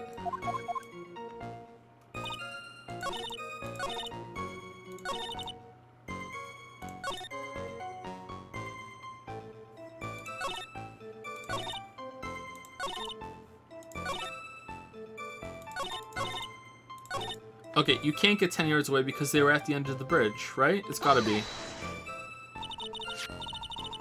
But you're saying Sergeant Hawthorne wasn't able to get away from him? Well, it's a narrow bridge, but it was swaying back and forth. If you ask me, both of them were in danger of falling off. I only wish I could have done something to help her. That seems to make sense. I wonder about that. Something seems kind of off. Ha, does it now? You have a good sixth sense. When you feel that something's off, that's when you need to figure out why. If Terry Falls isn't the criminal, then there must be some strange in the girl's testimony. Be careful, kitten. Yeah.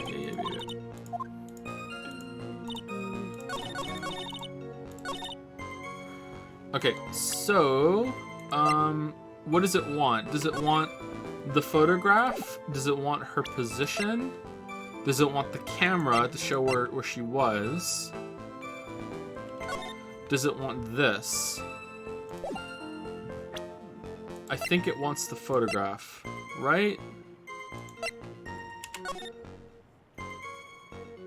So my line of thinking right now is that because she was here, that means that because she was watching it, that they were here, which means they didn't have 10 yards to work with. So, but what is it that they want? It could be the camera, the photo, or the bridge map.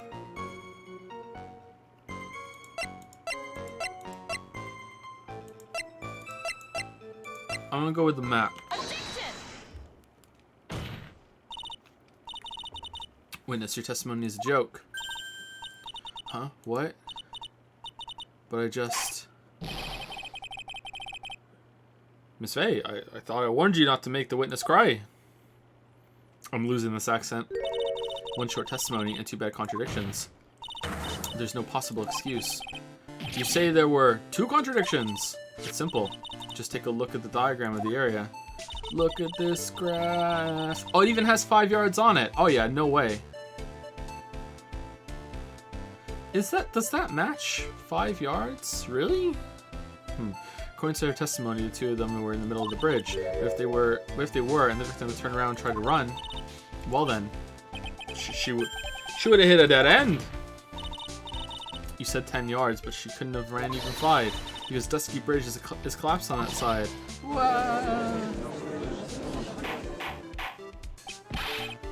What does all this mean? It's very simple, Your Honor. This charming little witness told a charming little lie. That's all there is to it. This beautiful young lady has been lying to the court. She's another Trudeau. Just...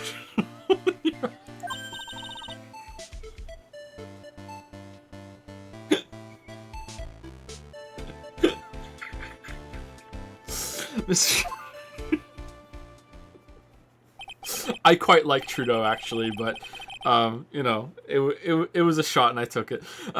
Your Honor, allow me to personally apologize for the confusion. I mean, he's not perfect, but, like, no one is. Ooh. What do you mean, eh? There's one major mistake in this diagram. What did you say? Oh, what are you referring to? It's all because this diagram was made after the incident occurred. It's a very old bridge. We couldn't find any official blueprints of it. So what you're saying is that this diagram is out of date. I'm saying that even though the bridge is currently in disrepair, there's no evidence that can prove that the bridge was broken during the incident. Whoa! You actually can't... But you went there, Chadworth! You can't actually tell the condition of the bridge from this photo. I apologize to the court for not being more clear when I presented the evidence. You went there! You went on... Gumshoe, you went to the bridge! That guy is good. Huh, what do you mean? He planned it from the beginning. He's a genius, all right. This is a genius. This is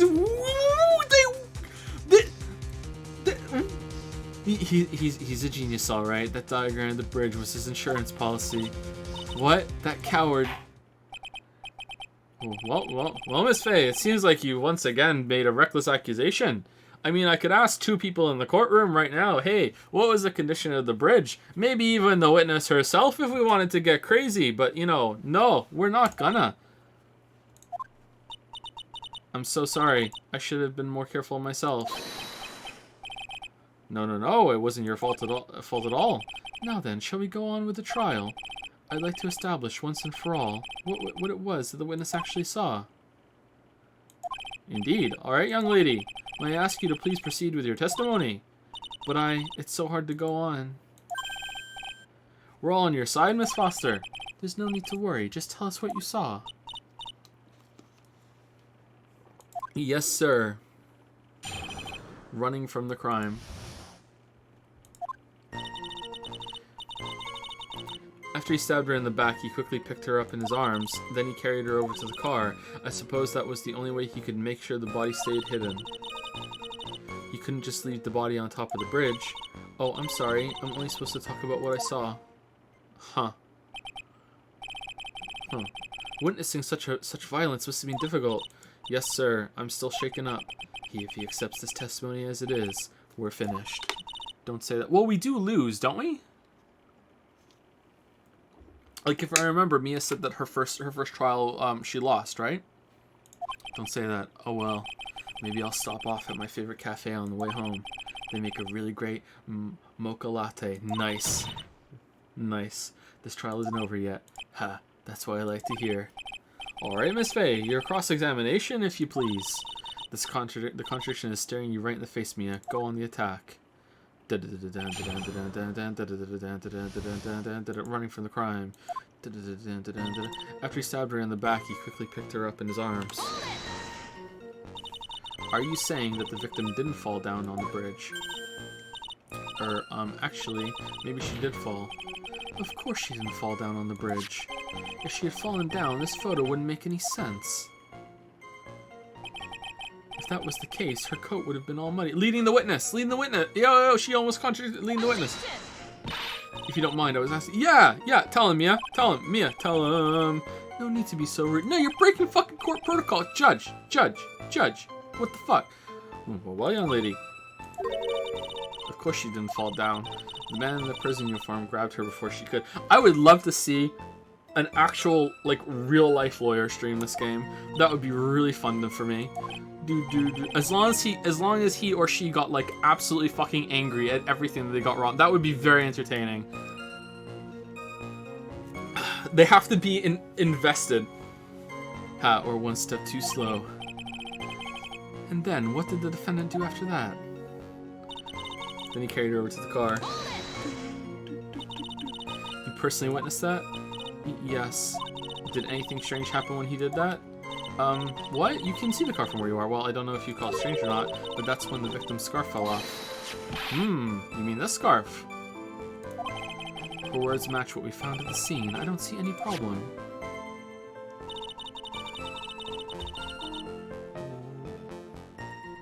Oh, wait, what? I suppose that was the only way we could make sure the body stayed hidden.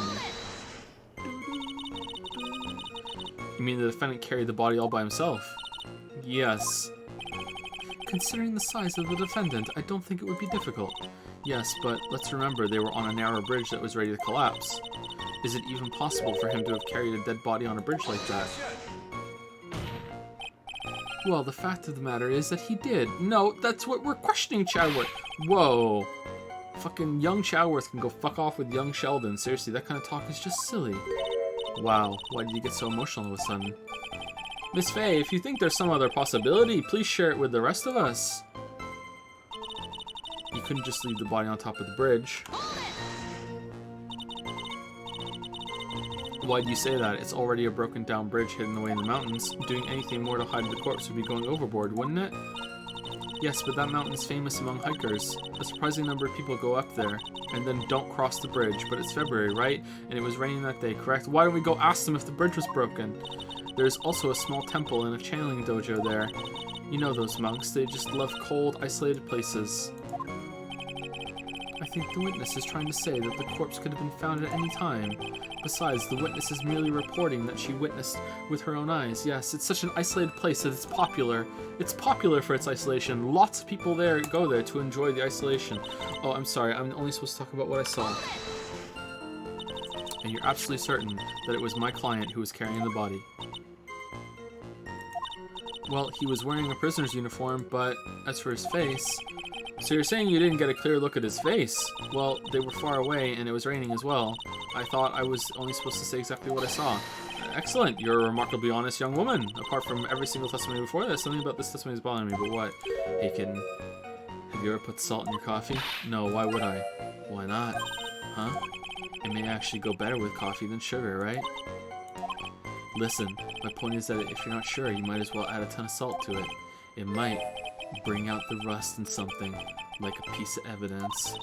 He's right, Mia. Go present something. You've got nothing to lose. Well, I mean, we'll get fucking penalties. By the way, I wouldn't put salt in my coffee. The two don't go well after all. After he stepped to the back, he quickly picked her up in his arms and he carried her over to the car. I suppose it was okay, so Choworth got like oddly emotional when we did this, and that usually means that he doesn't like he has no real evidence, so he's going for the emotional route, and he's just like pressing you off and making it seem ridiculous that anyone would question that. So that makes me think that that's the weak point. But like, I mean, I don't know how. Like, why doesn't he have blood on him after he stabbed her in the back and carried? I guess the knife could be like stopping it. No, but she died of blood loss.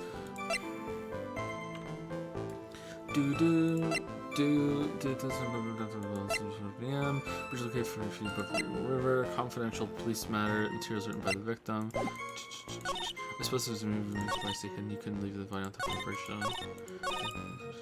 Okay, I don't. She said that she saw this. I don't see how she could have. How could she see that from there, right? Unless she's just saying carried over to the car. I saw. Basically, she should say I saw him carry the body off the bridge, but that can't be it. That's too easy, isn't it?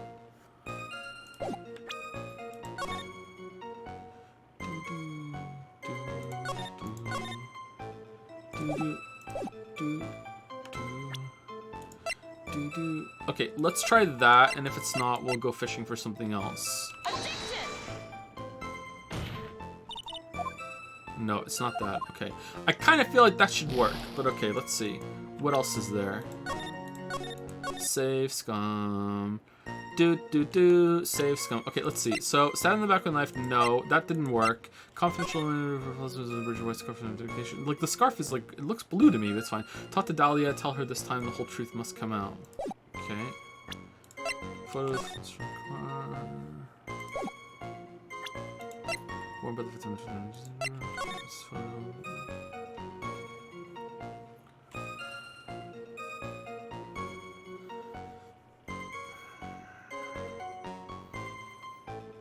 I think that would be difficult.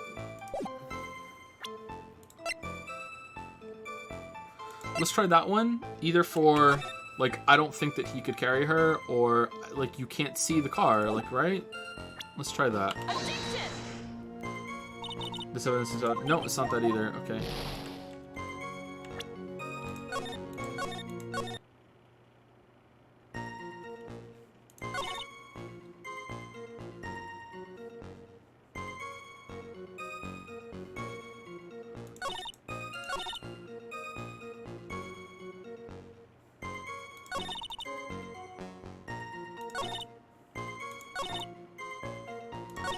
Oh, I'm sorry. I'm only supposed to talk about what I saw. Maybe it's that bridge located. You didn't see it because you couldn't see it. Maybe it's that. Hold on. Nope.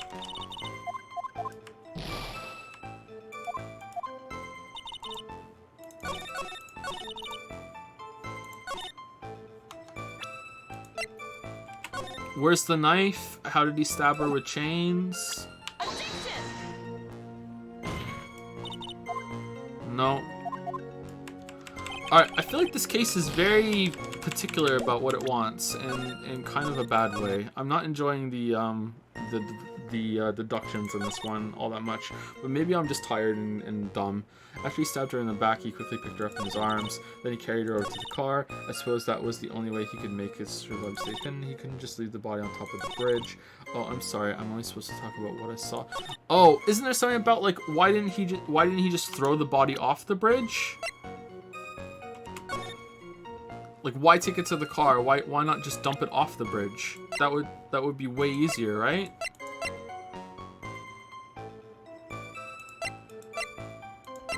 How do I say that?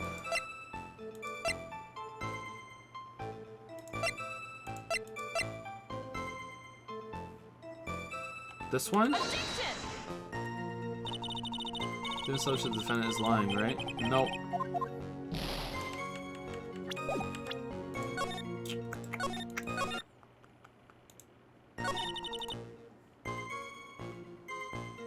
That was the only way you can make the body. Okay, maybe it's that one? Okay, killer not wanting the victim to be found, I can understand that. However, the idea of moving the body for that purpose is clearly odd. There was a much easier way to make sure the body wasn't found. Well, what is it? Take another look at the map of the area and you'll see how. There's a river right below the bridge. Earlier, Mr. Chadworth pointed out something interesting about the river. I think sometimes I'm too hard on these games for them not accepting multiple paths for getting there.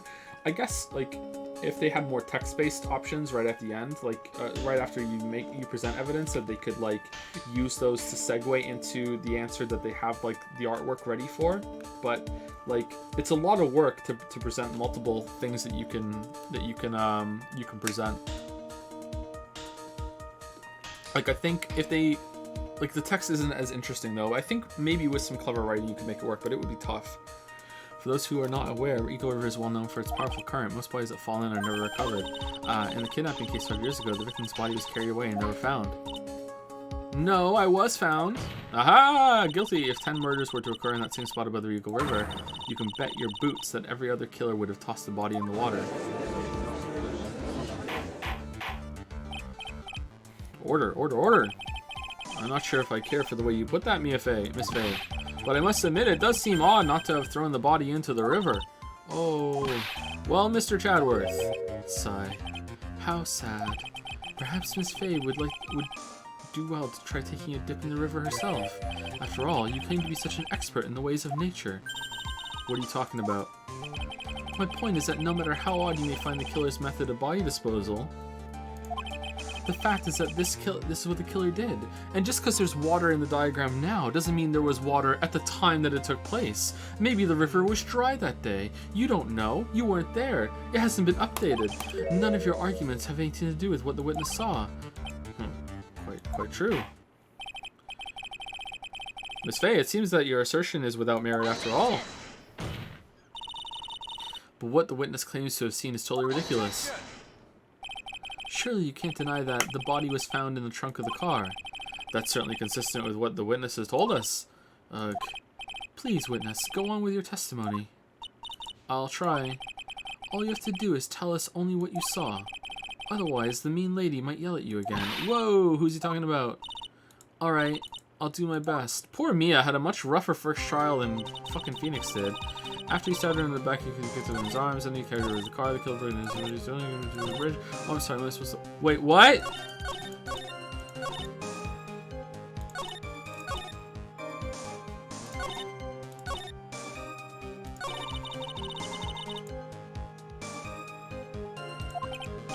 Hey, kitten. Have you ever put salt in your coffee?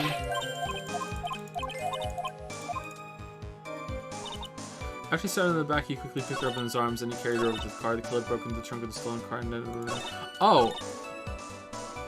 What? Why is there suddenly something new? Did I miss the line of dialogue that explained that?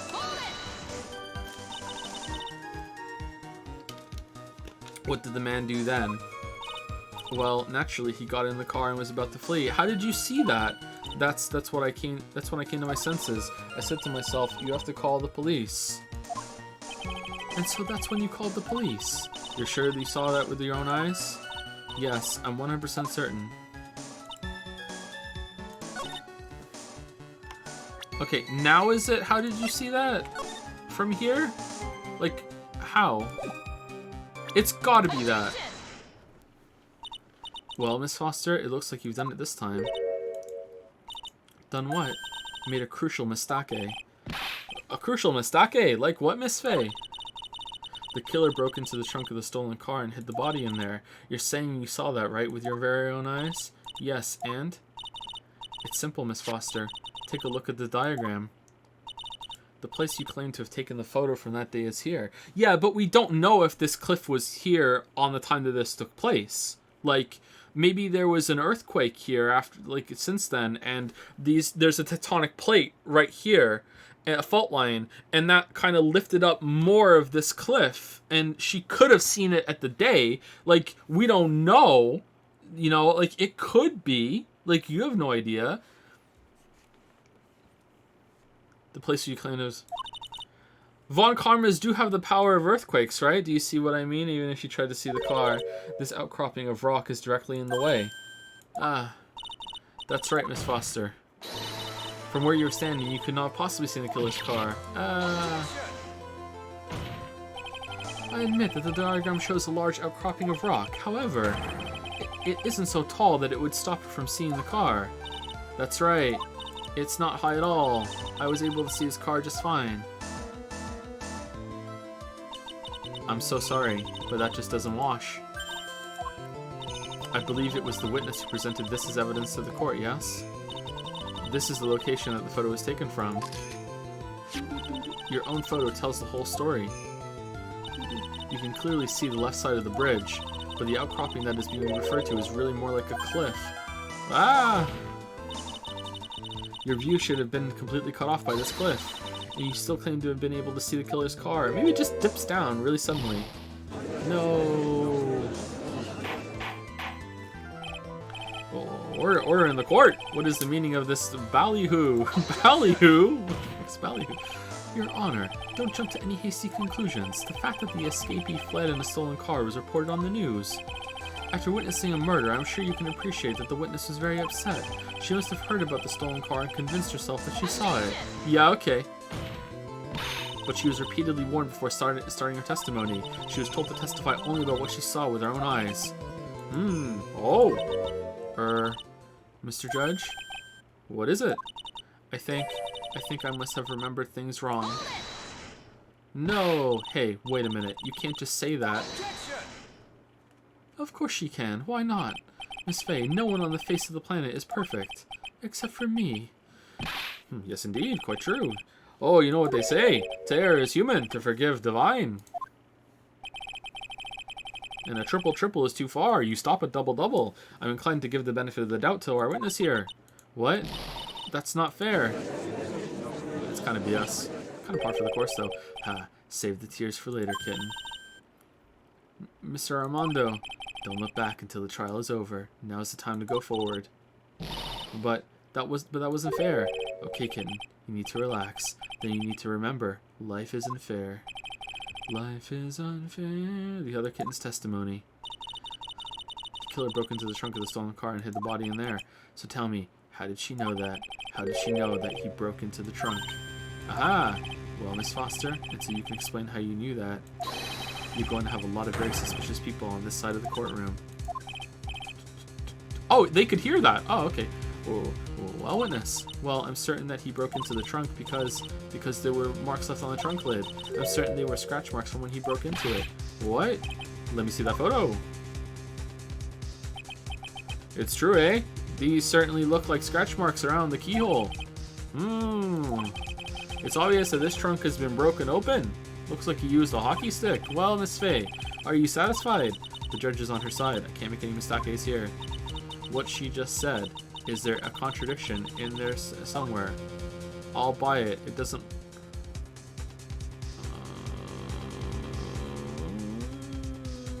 I mean... Okay, I don't know. I want to say, how did she see it again? Like, how did she see that? It doesn't work. Melissa Foster, it looks like you finally betrayed yourself. What? You said you were in a field taking photos of wildflowers, but even so, you knew about the scratches. The question is when? When did you get a chance to see those scratches? Finally, I finally got her. I'm getting pretty tired of waiting over here. Then perhaps it would be faster if Miss Fey explained herself. Your Honor, there's only one possible explanation. The reason the witness had seen the scratches was... she happened to be passing by. She put the corpse in herself. She is the owner of the car. There's no way that she put the corpse in herself. She happened to be passing by is just bullshit. She's the owner of the car. Okay, it's got to be that, right? We know more information than we're letting on because Dahlia told her this time the whole truth must come out, right? It's her car and she knew about it before.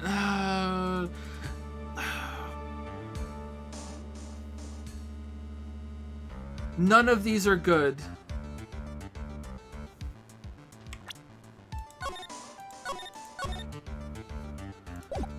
Oh, none of these are good. There's no way she put the corpse in.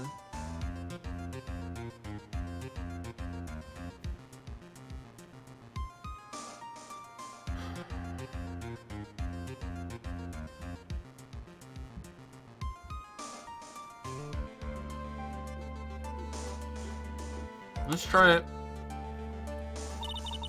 There's only one way the witness had the chance to see those scratches. Yes, what is it? Naturally, when she opened the trunk and stuffed the corpse in herself.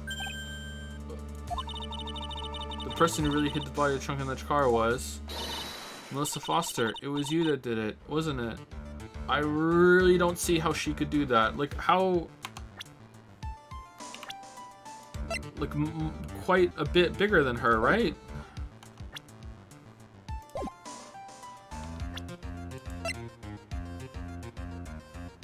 Unless we're leading to she had help.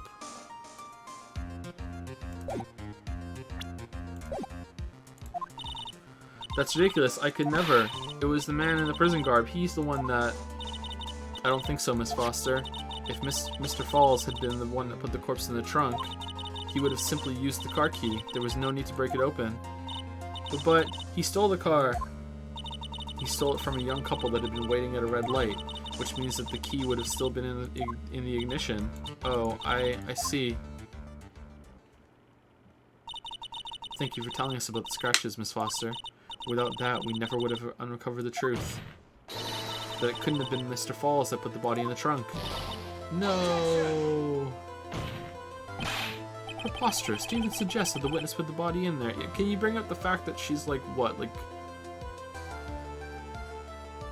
90 pounds? Like there's no way. If that were true, then how do you explain the photo that she took? The power of anime. The corpse. She used her umbrella as leverage. Ugh, the corpse could only have been put in the trunk when the incident occurred. And we already know that at the time, she was taking photographs. The camera has a timer. There's your chance, Mia. Timer. Finish this thing.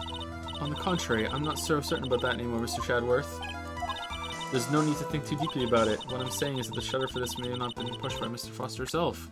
As a timer.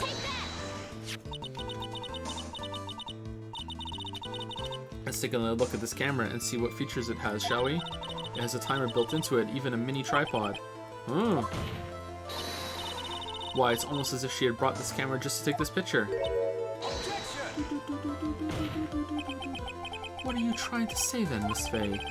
That when the crime occurred, Miss Foster wasn't in the field as she claimed? Well, if she really did use the camera's auto timer, then the answer is yes, she was somewhere else. Exactly, she was not in the field. Would the defense please explain further? So when he was driving away, did he even know the body was in the trunk? Listen, this is a crucial point. Where was Miss Foster when the incident occurred? In answering that question, will also make it clear Miss Foster's true identity. Well then, please answer this question. Where was Melissa Foster when the incident on the bridge occurred?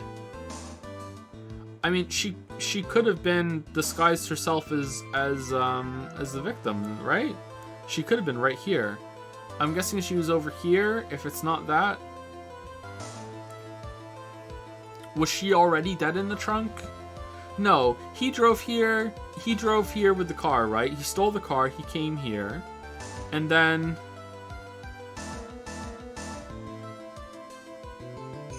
Valerie, assuming this is Dahlia, I mean, I can't remember the name. So Valerie and Dahlia knew he was coming, and so they were both here. Dahlia has time to set up this, sets this up, and I don't know, fucking just Breath of the Wild climbs over here, down here, and like waits while they have their meeting, or has she already killed Valerie and is staging it, and then when he leaves, she's like, wahaha, and takes the stuff off, runs over, drags the body into the, like, becomes the Hulk, and pulls the body. Where is she? I don't know. Let's try the crazy theory first. Naturally, the witness is right here. But that's where the victim, Miss Hawthorne, was standing. Oh, it's crazy, right? Order. Miss Faye, what on earth? Your Honor, if I may. After parting with the victim on the bridge, the defendant fled by car.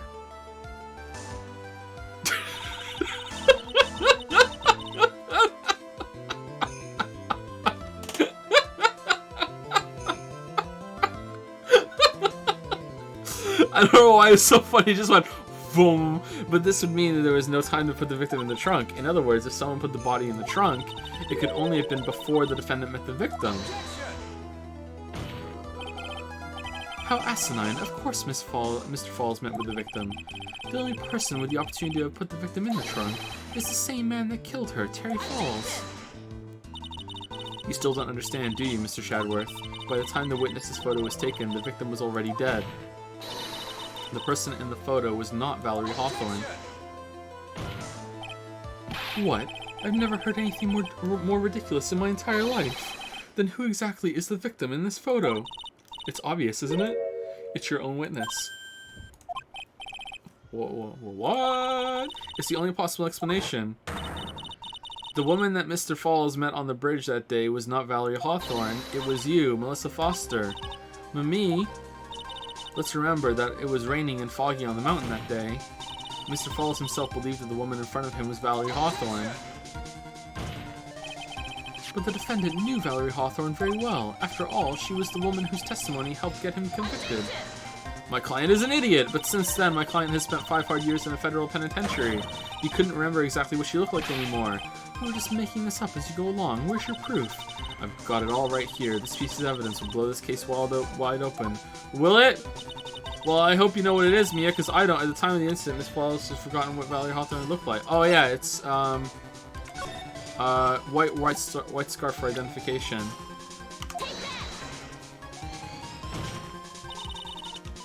Mr. Falls has forgotten the victim. I'm sorry. Hold on. Whoa. Okay, so there's no way that Valerie could have been in the trunk when he stole the car. So he drives up with the car, backs it up, beep, beep, beep, beep, beep, and then he's like, oh, okay, time to go meet on the bridge, and walks along on the bridge, right? And she just set this timer miraculously at the perfect time to get them together. I guess she could have waited, right? So he and then she's like, he went, all right, drag the body, and then she like puts it in the trunk that she breaks open as he's like dum-ba-dum, and then she's like, all right, job well done, all right, time to put her clothes on, unless she brought like another coat, the same one, and then walks down here and is like, bum-ba-dum-bum-bum, oh, excuse me, I need to be on the other side of you, let me go, bum-ba-dum-ba-dum-ba-dum-bum, turns around, and then is like, camera slash, then they have a talk, and she's like, okay, I'm glad we had this meeting, and then he's like, bum-ba-dum-bum-ba-dum, and then he leaves, like, what happened here?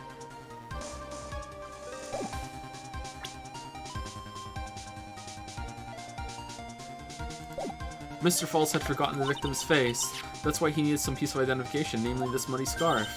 Ah, it was Mr. Falls who requested that she wear the scarf to identify herself. That's already been proven by the note the victim left. In other words, as long as you were wearing a scarf like he asked, anyone could have pretended to be Valerie Hawthorne. Well, what do you have to say to that, Melissa Foster? No.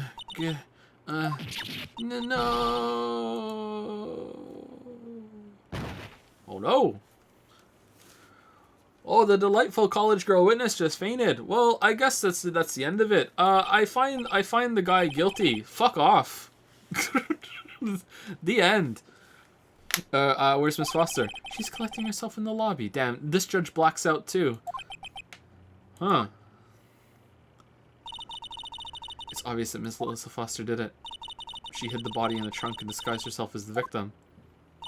She set up the camera to snap a fake photo of them together. The only question is, why did she do it? Well, isn't that obvious?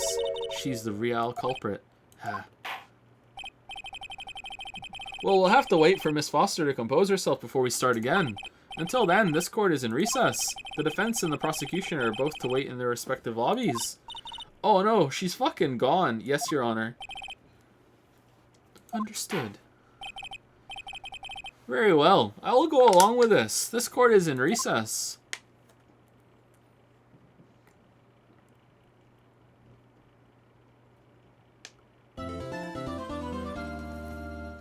Thank you, Dick Cheney, Ace Attorney. Wonderful name for the 413 sub. Thank you very much. Save your progress. Let's go. Dick Cheney, Ace Attorney. February 16, 1:14 p.m. District Court, Defendant Lobby number 4. Mr. Falls, I'm sorry. I want to say thanks. You're real good. You really hooked me up. Thanks. We're almost there. Once I prove that she committed the crime. Yeah, but there's one more big obstacle we've got to get past. Obstacle? Yeah, motive. Why would Melissa Foster kill that policewoman anyway? Motive, huh? Anyway, we're still badly in need of information. Information? Right. What we need the most is info about this Melissa Foster herself. All we know is that she's a student studying literature. And one more thing. What is it? Well, the incident that happened 5 years ago, of course. The kidnapping murder case that Zebra Boy is on death row for. I didn't do nothing. I didn't kill nobody. I never lie. Mr. Falls, in that case, tell us more about it. About what happened 5 years ago. Okay, I trust you. Gonta tell you everything. That day, 5 years ago, I dream of it every day. This picture reminds me everything. Bridge looked the same, just like then, 5 years ago. Oh, does it? So it was broken. Okay, cool. Like it could fall apart any minute, but it didn't for 5 years. So it's been broken like that for at least 5 years. Huh. Sorry, bud, but you sound like the one that could fall apart any minute. It's true, I did. I did kidnap her. 5 years ago, I kidnapped my girlfriend, Dahlia Hawthorne.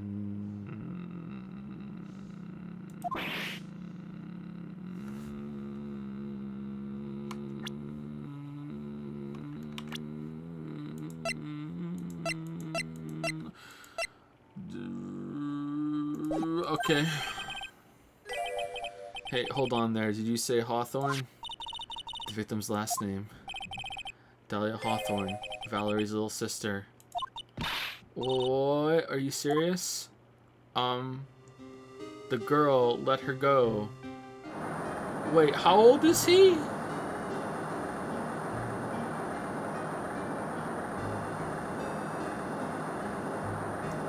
Shut up, come closer, and I kill her. Sorry, but you're not going to get the chance. I'm gonna kill her. The detective back then was Valerie Hawthorne. Merry Christmas. At first I thought shooting someone for a kidnapping was crossing the line, but 25? A 20-year-old and a 14-year-old? Okay, guilty. Guilty. If it was to protect her little sister, I can understand why she did it. Wrong. No protect sister. Valerie betrayed me. Betray us. What do you mean she betrayed you? Everything. All lies. All make-believe. Kidnapping, too. A make-believe kidnapping? Dahlia, my girlfriend. My love. My teenage...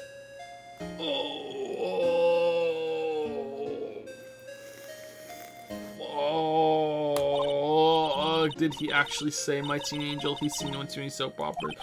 I do anything she says, anything Dahlia says, anything Dahlia says. Hold on a minute. Oh, okay. Alright, so if she's just like master manipulator and he's just a fucking idiot, like he does seem like kind of an idiot, that makes it a teensy little bit better. Not really a fan of the game going there, but it makes it a teensy little bit better. What you're saying is that the kidnapping 5 years ago was planned by, yeah, me and Dahlia. And Valerie too. Valerie was in on it. Dahlia's family rich, jewelry business. We get 1 jewel, that's what we thought. Me and Dahlia wrote kidnap note. We send it to her dad. Asked for $2 million diamond. Tell him to make exchange on Dusky Bridge. We tell him Valerie make transfer because she knew detective. Having a police detective in your pocket is a useful thing, alright. In the end, you were planning on splitting the 2 million 3 ways, huh? Yeah, but that woman...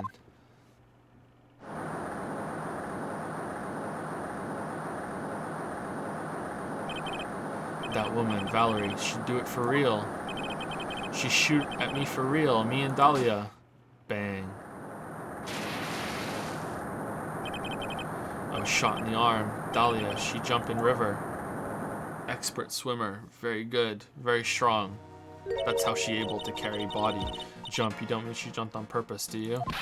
I couldn't do it. Alright, so is this did Dahlia and Valerie both do this to get the money? Like, was the Dahlia you had just like a fucking like big doll and you didn't even realize it fucking falls? Like, how dumb are you? I couldn't do it. I could never push her. Anyway, I blacked out. Wake up with police all over. And that's when they decided to give you the death sentence. I couldn't believe it. That woman, she betrayed me.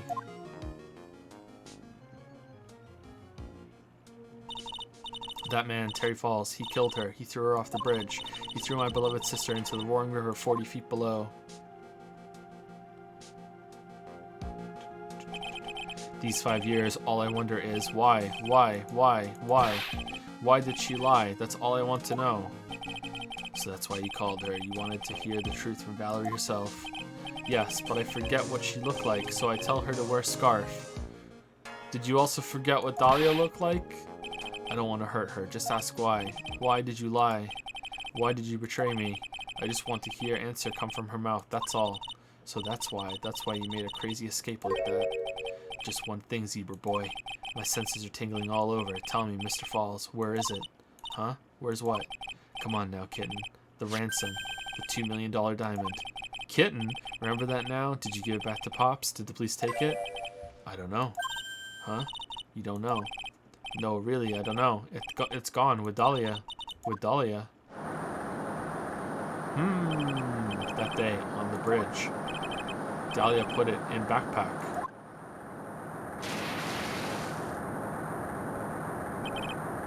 Now gone with Dahlia, gone forever. Into Eagle River.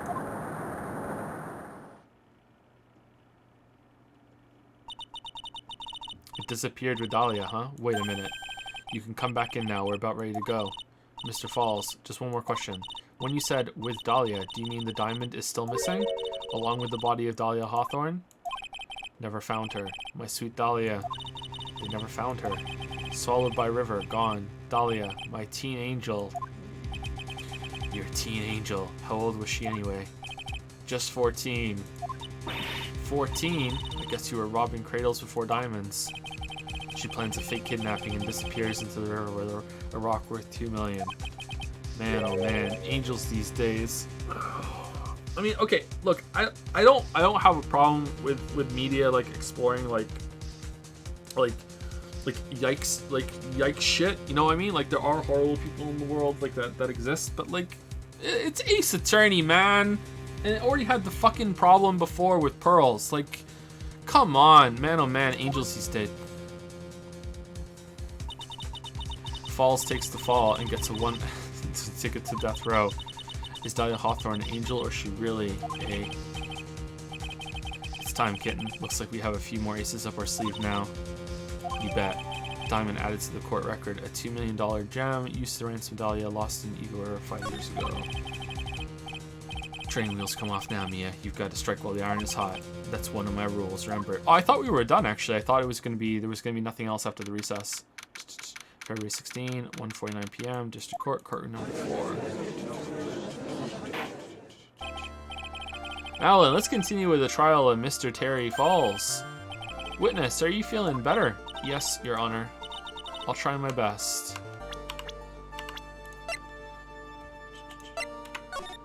Talk to Dahlia, tell her this time the whole truth must come out. Okay.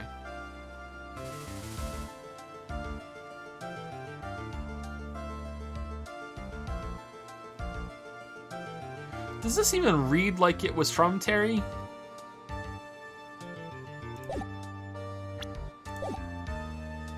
No, it's not from Terry, is it? Sorry, this is the note that the victim left. My bad. All right, so Terry does this. So the victim left this. Okay, yeah. So Dahlia is alive, I guess. All right. Yes, Your Honor. I'll try my best.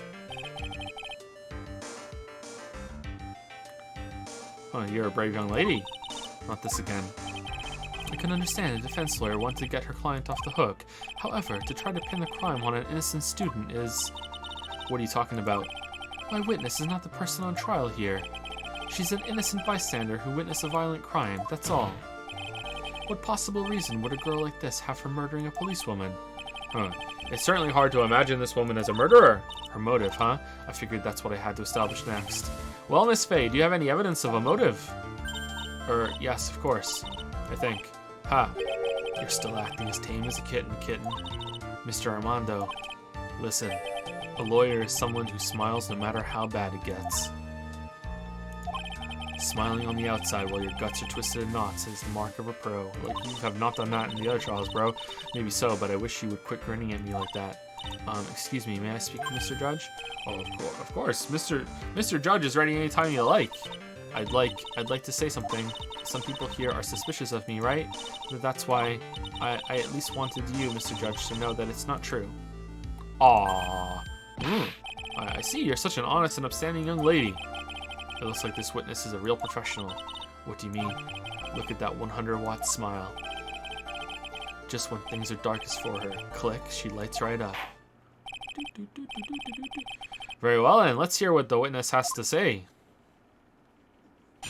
Melissa Foster's history. Bum, bum, bum, bum. I was out of the country until the year before last. Until I entered college, I had never even been to the Eagle Mountain before, and I certainly don't have any reason for wanting to hurt a police officer, holding a grudge and killing the officer who testified against you 5 years ago, or kidnapping a poor girl. I just think the defendant is a terrible, horrible monster. Out of the country, eh? Precisely. Furthermore, she has no possible motive for committing murder. Indeed. You're up to bat, kitten. Sharpen those claws and put on your best smile. You bet. Somehow I have to tie her to this case. Melissa Foster's history. I was out of the country until before last. Was it Canada? So what country were you living in then? We were all living abroad, but after my parents were killed, it was a brutal civil war. She had to try to make her way back home alone. I lost everything. I didn't even have any personal identification. Aw, man, really? Goddamn, what kind of sob story is this? What do I do? Should I press her? Press her? Yeah, press her. Always press. Witness, answer my question. I'll even repeat it for you. What country were you in? Your Honor, this line of questioning is childish.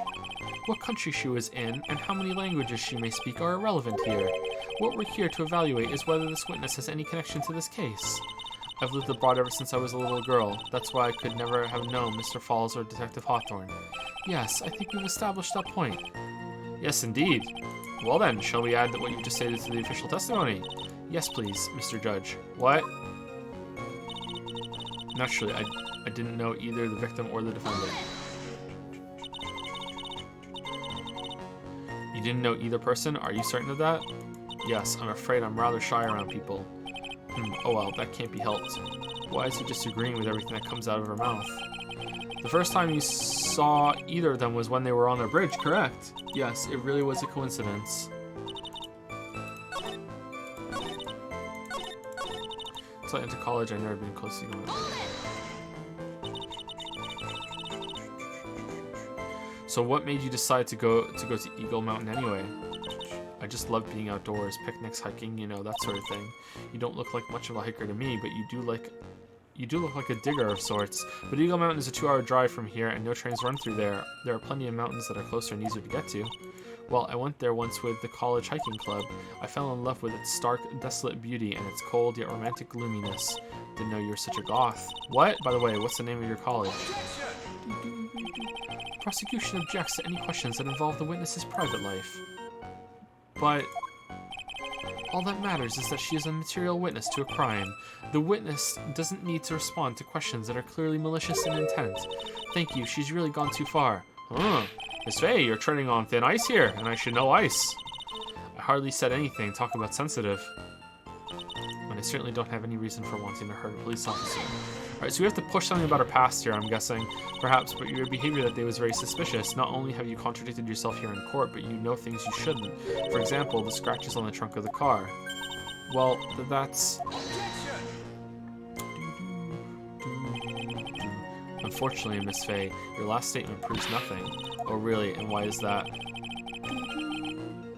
The witness came to the police station once, I don't know how suspect. Alright, conversation's over, chat. Done.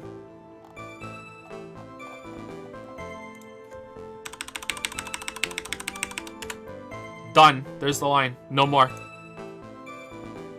The witness came to the police station once to identify the suspect. It's entirely possible that at that time an officer showed her this photo. That seems like a rather serious mistake. Ah, that's the oldest trick in the prosecutor's book. That's not fair.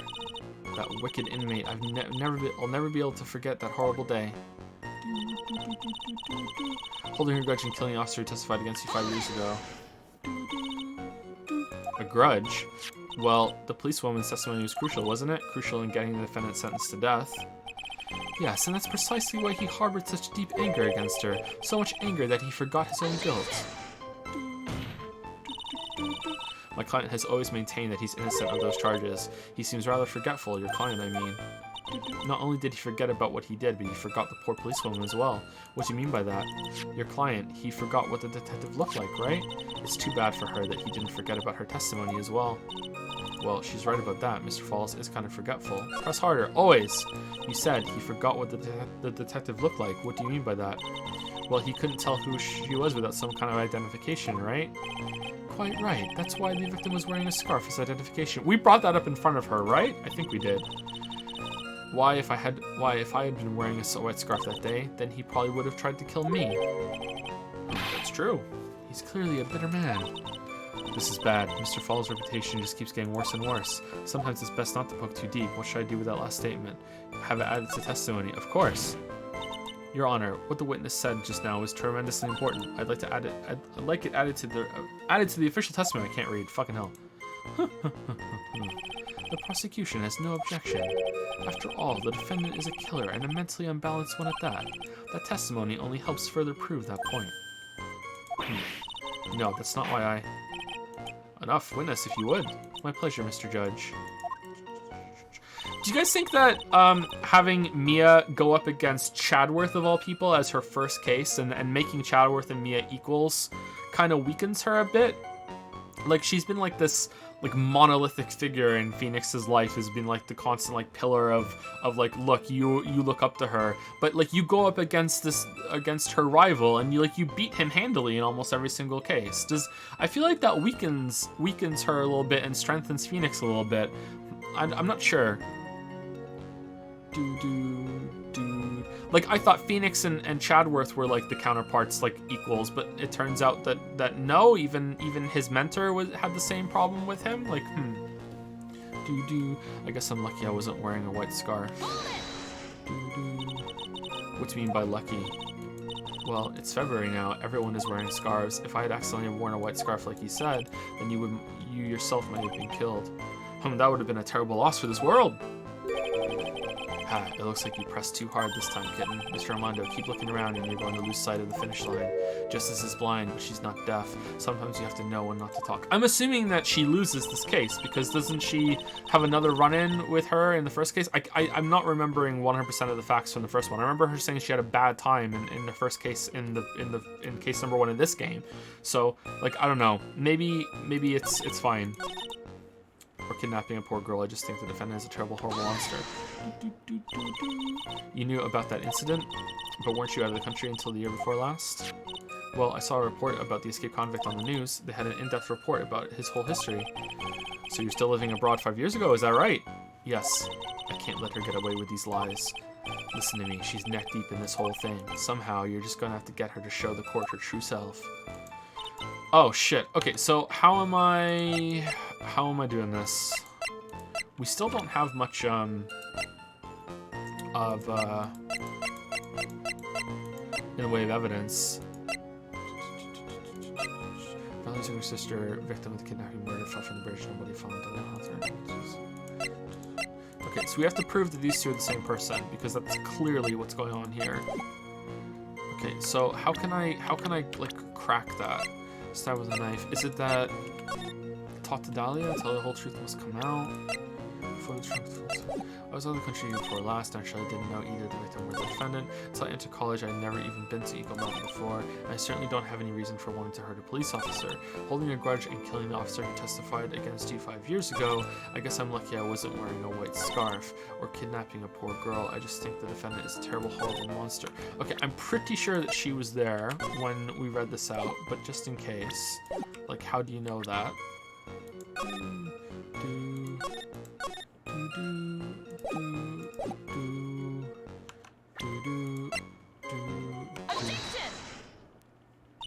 It's true, Miss Falls did give the instructions to Valerie Hawthorne about their meeting. The note that she left said, wear white scarf for identification. Yes, what about it? Isn't it obvious? Doesn't it strike you as odd? That note was a secret piece of evidence. How is it the witness knows about it? Didn't we say it in front of her? Ah. What? Maybe we didn't. Okay. Order. It is odd, isn't it? Well, Mr. Chadworth, did you show top secret evidence to the witness? Your Honor, I certainly never gave anyone permission to do such a thing. In that case, the only way the witness could know about the... Just a moment. Wasn't she here on the stand when we said that he didn't know how to identify her and we presented this? I thought for sure it was more recent than that. I guess not. Okay, just a moment. Of course I didn't know about the note. It's just I saw it when it happened with my own eyes. When the victim went to see the killer, she used her own scarf to signal him. That's why I assumed that the signal was a white scarf. I suppose that makes sense. Come on, Mia, you can't let her weasel out of that easily. Out of it that easy. Witness, sorry, but your explanation isn't going to work here. But why? It's true. That's what I saw. Impossible. There's no way you could have seen the victim use a white scarf to signal him. If it's because the scarf is blue, if we're finally pointing out that the scarf is blue, this one... You said several times in your testimony that the victim was wearing a scarf. A white scarf, correct? Yes, is something wrong? That's what I'd like to know, Miss Foster. Have a look at this. It's the victim's scarf. Ah, I'm sure people would disagree about what we call this color.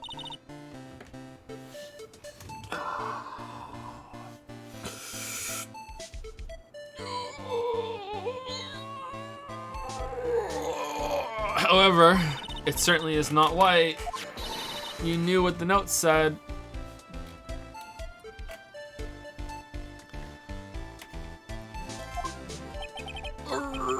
She knew the contents of the note. No! It says, wear white scarf for identification. That's the reason why you said it was white. Well, Miss Foster? Meanwhile, in chat. No, it's white. It is white, though. It is... Joe, it's white. It's white, Joe. It's white. It's white, Joe. Joe, it's white. It's white. It's white. It's white. And Chadworth's hair is gray. Or Mr. Chadworth. I'm waiting for explanation. I'm quite sure this note wasn't leaked to the public. Nothing about the brown scarf. And yet, this witness knew exactly what the note said. At the time of the murder, the number of people that knew were quite limited. Joke, just making a strong... Yeah, I'm just having some fun. Don't take it seriously. Terry Falls is one. No one in chat was saying that. The person who wrote the note, Valerie Hawthorne, is another. And finally, one more person. Did you say one more person? That's right, a person that no one would have suspected. Have you figured it out, kitten? Yep. The third person that knew the contents of the note was... Well... Wait, what did they say? Shit, I missed what they said. I'm guessing it's Dahlia. It's either Dahlia or Melissa. And that person is Dahlia Hawthorne. Dahlia Hawthorne! I've never heard that name before.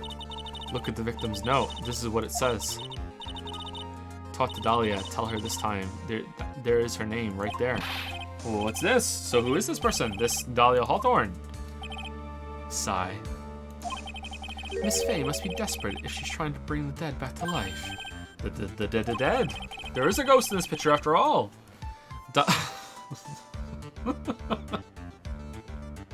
Alright, that's pretty good. Dahlia Hawthorne was the victim's deceased younger sister. She was killed in a crime 5 years ago. Killed in a crime? You don't mean... Yes, she was kidnapped and killed by Terry Falls.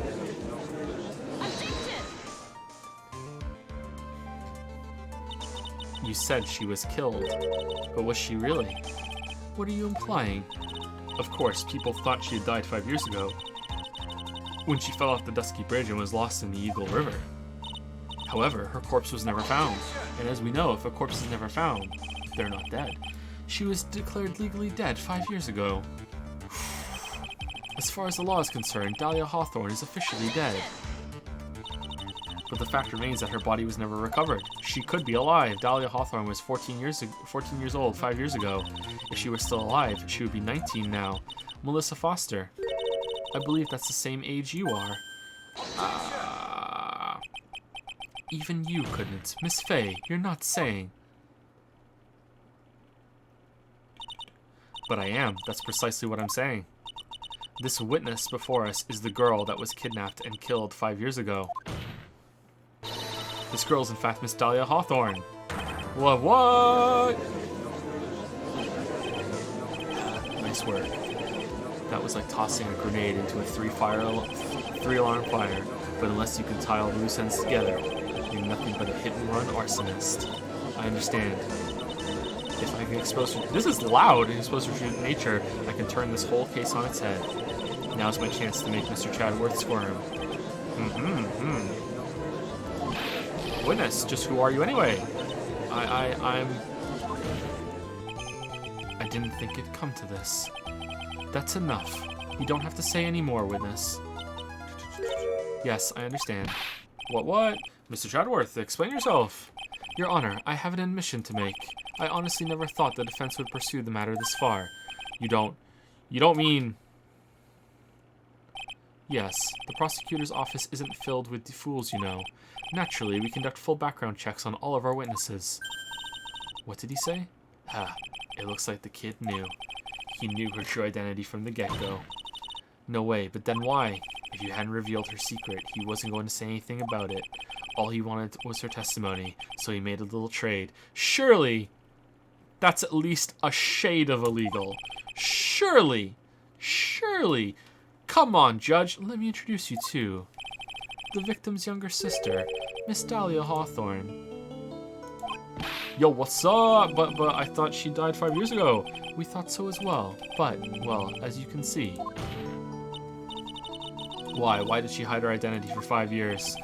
That has nothing to do with the current case. Yeah, okay. She was merely an accidental witness to a crime. Sure. Her name is on the note, Chadworth. Accidental, I don't believe that for a minute. For the last 5 years, she's been playing the role of a victim. And now we find her acting suspiciously at the scene of another murder. Really, Miss Faye, I must say your strategy here is painfully obvious. You're trying to pin your client's crime on an innocent witness in order to win. At any cost. How dare you? Please, let us take a moment to think. 5 years ago, this girl was kidnapped and nearly killed. But even worse than that, 5 years later, Dahlia Hawthorne lost something much more precious. The red diamond. Oh, her big sister. Miss Faye must be insane to even suggest that she murdered her. How many levels of perjury is this on? With I was out abroad and I don't have an identification and I don't know who I am. I'm inclined to agree with the prosecutor's logic. Miss Faye, do you have any evidence to back up your assertion? Okay, cool. What possible reason would this witness have for killing her beloved sister? Well, you see, I thought I was winning, but somehow he's turned it around on me. Damn. Turnabout. I think you need a little push in the right direction, kitten. Have a sip of my coffee. The defense is prepared to present evidence supporting our claim.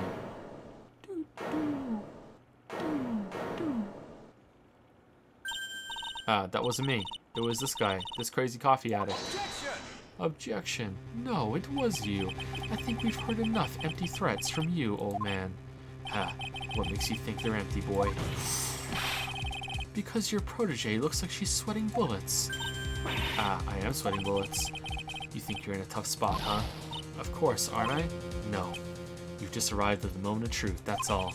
Whether you win or lose, that's up to you. Up to me. Thank you, weird coffee guy. Thank you, coffee dad. The rashness of youth, how charming. This coming from someone younger than me. Now then, let's not waste any more time, Miss Faye. What motive would this witness have for murdering her own sister, Valerie Hawthorne? Like, it has to be the diamond, right? There's literally nothing else. What is this? Is this the defense's idea of a joke? If so, I certainly don't get the punchline. Well, Miss Faye. Oh, that was the rashness of youth. The rashness of youth? And what is your point in... Oh, shit! The witness stayed hidden for 5 years, kitten. There must be a good reason for that. And somehow it must involve Valerie Hawthorne. Okay, one more time, Mia. You gotta read the court record more carefully this time. Oh, shit! Damn! Let's not waste any more time, Miss Faye. What motive would the witness for murdering her own sister, Valerie Hawthorne? Okay. It's not that. Did I hit the wrong thing? Can I save it? Oh shit, we really need to save. Can I hit E and save it? No. Uh-oh. Uh-oh.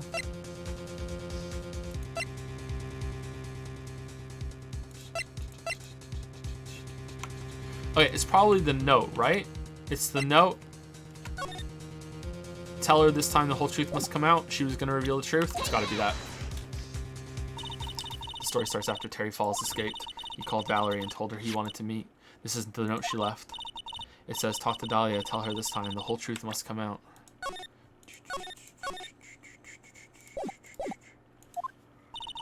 Valerie Hawthorne gave Dahlia a warning. She told her since she was going to reveal to the world the whole truth. The whole truth, eh? There was a dangerously important secret between Valerie and Dahlia. That's the reason Dahlia felt she had to kill Valerie, to keep her mouth shut permanently.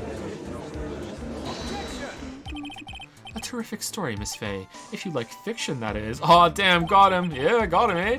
Enlighten the court, Miss Faye. What was the secret? The secret that was so important. Where's your evidence?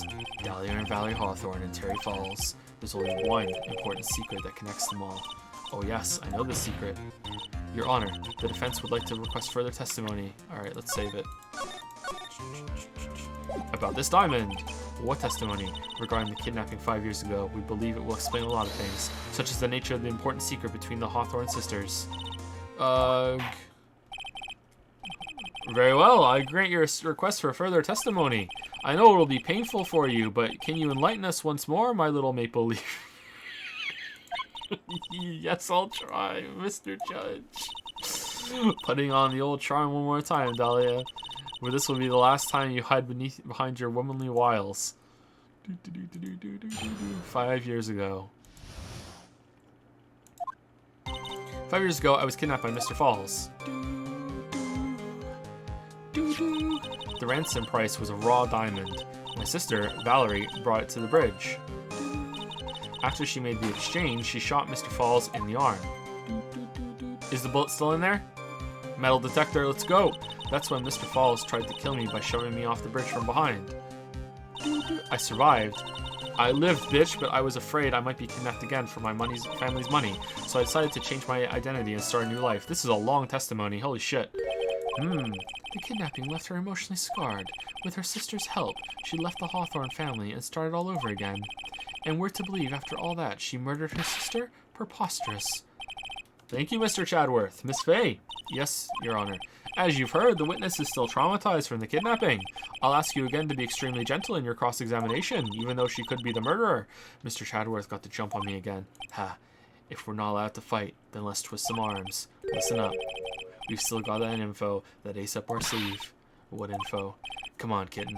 Don't say you've forgotten already. I mean, this guy at this point is probably the most veteran, like, defense attorney we've seen in the game, right? I guess Grossberg. Has there been anyone that's been more veteran than him? Is it? I'm starting to think that maybe there's more than coffee in these cups. to deal. Like, he's just like taking all this horseshit in stride. He's like, every trial is like this, Mia. You gotta get used to it. He's like, yeah, it's bullshit. Whatever. Like, there's more than coffee in these cups. The fact that the kidnapping 5 years ago was staged. That's right. It was a fat gay kidnapping. Terry Falls told us that in the lobby. I do anything she says, anything Dahlia says. What you're saying is that the kidnapping 5 years ago was planned by, yeah, me and Dahlia and Valerie too. Yeah, that's it. The fat gay kidnapping is your best shot, Mia. That's her secret. 5 years ago. Alright. 5 years ago, I was kidnapped by Mr. Falls. Did you and Mr. Falls have a relationship? Yes, as a tutor. You were tutoring him, Mr. Falls? No, of course not. Don't be ridiculous. Mr. Falls came to the house to tutor me. In what? That makes sense. 5 years ago, she was only 14. You probably came up with the kidnapping plan during that time. The Hawthorns are in the jewelry trade and are quite wealthy, you see. Huh. Quite the clever fellow, that Mr. Falls. No, did I hear him right? Did he just call Mr. Falls a clever fellow? The ransom price was a rare raw diamond. My sister Valerie brought it to the bridge. I heard the diamond is valued in the neighborhood of $2 million. Our daughter she's too smart. We need someone to come in and tutor her how to be more of an idiot. Come on in, tutor her, make her a bit more dumb.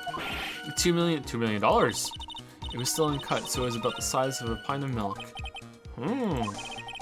A $2 million pint of milk, eh? I don't know what to think about that. You can make a lot of double-doubles with that. The defendant demanded that her sister, Valerie, make the exchange. Not as a detective, of course, but as an individual. By the way, I want to ask you, Mr. Chadworth, why do you think you wanted to make the exchange up there on the mountain? If you ever got surrounded, it would be hard to escape. There's one thing a kidnapper wants to prevent. And that's police involvement. In a place like that, it would be easy to tell if he was being followed. With only one entrance to the mountain, he was ensuring his safety. Sure. What a wickedly clever man that Mr. Falls is. Yeah, right. It was all your plan. Anyway, Valerie brought the diamond to the mountain, and after she made the exchange, she shot Mr. Falls in the arm. That was a dangerous thing to do, considering you were being held hostage. Yes, but actually, that saved my life. What do you mean? You see, Mr. Falls was holding a knife in his right hand. Somehow, I just knew he was going to use it. I knew he was going to use that knife to kill me. That's why my sister shot him. It was to save me. That's why Mr. Falls tried to kill me by shoving me off the bridge from behind, instead of stabbing. I guess it could have been his knife arm was shot. I'd like to hear more about what happened right at that moment. Well, when Mr. Falls was shot in the right... There we go, he let go of me. I was dazed. I turned to try to run away, but Mr. Falls turned to grab me as well. As I ran past, he and I locked eyes for a second, and he gave me a large, bloodthirsty grin. A bloodthirsty grin, eh? Oh, it's getting interesting. Please go on. And in the next instant, Merry Christmas.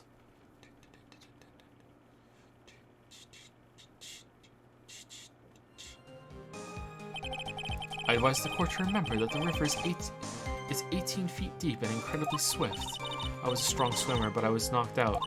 When I came to, I had been carried away by the river to a strange place. I'll never forget that day. A crumbling bridge, nowhere to run. Then just one little shove from behind. That was it. And then Valerie found me, and they let the police search the river for weeks and months, and my family poured resources into it while I was still alive, and just being like, yeah, I'm just gonna chill with my sister. Before my sister could catch me, I fell into the river. Nothing to do with the $2 million diamond. Nothing at all. I survived, but I was afraid I might be kidnapped again for my family's money. And that's why you hid your identity? Yes. I only told my sister. Valerie Hawthorne, eh? Yes, she's the only one who knew about me. Meanwhile, legally, this witness has been deceased for 5 years. I didn't ever want something like that to happen to me again. Thanks for bringing it out. So I decided to change my identity and start a new life. And that new identity was Melissa Foster, right? I'm starting to think they're never going to explain how the body got in the trunk. Yes, my sister helped me get the official paperwork taken care of. That makes sense. Without an insider's help, doing all of the paperwork would have been impossible. She was the only person left in the world I could count on. And you think I killed her? There's no way I could. It's the moment of truth for this witness too. Once the truth about the stage kidnapping comes out, everyone in the court will know how much of a Jezebel she really is. I just gotta prove that the kidnapping was a hoax.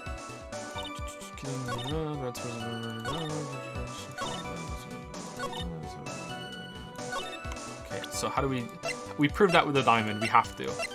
It's gotta be the diamond on something. What happened to the diamond, right? Diamond on the exchange? What happened to the diamond?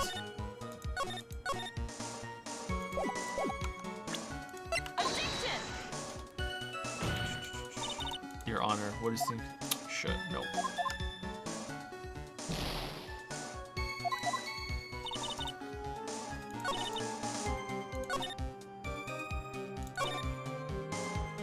The diamond helped? It's gotta be the diamond. It's gotta be the diamond. It's gotta be.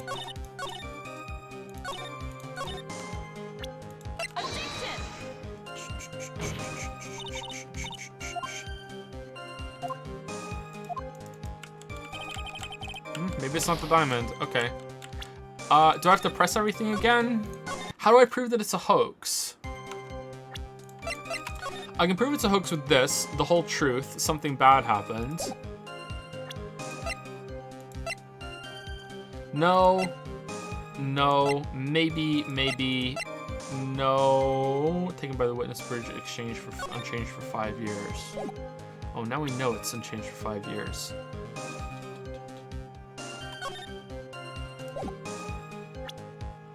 Maybe. No. I'm a lawyer. This is the original body found.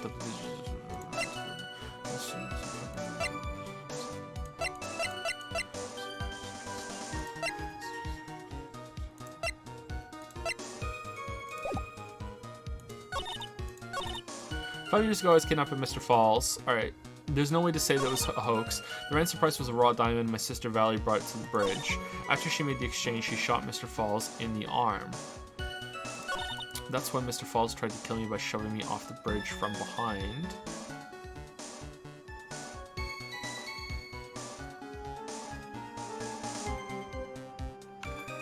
Is it the same, like, you were at the edge of the bridge? How did you turn around? Where were you going? Maybe? I survived, but I was afraid I might be kidnapped again for my family's money. How did you survive? So I decided to change my identity and start my new life. Let's try that. This evidence established the defendant is lying, right? Don't ask me to confirm. Nope, it's not that. Okay.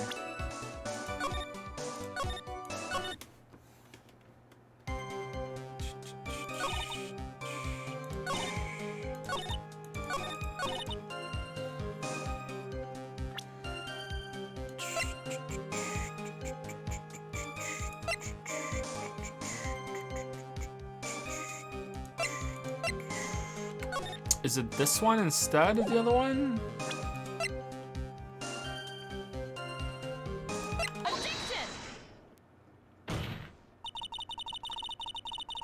You said that Mr. Falls pushed you into the Eagle River. However, that's hard to believe. But it's true. I felt a push on my back. I'm certain of it. It was Mr. Falls. I'm sorry. I guess I wasn't clear enough. I shouldn't have said, that's hard to believe. I should have said, that's impossible. Impossible? I asked if the court recalled the condition of Dusky Bridge now and 5 years ago. That bridge hasn't changed one bit in these last 5 years. If someone had pushed you from behind as you would have claimed. Oh yeah! Oh yeah, okay. Fuck, I didn't even notice that. I mean, I guess there's this one too. I guess push from behind, like, over the side, right? Isn't that what it looked like in the image too? Like, it looked like she was pushed over the side? But then, like, where would she be running to? Maybe she grabbed onto that? I don't know. That's a neat detail in the diagram for sure. I like that. But, okay, instead of being carried away by the river. You would have been smashed by the bedrock below, and most certain death. Like, he's a huge guy. He could easily just shove her right over over the sides, right? How tall are they? Honestly, he could probably shove her through those. It's hard to tell, actually, but yeah. I think he could do that. It does say shove, though.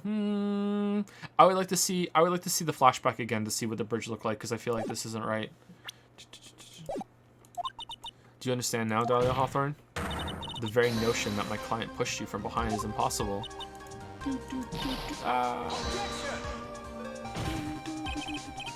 Your Honor, this event occurred 5 years ago. Why, for all we know, the water level in the river may have been higher back then. But it's 40 feet from the bridge to the river. A small change in the water level wouldn't have made a difference. Ugh. I mean, I think we need to know more about this river. There's a river down in Moncton that has like one of the highest or the highest change in tides in the world. I think that might matter. You know, you're right. If the events occurred just as the witnesses testified, then the defendant couldn't have pushed the witness into the river. Young lady, what is the meaning of this? You see, Just a moment, Your Honor. It's true that the witness testified that the defendant pushed her into the river.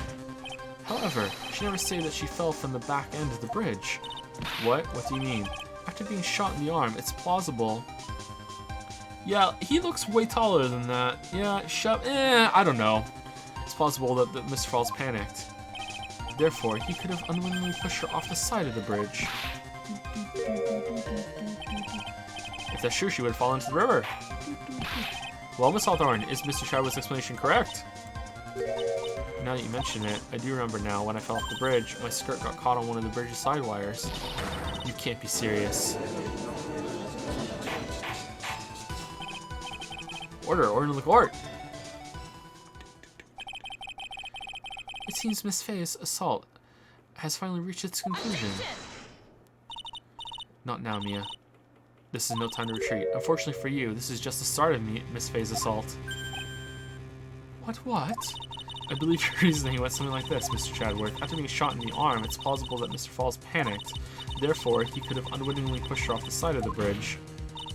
However, once again, I'm forced to say that's impossible.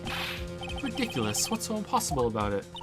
Because your flawed logic contradicts the court record. Alright, what court record does it contradict? The diamond! I mean, how tall it is, I guess? It's gonna have to be. It doesn't look that tall in the flashback, though. Yeah, I guess so. Alright.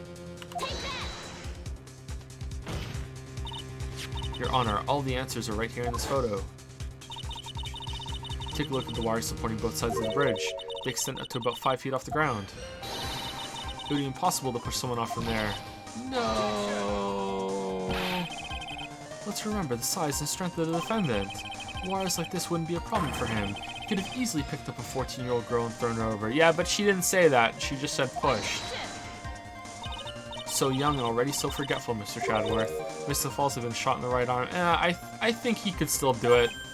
And more importantly, Valerie Hawthorne had her gun trained on him at point-blank range. Ugh. So Mr. Falls throwing the witness off the bridge? That is clearly impossible. Gah.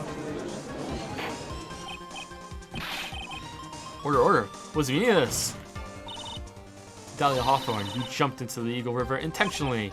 What? What is this? What was that growl? Indeed, what do you mean by such a ridiculous remark? Yes, it's ridiculous. My sister was there to help me. She had her gun and handcuffs. She could have saved me. Jumping into a raging river like that would have been suicide. Perhaps, but still, that's exactly what you did. You were probably confident that you could handle the swift current. But even more so, the witness had a much more compelling reason for jumping into the river. Oh, then what was it? What's so important that she'd want to jump into the river? The witness is still alive. The fact alone explains everything. This is why she risked her life by jumping into the rapids of the Eagle River. I'm a lawyer. It's gotta be the diamond. Now it's the diamond. 5 years ago, something else disappeared along with Dahlia that day. The item that Valerie brought to the mountain with her, the $2 million diamond. No, it can't be. Yes, Dahlia had it all planned from the beginning. The $2 million. She was going to keep it all for herself. She forced Mr. Falls to help her fake the kidnapping. Bang. At the last minute, she betrayed him and threw herself into the river, with the ransom tucked away safely in her backpack. This is one risky-ass plan. Why, that's simply ridiculous. I agree. Order, eh? Your Honor, 5 years ago, the witness was only 14 years old. Do you really think a 14-year-old is capable of such a demonic plan? This woman is a demon, and there was one more person who helped make a demon out of her. Her sister, Valerie Hawthorne.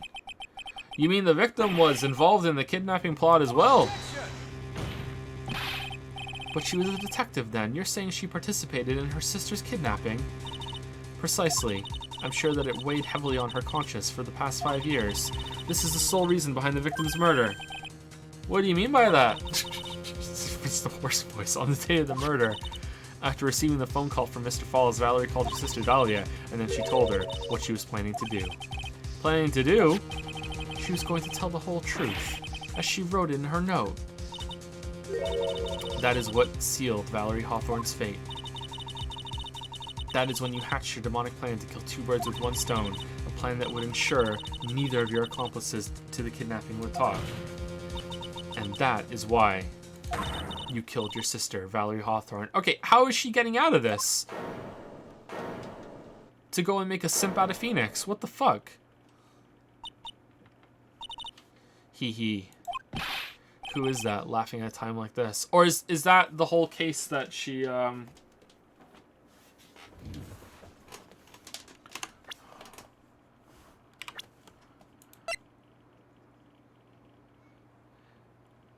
Was Diego the one that died?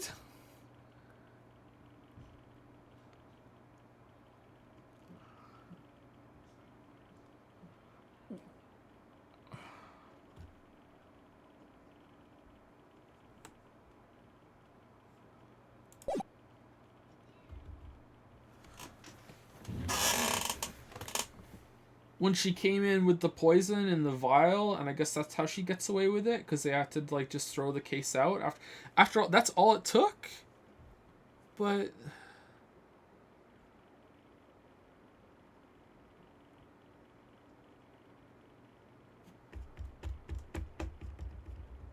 okay, who is that laughing at a time like this?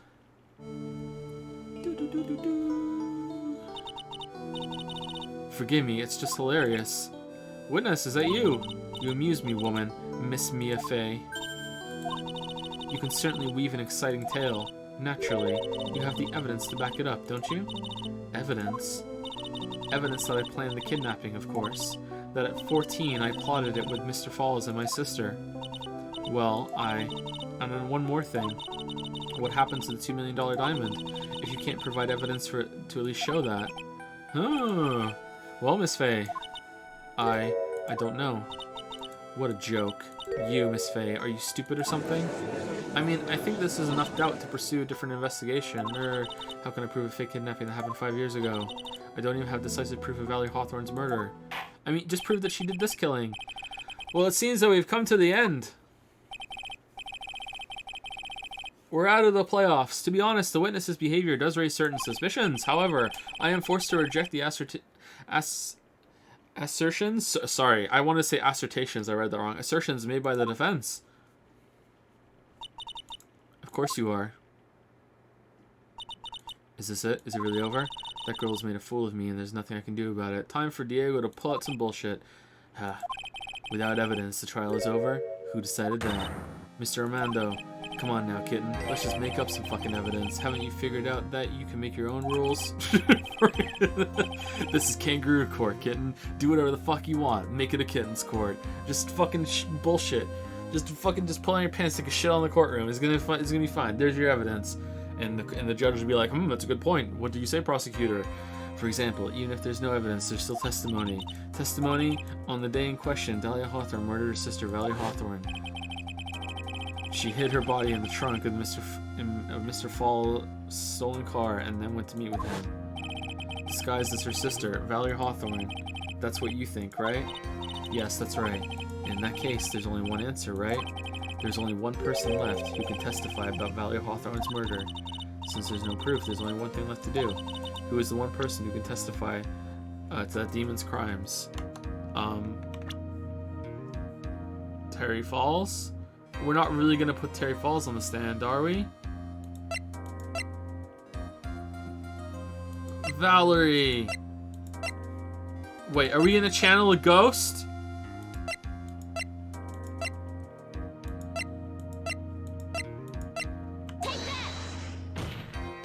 Your Honor, the defense wishes to call a new witness.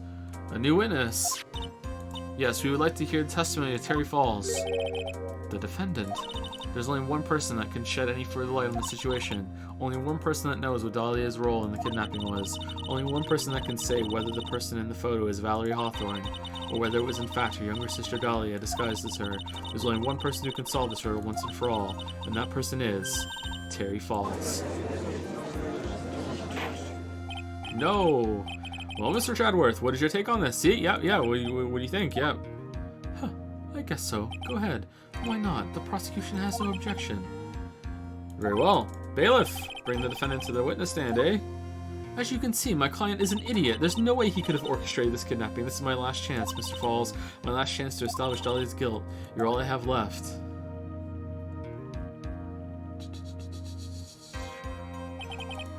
Defendant, you've heard everything that's been said up to this point, yeah? I don't believe it. No way. Dahlia died 5 years ago. Valerie betrayed me. Mr. Falls, I don't know what she said to you 5 years ago, but one thing is clear. Dahlia is very much alive, and you were used for $2 million. That's not true. Mr. Falls, there's only one question I want the answer to. 2 days ago on Dusky Bridge, who did you meet? Was it Valerie Hawthorne, or was it Dahlia Hawthorne? Dahlia, did you betray me? 5 years ago, she promised never ever betray each other. Terry. Strong Terry. Dahlia. It's true. It's true, you are alive. You don't trust me anymore? That makes me sad. Tell the truth, the real truth. I believed in you. I shouldn't need to say it. You should already know. And then Phoenix becomes the new Falls. Wow. Eating glass like he's eating his fucking prison ball. But there's one thing I will say. My life is in your hands right now, Terry. Dahlia. I will let Mr. Falls testify once and once only.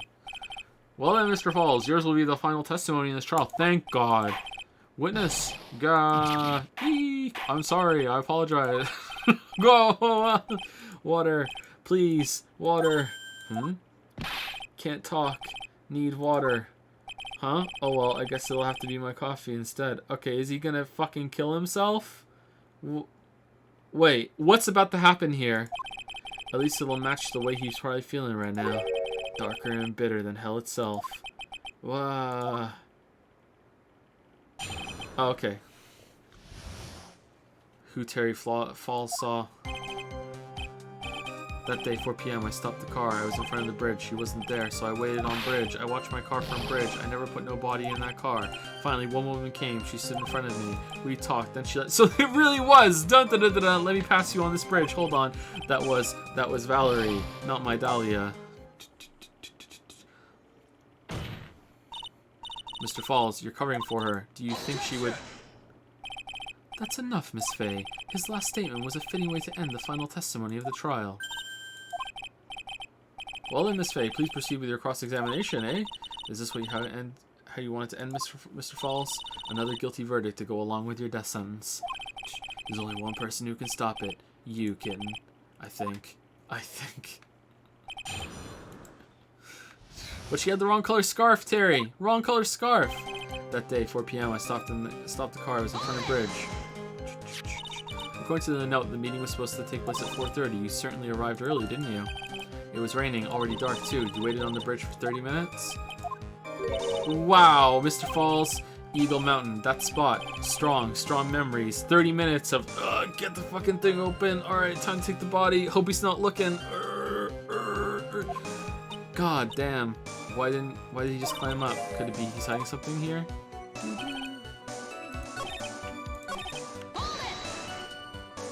You were quite early, so you wait on the bridge, correct? Yeah, I like waiting. I'm used to it. I'm sure he is. Zebra Boy waited 5 years to ask a single question, to find out why a woman betrayed him. To him, 30 minutes must have been like a blink of the eye. I watched my car from bridge. I never put no body in that car. But someone else did! You were watching the car? That bridge, other side is broken. Nobody can come from there. So, I was watching car. What else were you expecting him to do? I suppose that's the obvious thing to do, but something's bothering me. I'm getting that feeling, a contradiction. I wonder what's on the other side of the broken bridge. Anyway, me too, actually. No one lives there. There's a small shrine up on the mountain, but that's it. No one gives a shit about that mountain. Don't even ask about it. Everyone hates it. That's why they never fix the bridge. It's just the worst mountain. That's what everyone reviews it after they come back. Anyway, nobody came. No car, nothing. Finally, one woman came. She stood in front of me. Mr. Falls, think carefully now. Are you certain that it was Valerie Hawthorne? I never lie. It's the truth. It was Valerie. I remembered her. Wait a minute. If you had remembered her face, then why did you make her wear a scarf as identification? Sorry. I told a little lie. But the woman I met, she was different from the woman standing here now. She was different. It was Valerie. We talked, then she left. What did you talk to her about anyway? Mr. Falls. Valerie told the truth about the kidnapping 5 years ago. She said someone needed to take the blame for it. That was all I could think to do. She said that. That's why she lied. Got me the death penalty. And were you satisfied with that answer, witness? Dahlia died. It was my fault. But I don't really remember. Maybe I did. Maybe I did push her in. It don't matter no more. Either way, my Dahlia, my sweet teen angel, dead. But you just saw that she isn't dead. After Valerie talked to me on bridge, nothing left to live for. That was Valerie, not my Dahlia. How can you be so sure? It was raining at the time, and sunset that day was at 5 o'clock. It would have already been pretty dark on that mountain at 4:30. Please, Mr. Falls, this is your last chance. You've already taken the fall once for something you didn't do. That woman. It wasn't Dahlia. Stop right there. What more needs to be said? Lots more. Even if it means the death penalty, even if it means taking the blame for murder. You'll still do whatever is necessary to protect her, won't you, Mr. Falls? I know it's obvious, but he's clearly lying. He's been cursed by Dahlia Hawthorne. He'll probably go to his grave still believing in her. Mr. Falls, even if you can show he's lying, the poor guy will still be cursed. You'll still have to point out the contradiction anyway. That's the curse of being a defense lawyer, I guess, and putting up with the judge. Okay, so I watched a car. I never put no body in that car. Okay, but that doesn't mean someone else didn't.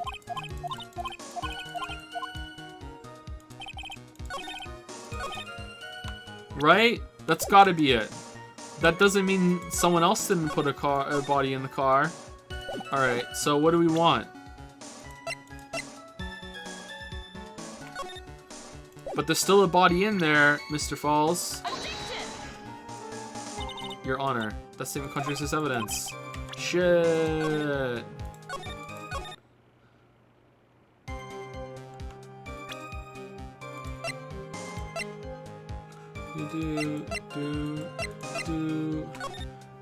Can you even see it from there? I mean, probably.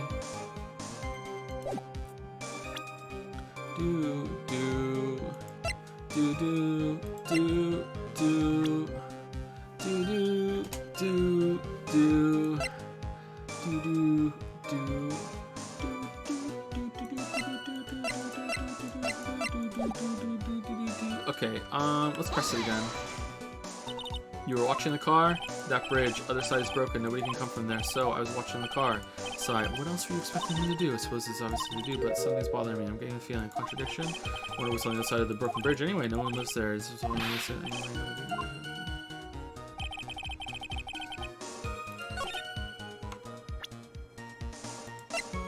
Okay, can't be the diamond. Can't be the photograph. It wasn't this.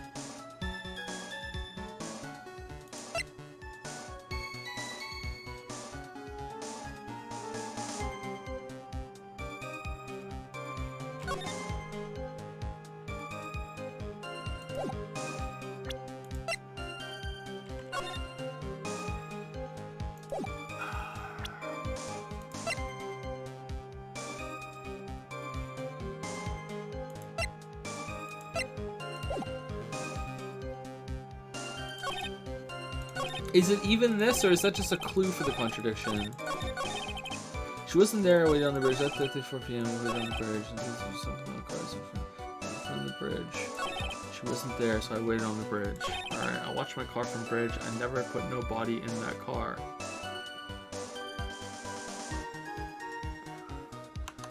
Can I say that Dahlia did, though? Like, I don't even have Dahlia. Which would it be? Nah, it wouldn't be that. Finally, one woman came in front of me. We talked, then she left.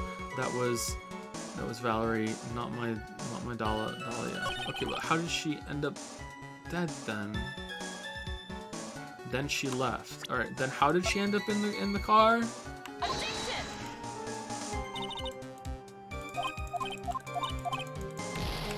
No. Man, I feel like this is a really easy contradiction to like be like, well then how did she end up dead in the car if you didn't do it, Falls? Like something must be here, but it wants something very particular and I don't know what.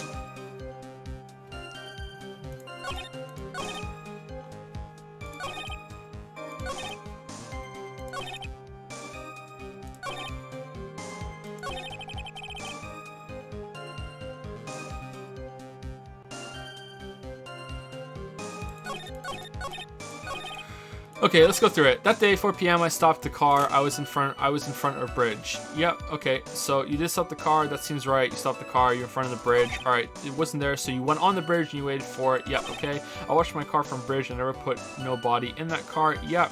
Finally, one woman came. She stood in front of me. So Dahlia showed up and crossed the bridge and walked past him onto the bridge. And they talked, and then she left. That was Valerie, not my Dahlia. Okay, I'm really not seeing any like slam dunk contradiction here. That isn't like, it's not accepting it. So it must need something like I don't know, like something specific.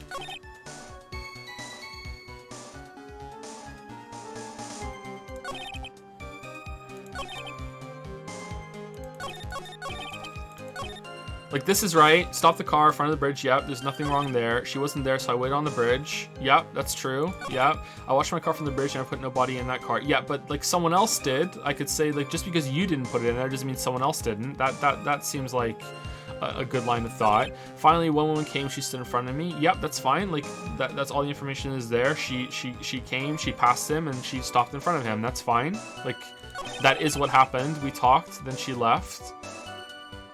And that's not what happened, like, I guess, because someone died, but, like, how do I do that? That was my Valerie, not my Dahlia. Like, is it that it was the wrong scarf?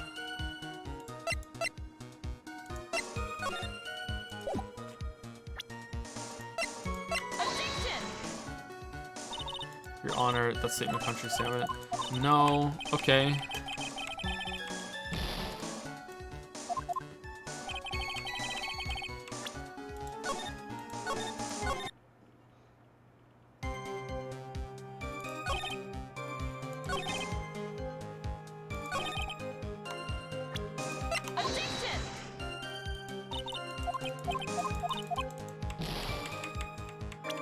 No? Okay. Like, I feel like there's so many contradictions here and it's not accepting any of them.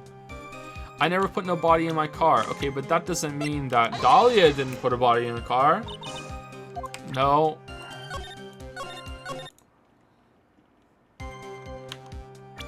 That doesn't mean that Melissa Foster didn't put the body in the car.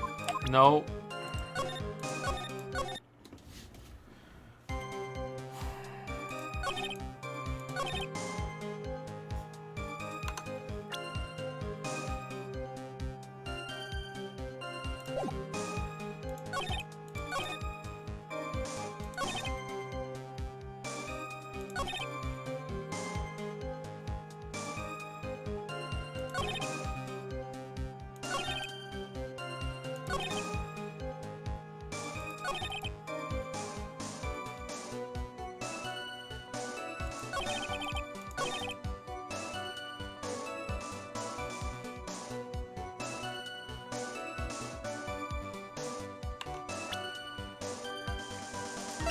How did the scarf get muddy if she just talked and you left? No.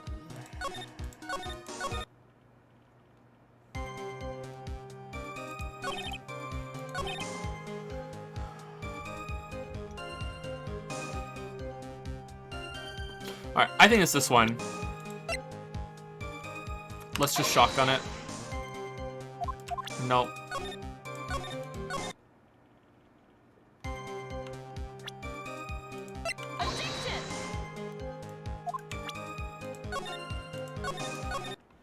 This is the one where it said she smells a contradiction. So let's just shotgun it and see. Nope.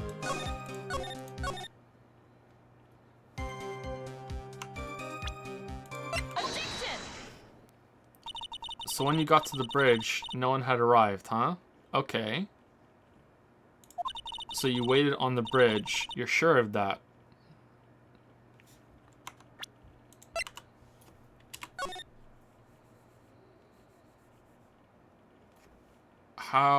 How is that it?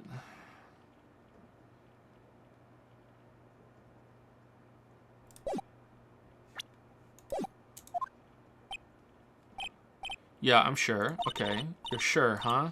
Well then, I'm sure too, Mr. Falls. I'm sure that you're lying. Huh? Wah. Oh? I would love to hear your rationale on this, Miss Faye. You want to know who arrived at the bridge first?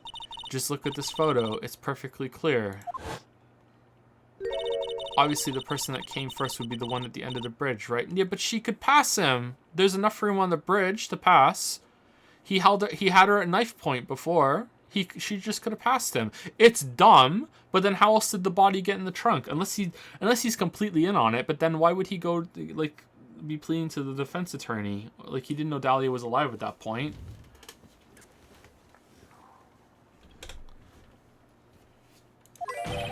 But that's the victim at the end of the bridge. Precisely my point. In other words, Mr. Falls, you must have arrived at the bridge after she did. Then how did the body get in the trunk? Mr. Falls, please don't get so worked up. We just want the truth. I want to know how the body got in the trunk before I judge this. I want to know how the body got in the trunk. In the trunk. I got there around 4 o'clock. It's true. I had somewhere to go, a special place. Did you go to the special place before you went to the bridge? Yeah, it's an old temple about 15 minutes from the bridge. 5 years ago, me and Dahlia, we promised each other. We swore we wouldn't betray each other. We brought a memento. She brought a memento to represent our love. A memento. 5 years ago, I hid it under the base of a tree there. It's a special memory for me. Okay, cool. And then Phoenix ate it. This is it. This is what I went to get. This little bottle on your necklace is a memento, eh? It's quite charming, but it looks empty. Your Honor, you heard what my client said. He arrived at the scene at 4 o'clock, but he then left his car unattended and walked away. He was gone for approximately 30 minutes. Urgh. Without much time, Dahlia Hawthorne could have easily hidden the body in the trunk of his car.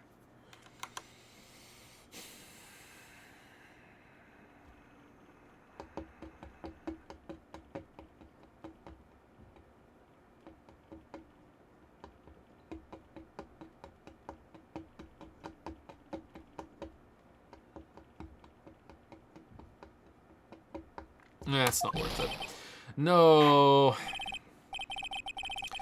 Indeed, there certainly was enough time for it. I've got a chance, Mr. Falls. There's no mistaking it.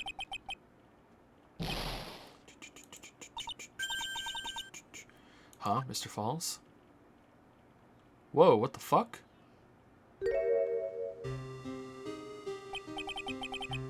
That's enough, please. Witness! I promised her 5 years ago, if it ever happens, that we can't trust each other no more, then we're supposed to drink bottle. Urgh. No, stop the trial. Your Honor, we need a recess. I was stupid. Couldn't keep promise. So I did it. I drank this. Okay, did he just try to stop the trial so his client wouldn't be declared guilty instead of trying to stop the trial to save him? Or like a recess, not an ambulance? Huh. No, we are close. Just a little more. I was going to prove your innocence. No, don't want that. Don't trust self. Maybe kill again. Kill sweet Dahlia again. Mr. Falls. Mr. Armando. Thanks for the coffee. Ah. Merry Christmas. Mr. Falls, he just fell. Shit.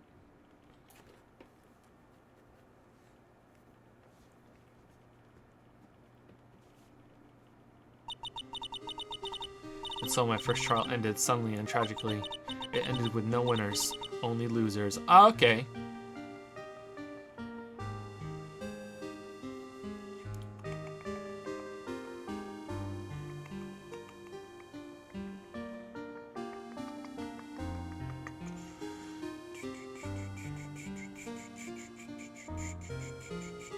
Okay.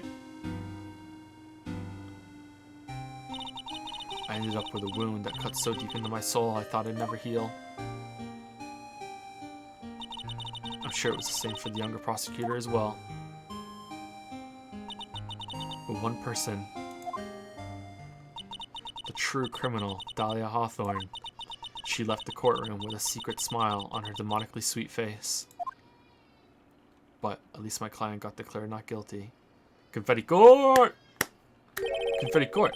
Unforgivable, that witch. Mr. Armando, we were so close to the truth. It was right there in front of us. You were just a little too soft, kitten. It's my fault. It's all my fault that Mr. Fox killed himself. Mr. Fox. Don't cry, kitten. You're going to make my coffee all salty. I knew it.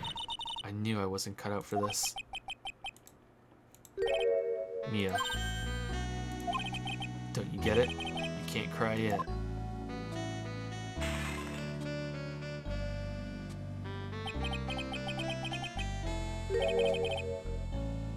This is what being a defense lawyer in kangaroo court does to a man. The only time a lawyer can cry is when it's all over. Meanwhile, Mia has shards of coffee cup all in her face. Mr. Armando.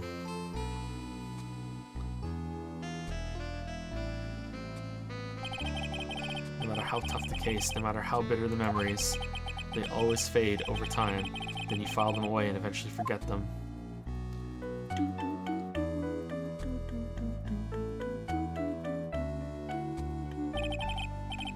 1 year later, in this very same courthouse. Is that an IV bag or something else? Like, what is this? I myself got wrapped up in that case.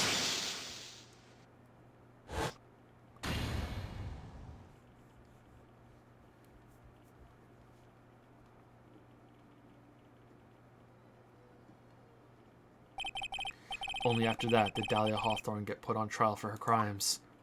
But she miraculously disappeared before she could be found guilty. The verdict that was ultimately handed down to her was... guilty, of course. Naturally, when the verdict was read, she had a perfect, angelic smile on her face.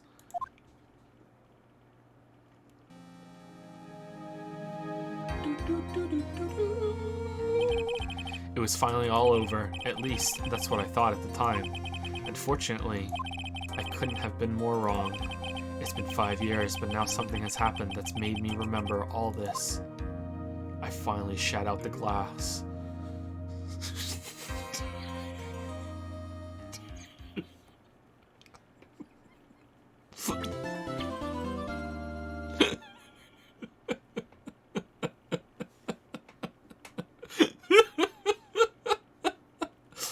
Brand new episode has been added. Bridge to the Turnabout. Okay.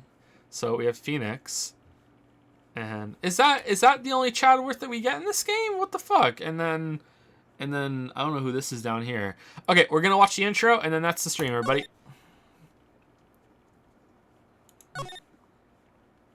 And then we will continue this tomorrow. We will also watch the intro again tomorrow, fresh together. So if you want to skip out, that's you. Oh, that's the statue with the sword. Sword.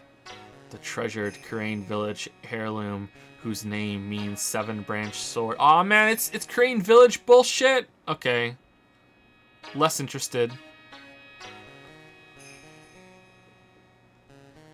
It is said that this sacred sword represents life itself. Though the branches may appear to be infinite, the choice is limitless. It's not. Like our destinies, the sword comes to but one end, one merciless point. Oh, this is a cool effect. I like this. And when the silver cord, the fragile but not that fragile thread that binds us to this world, is severed,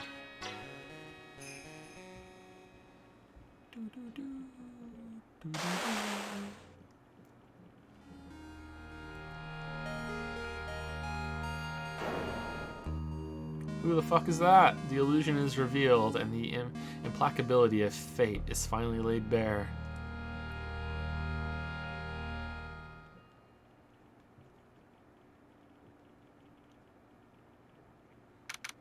February 6th, 9:48 a.m. Wright & Co. Law Offices. Don't be my...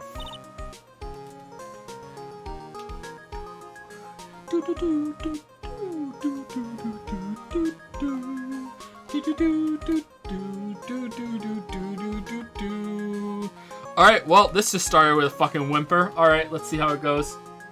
Hope you're intrigued to watch tomorrow after that take I just had. Thank you, Blobfish2000, for the 37-month resub. Thank you very much. Thank you, Parzavale, for the 3-month resub as well. Thank you.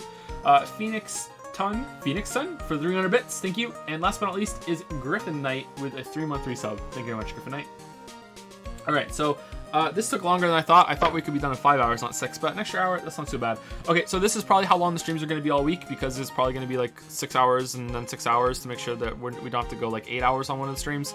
And then I'm guessing Cyberpunk's going to be like a longer stream too, depending on how it goes. But I don't know, maybe we can get Cyberpunk done in 4 hours. Cyberpunk is only first impression stream. I'm not going to be streaming it more than that stream on Thursday. That's it. It's not a full playthrough. I don't think that would be a good stream experience, so we're just gonna play it once, see how it is, you know, experience it together, and then that's it. And then we'll be back with maybe a different game the week after, and then we'll go into the David Cage marathon. Maybe we'll do like a short game or something after that. I don't know, we'll see. Anyway, see you guys later. Have a good night. Thank you for watching. Oh, thank you, Lotcher AF. Or Locker AF, not sure, for the new sub right now. Welcome. Thank you very much.